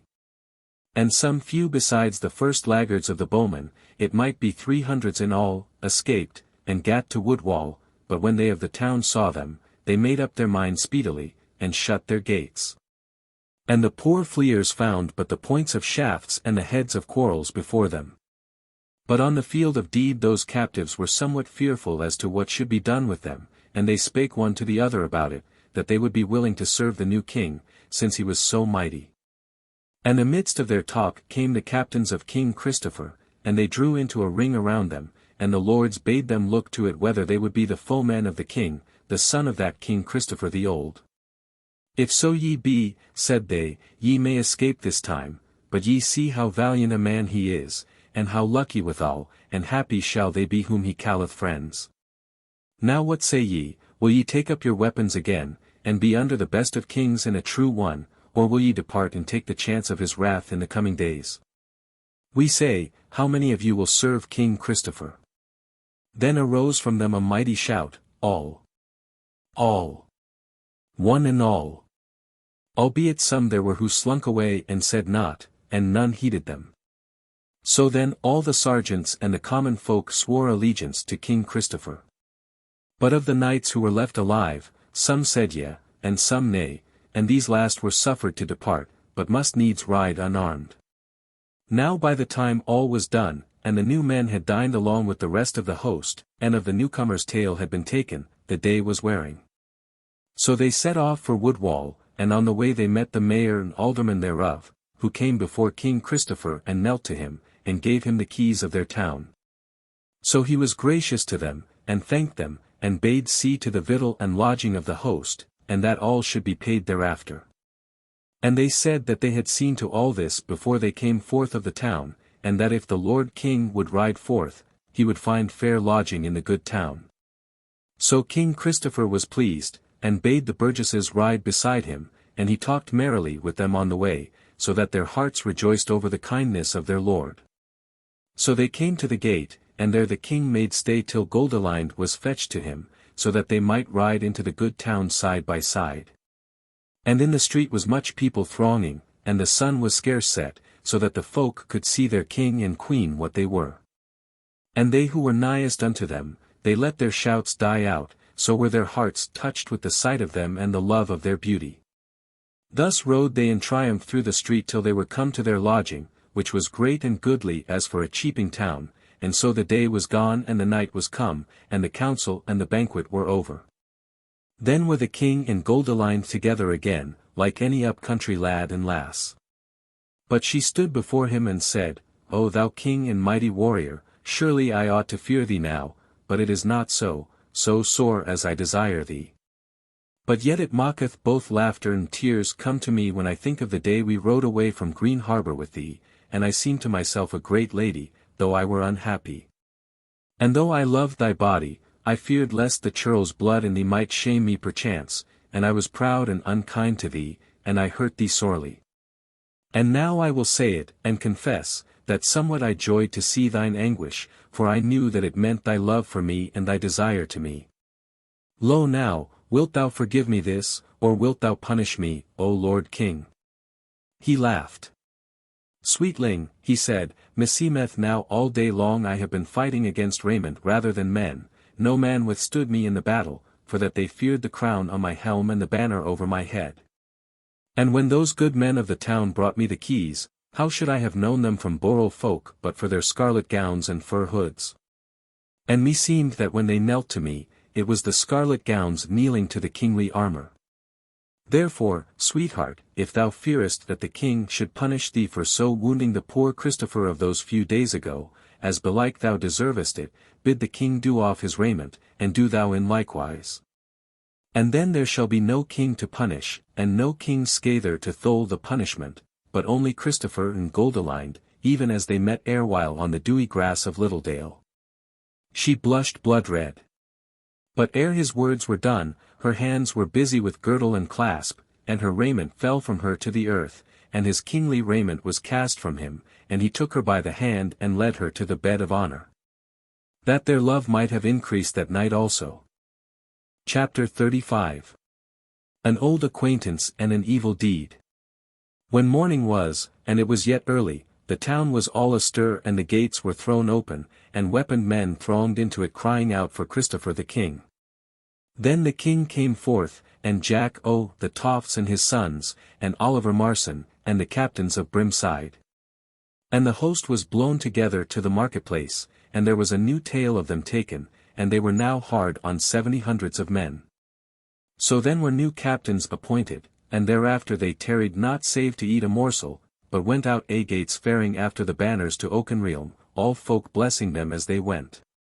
Naught befell them of evil that day, but ever fresh companies joined them on the road, and they gat harbour in another walled town, hight Sevenham, and rested there in peace that night, and were now grown to 80 hundreds.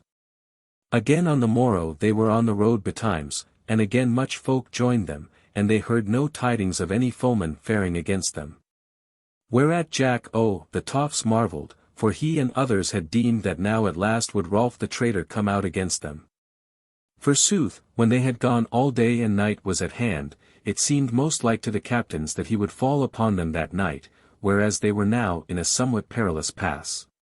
For they must needs rest at a little thorp amidst of great and thick woods, which lay all round about the frank of Oakenham as a garland about a head. So there they kept watch and ward more heedfully than their wont was. And King Christopher lodged with Goldilind at the house of a good man of the thorp. Now when it lacked but half an hour of midnight, and Jack the Tofts and Oliver Marson and the captain of Woodwall had just left him, after they had settled the order of the next day's journey, and Goldilind lay abed in the inner chamber. There entered one of the men of the watch and said, Lord King, here is a man hereby who would see thee. He is weaponed, and he saith that he hath a gift for thee, what shall we do with him?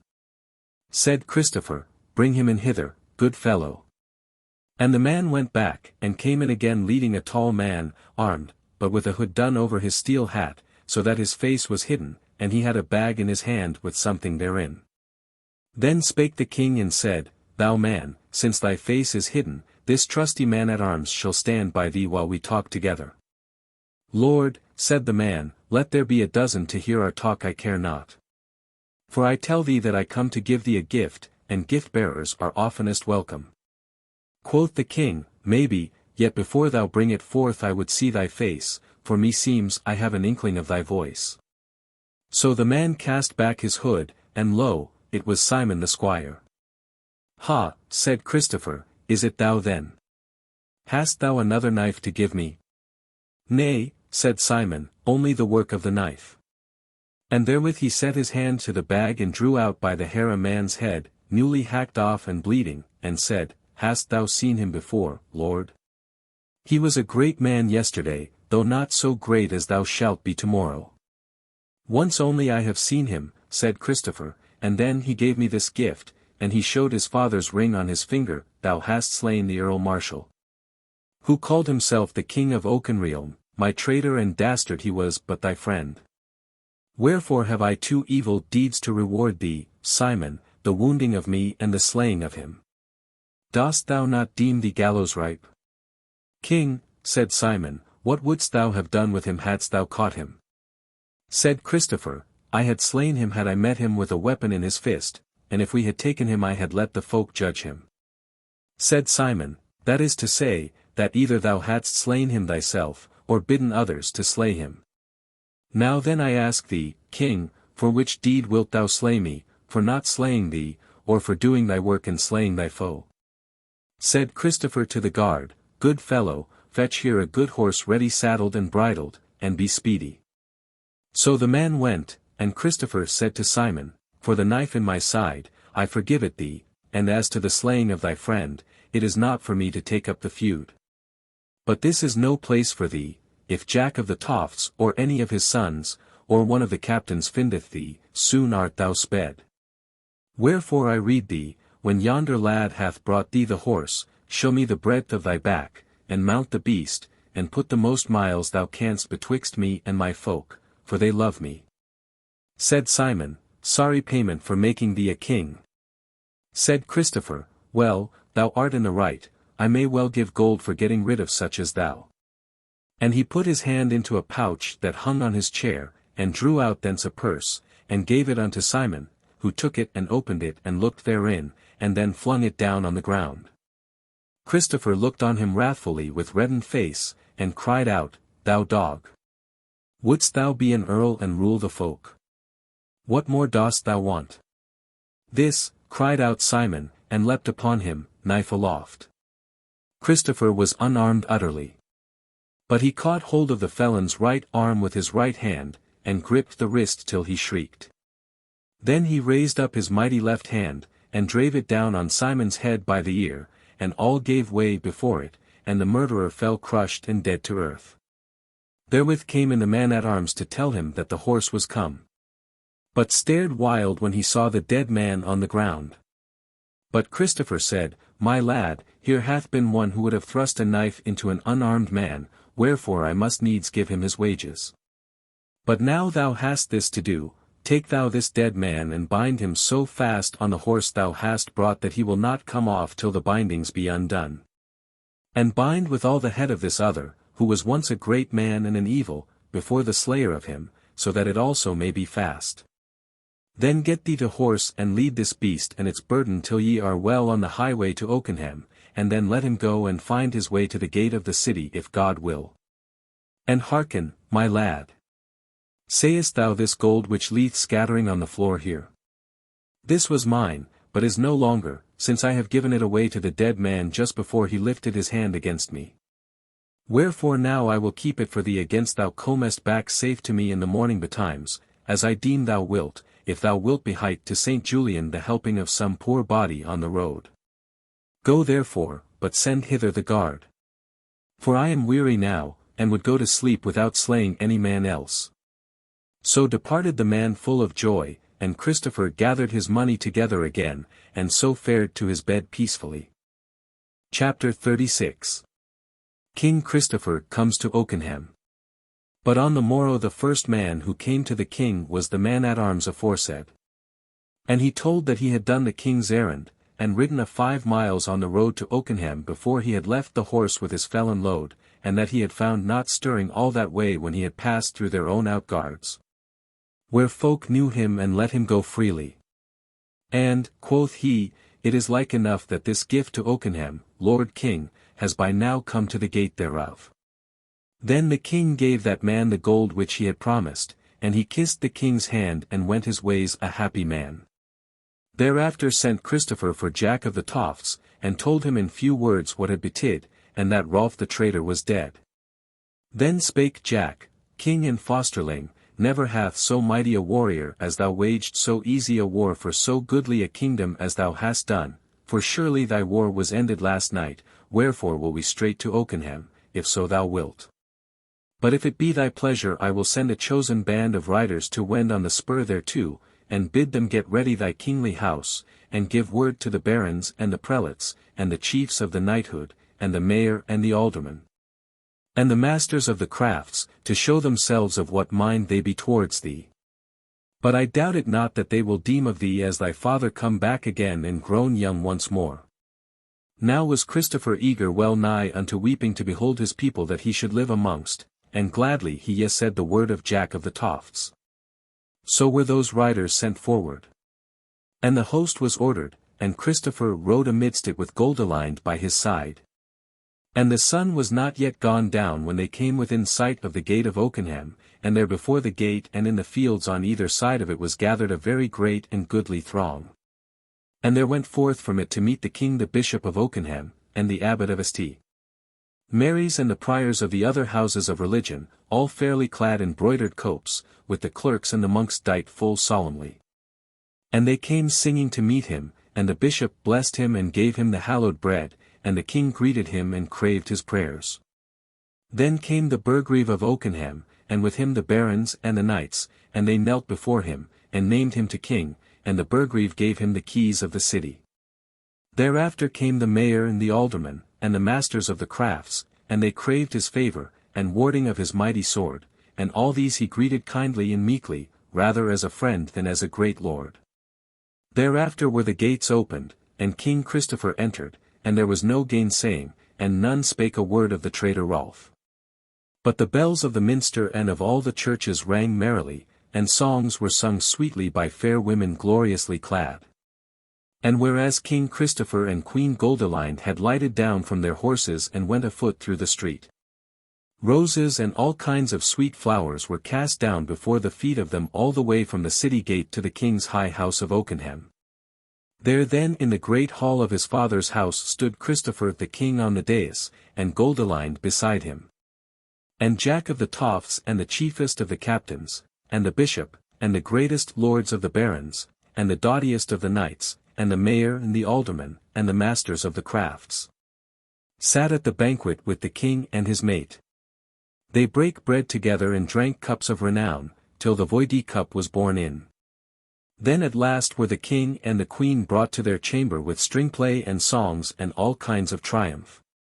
And that first night since he lay in his mother's womb did child Christopher fall asleep in the house which the fathers had builded for him. Chapter 37. Of child Christopher's dealings with his friends and his folk. It was in the morning when King Christopher arose, and Goldilind stood before him in the kingly chamber, that he clipped her and kissed her, and said, This is the very chamber whence my father departed when he went to his last battle, and left my mother sickening with the coming birth of me. And never came he back hither, nor did mine eyes behold him ever.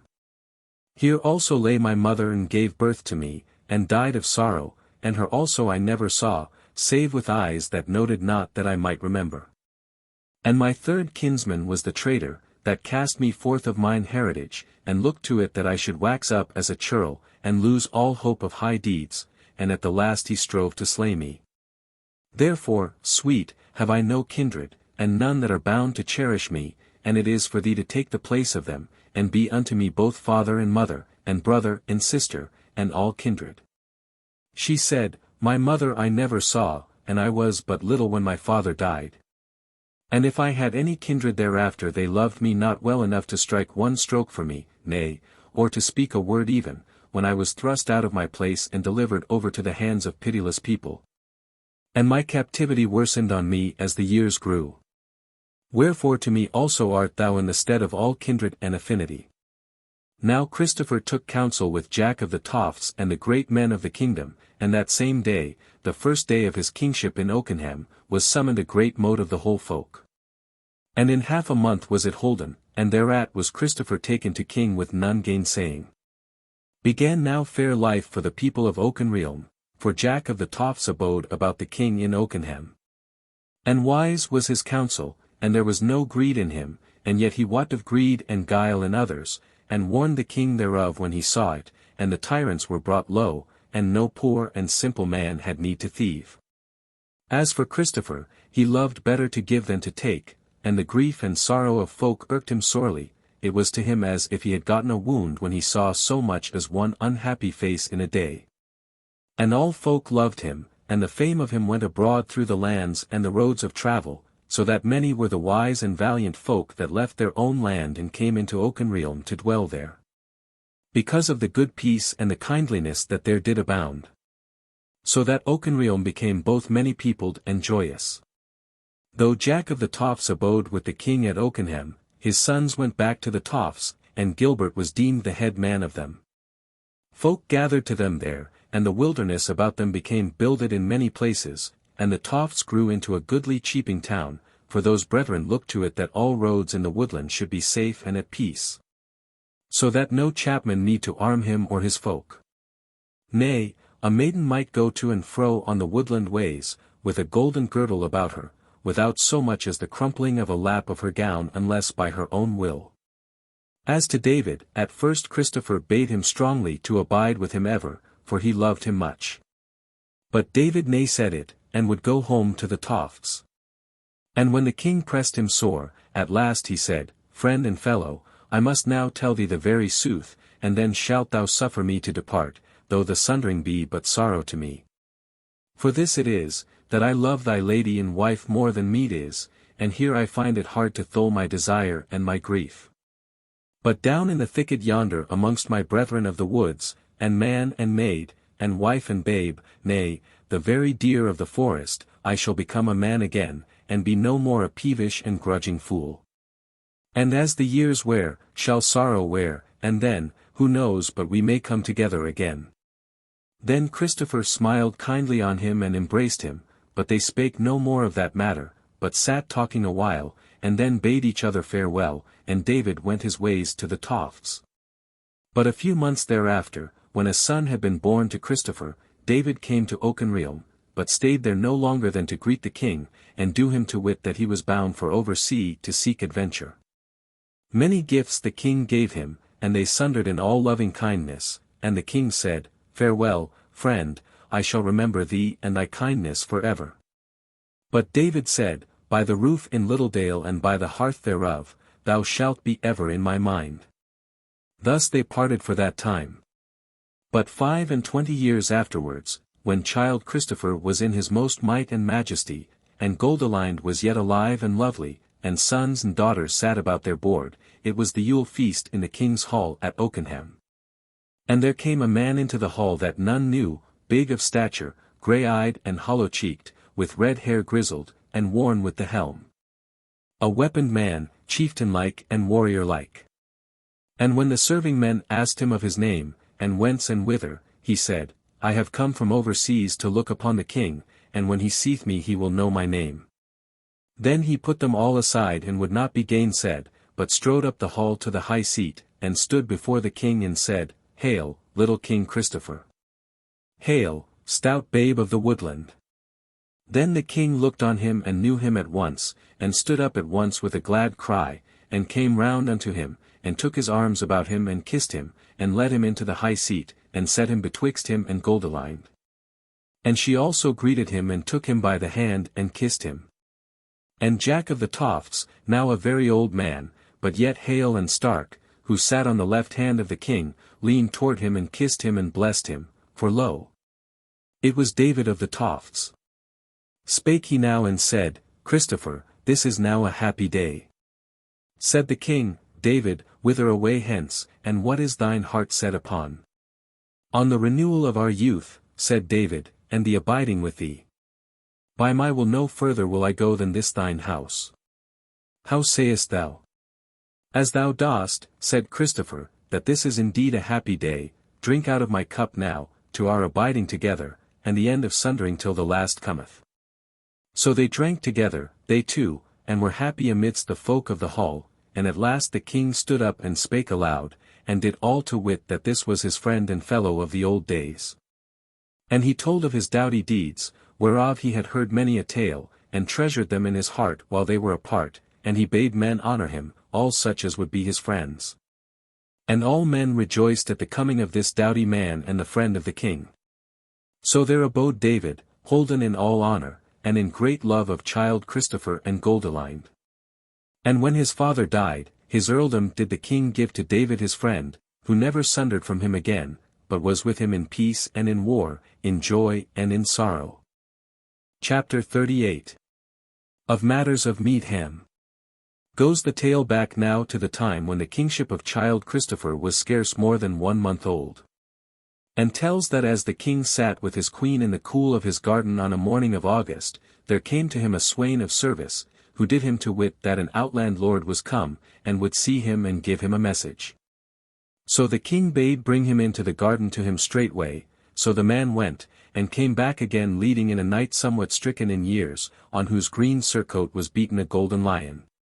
He came to those twain and did obeisance to them, but spake, as it seemed, to Goldilind alone, Lady, and Queen of Meadham, said he, It is unto thee, first of all, that mine errand is.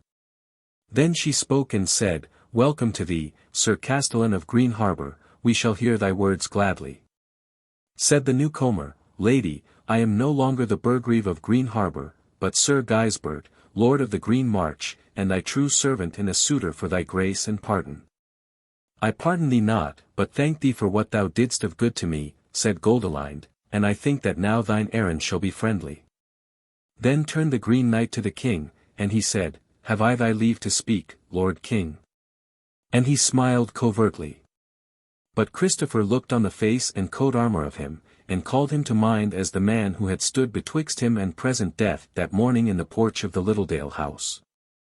So he looked on him friendly, and said, My leave thou hast, Sir Knight, to speak fully and freely, and that the more as meseemeth I saw thee first when thou hadst weaponed men at thy back, and wert turning their staves away from my breast. Even so it is, Lord King, said the knight, and to say sooth, I fear thee less for thy kingship, than because I wot well that thou mayst lightly take me up by the small of my back and cast me over thy shoulder if thou have a mind therefore. Christopher laughed at his word, and bade him sit down upon the green grass and tell his errand straightway. And the knight tarried not, but spake out, Queen of Meadham, I am a friend and fellow, and in some sort a servant, to Earl Geoffrey, Regent of Meadham, whom thou knowest. And he hath put a word in my mouth which is both short and easy for me to tell. All goes awry in Meadham now, and men are arming against each other, and will presently be warring, but if thou look to it, because all this is for lack of thee.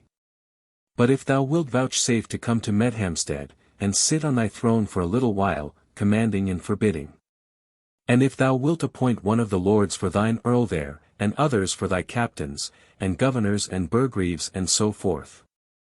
Then if the people see thee and hear thee, the swords will go into their sheaths, and the spears will hang on the wall again, and we shall have peace in Meadham, for all will do thy bidding.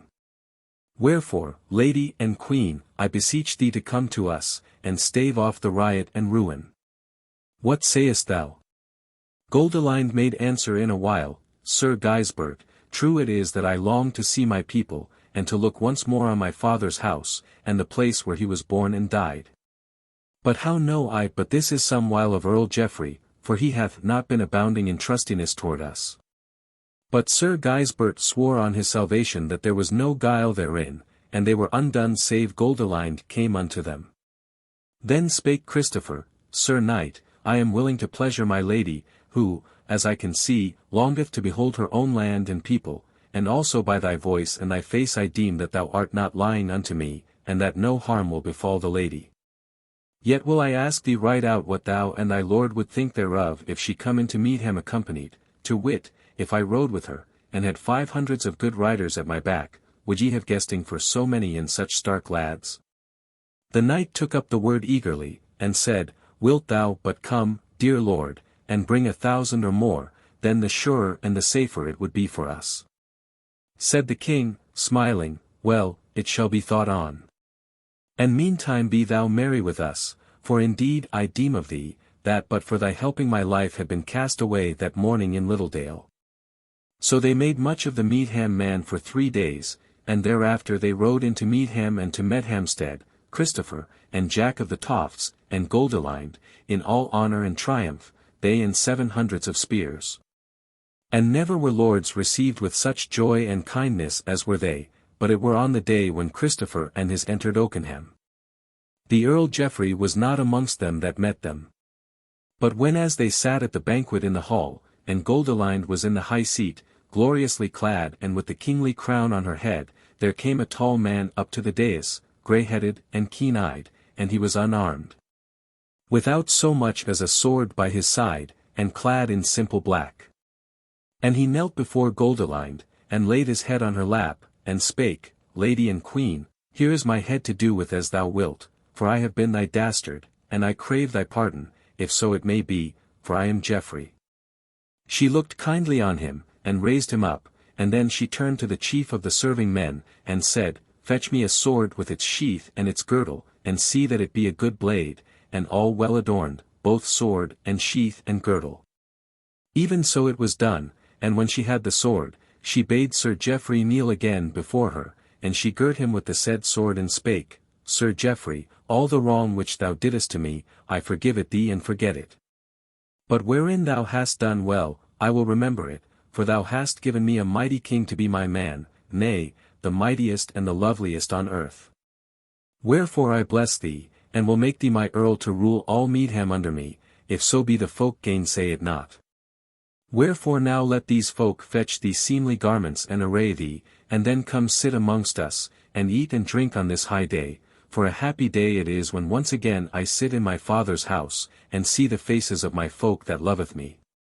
She spake loud and clear, so that most folk in the hall heard her, and they rejoiced at her words, for Sir Geoffrey was no ill ruler, but wise, and of great understanding, keen of wit and deft of word, and a mighty warrior withal. Only they might not away with it that their lady and queen had become as alien to them. So when they heard her speak her will, they shouted for joy of the peace and goodwill that was to be. There then sat Geoffrey at the banquet. And Christopher smiled on him, and said, See now, Lord, if I have not done as thou badest when thou gavest me the treasure of Greenharbour, for I have brought the wolf heads to thy helping and not to thy scathing. Do thou as much for me, and be thou a good earl to thy lady and mine, and then shalt thou yet live and die a happy man, and my friend. Or else. There shall be no else, Lord King, quoth Geoffrey. All men henceforth shall tell of me as a true man. So they were blithe and joyous together. But a 7 days thence was the almonds mote gathered to the woodside without Meadhamstead, and thronged it was, and their Goldilind stood up before all the folk and named Sir Geoffrey for earl to rule the land under her, and none gainsaid it. For they knew him meet thereto. Then she named from the baronage and knighthood such men as she had been truly told were meet thereto to all the offices of the kingdom, and there was none whom she named but was well pleasing to the folk. For she had taken counsel beforehand with all the wisest men of all degrees. As for herself, all loved and worshipped her. And this alone seemed hard unto them, that she must needs go back to Oakenrealm in a few days, but when she heard them murmur thereat, she behight them, that once in every year she would come into Meadham and spend 1 whole month therein. And, were it possible, ever should that be the month of May. So when they heard that, they all praised her, and were the more content. This custom she kept ever thereafter, and she lay in with her second son in the city of Meadhamstead, so that he was born therein, and she named him to be king after her, to the great joy of that folk. And he grew up strong and well-liking, and came to the kingship while his mother was yet alive, and was a good man and well beloved of his folk. Before she turned back with her man, she let seek out Alois, and when she came before her, gave her gifts and bade her come back with her to Oakenham and serve her there if she would, and the damsel was glad. For there in Meadhamstead was she poor and not well seen to, whereas it was rumoured of her that she had been one of the jailers of Goldilind. When they came back to Oakenham, there they met Gandalf, Baron of Brimside, now whole of his hurts, and the king greeted him kindly, and did well to him all his life, and found him ever a true man. Good thenceforward was the life of child Christopher and Goldilind, whiles indeed they happed on unpeace or other trouble, but never did fair love and good worship depart from them either of each unto each, or of the whole folk unto them twain. To no man did Christopher mete out worse than his deserts, nay, to most far better he meted, no man he feared, nor hated any save the tormentors of poor folk. And but a little while abided his hatred of those, for it cut short their lives, so that they were speedily done with and forgotten. And when he died a very old man but 1 year after Goldilind his dear, no king that ever lived was so bewailed by his folk as was child Christopher.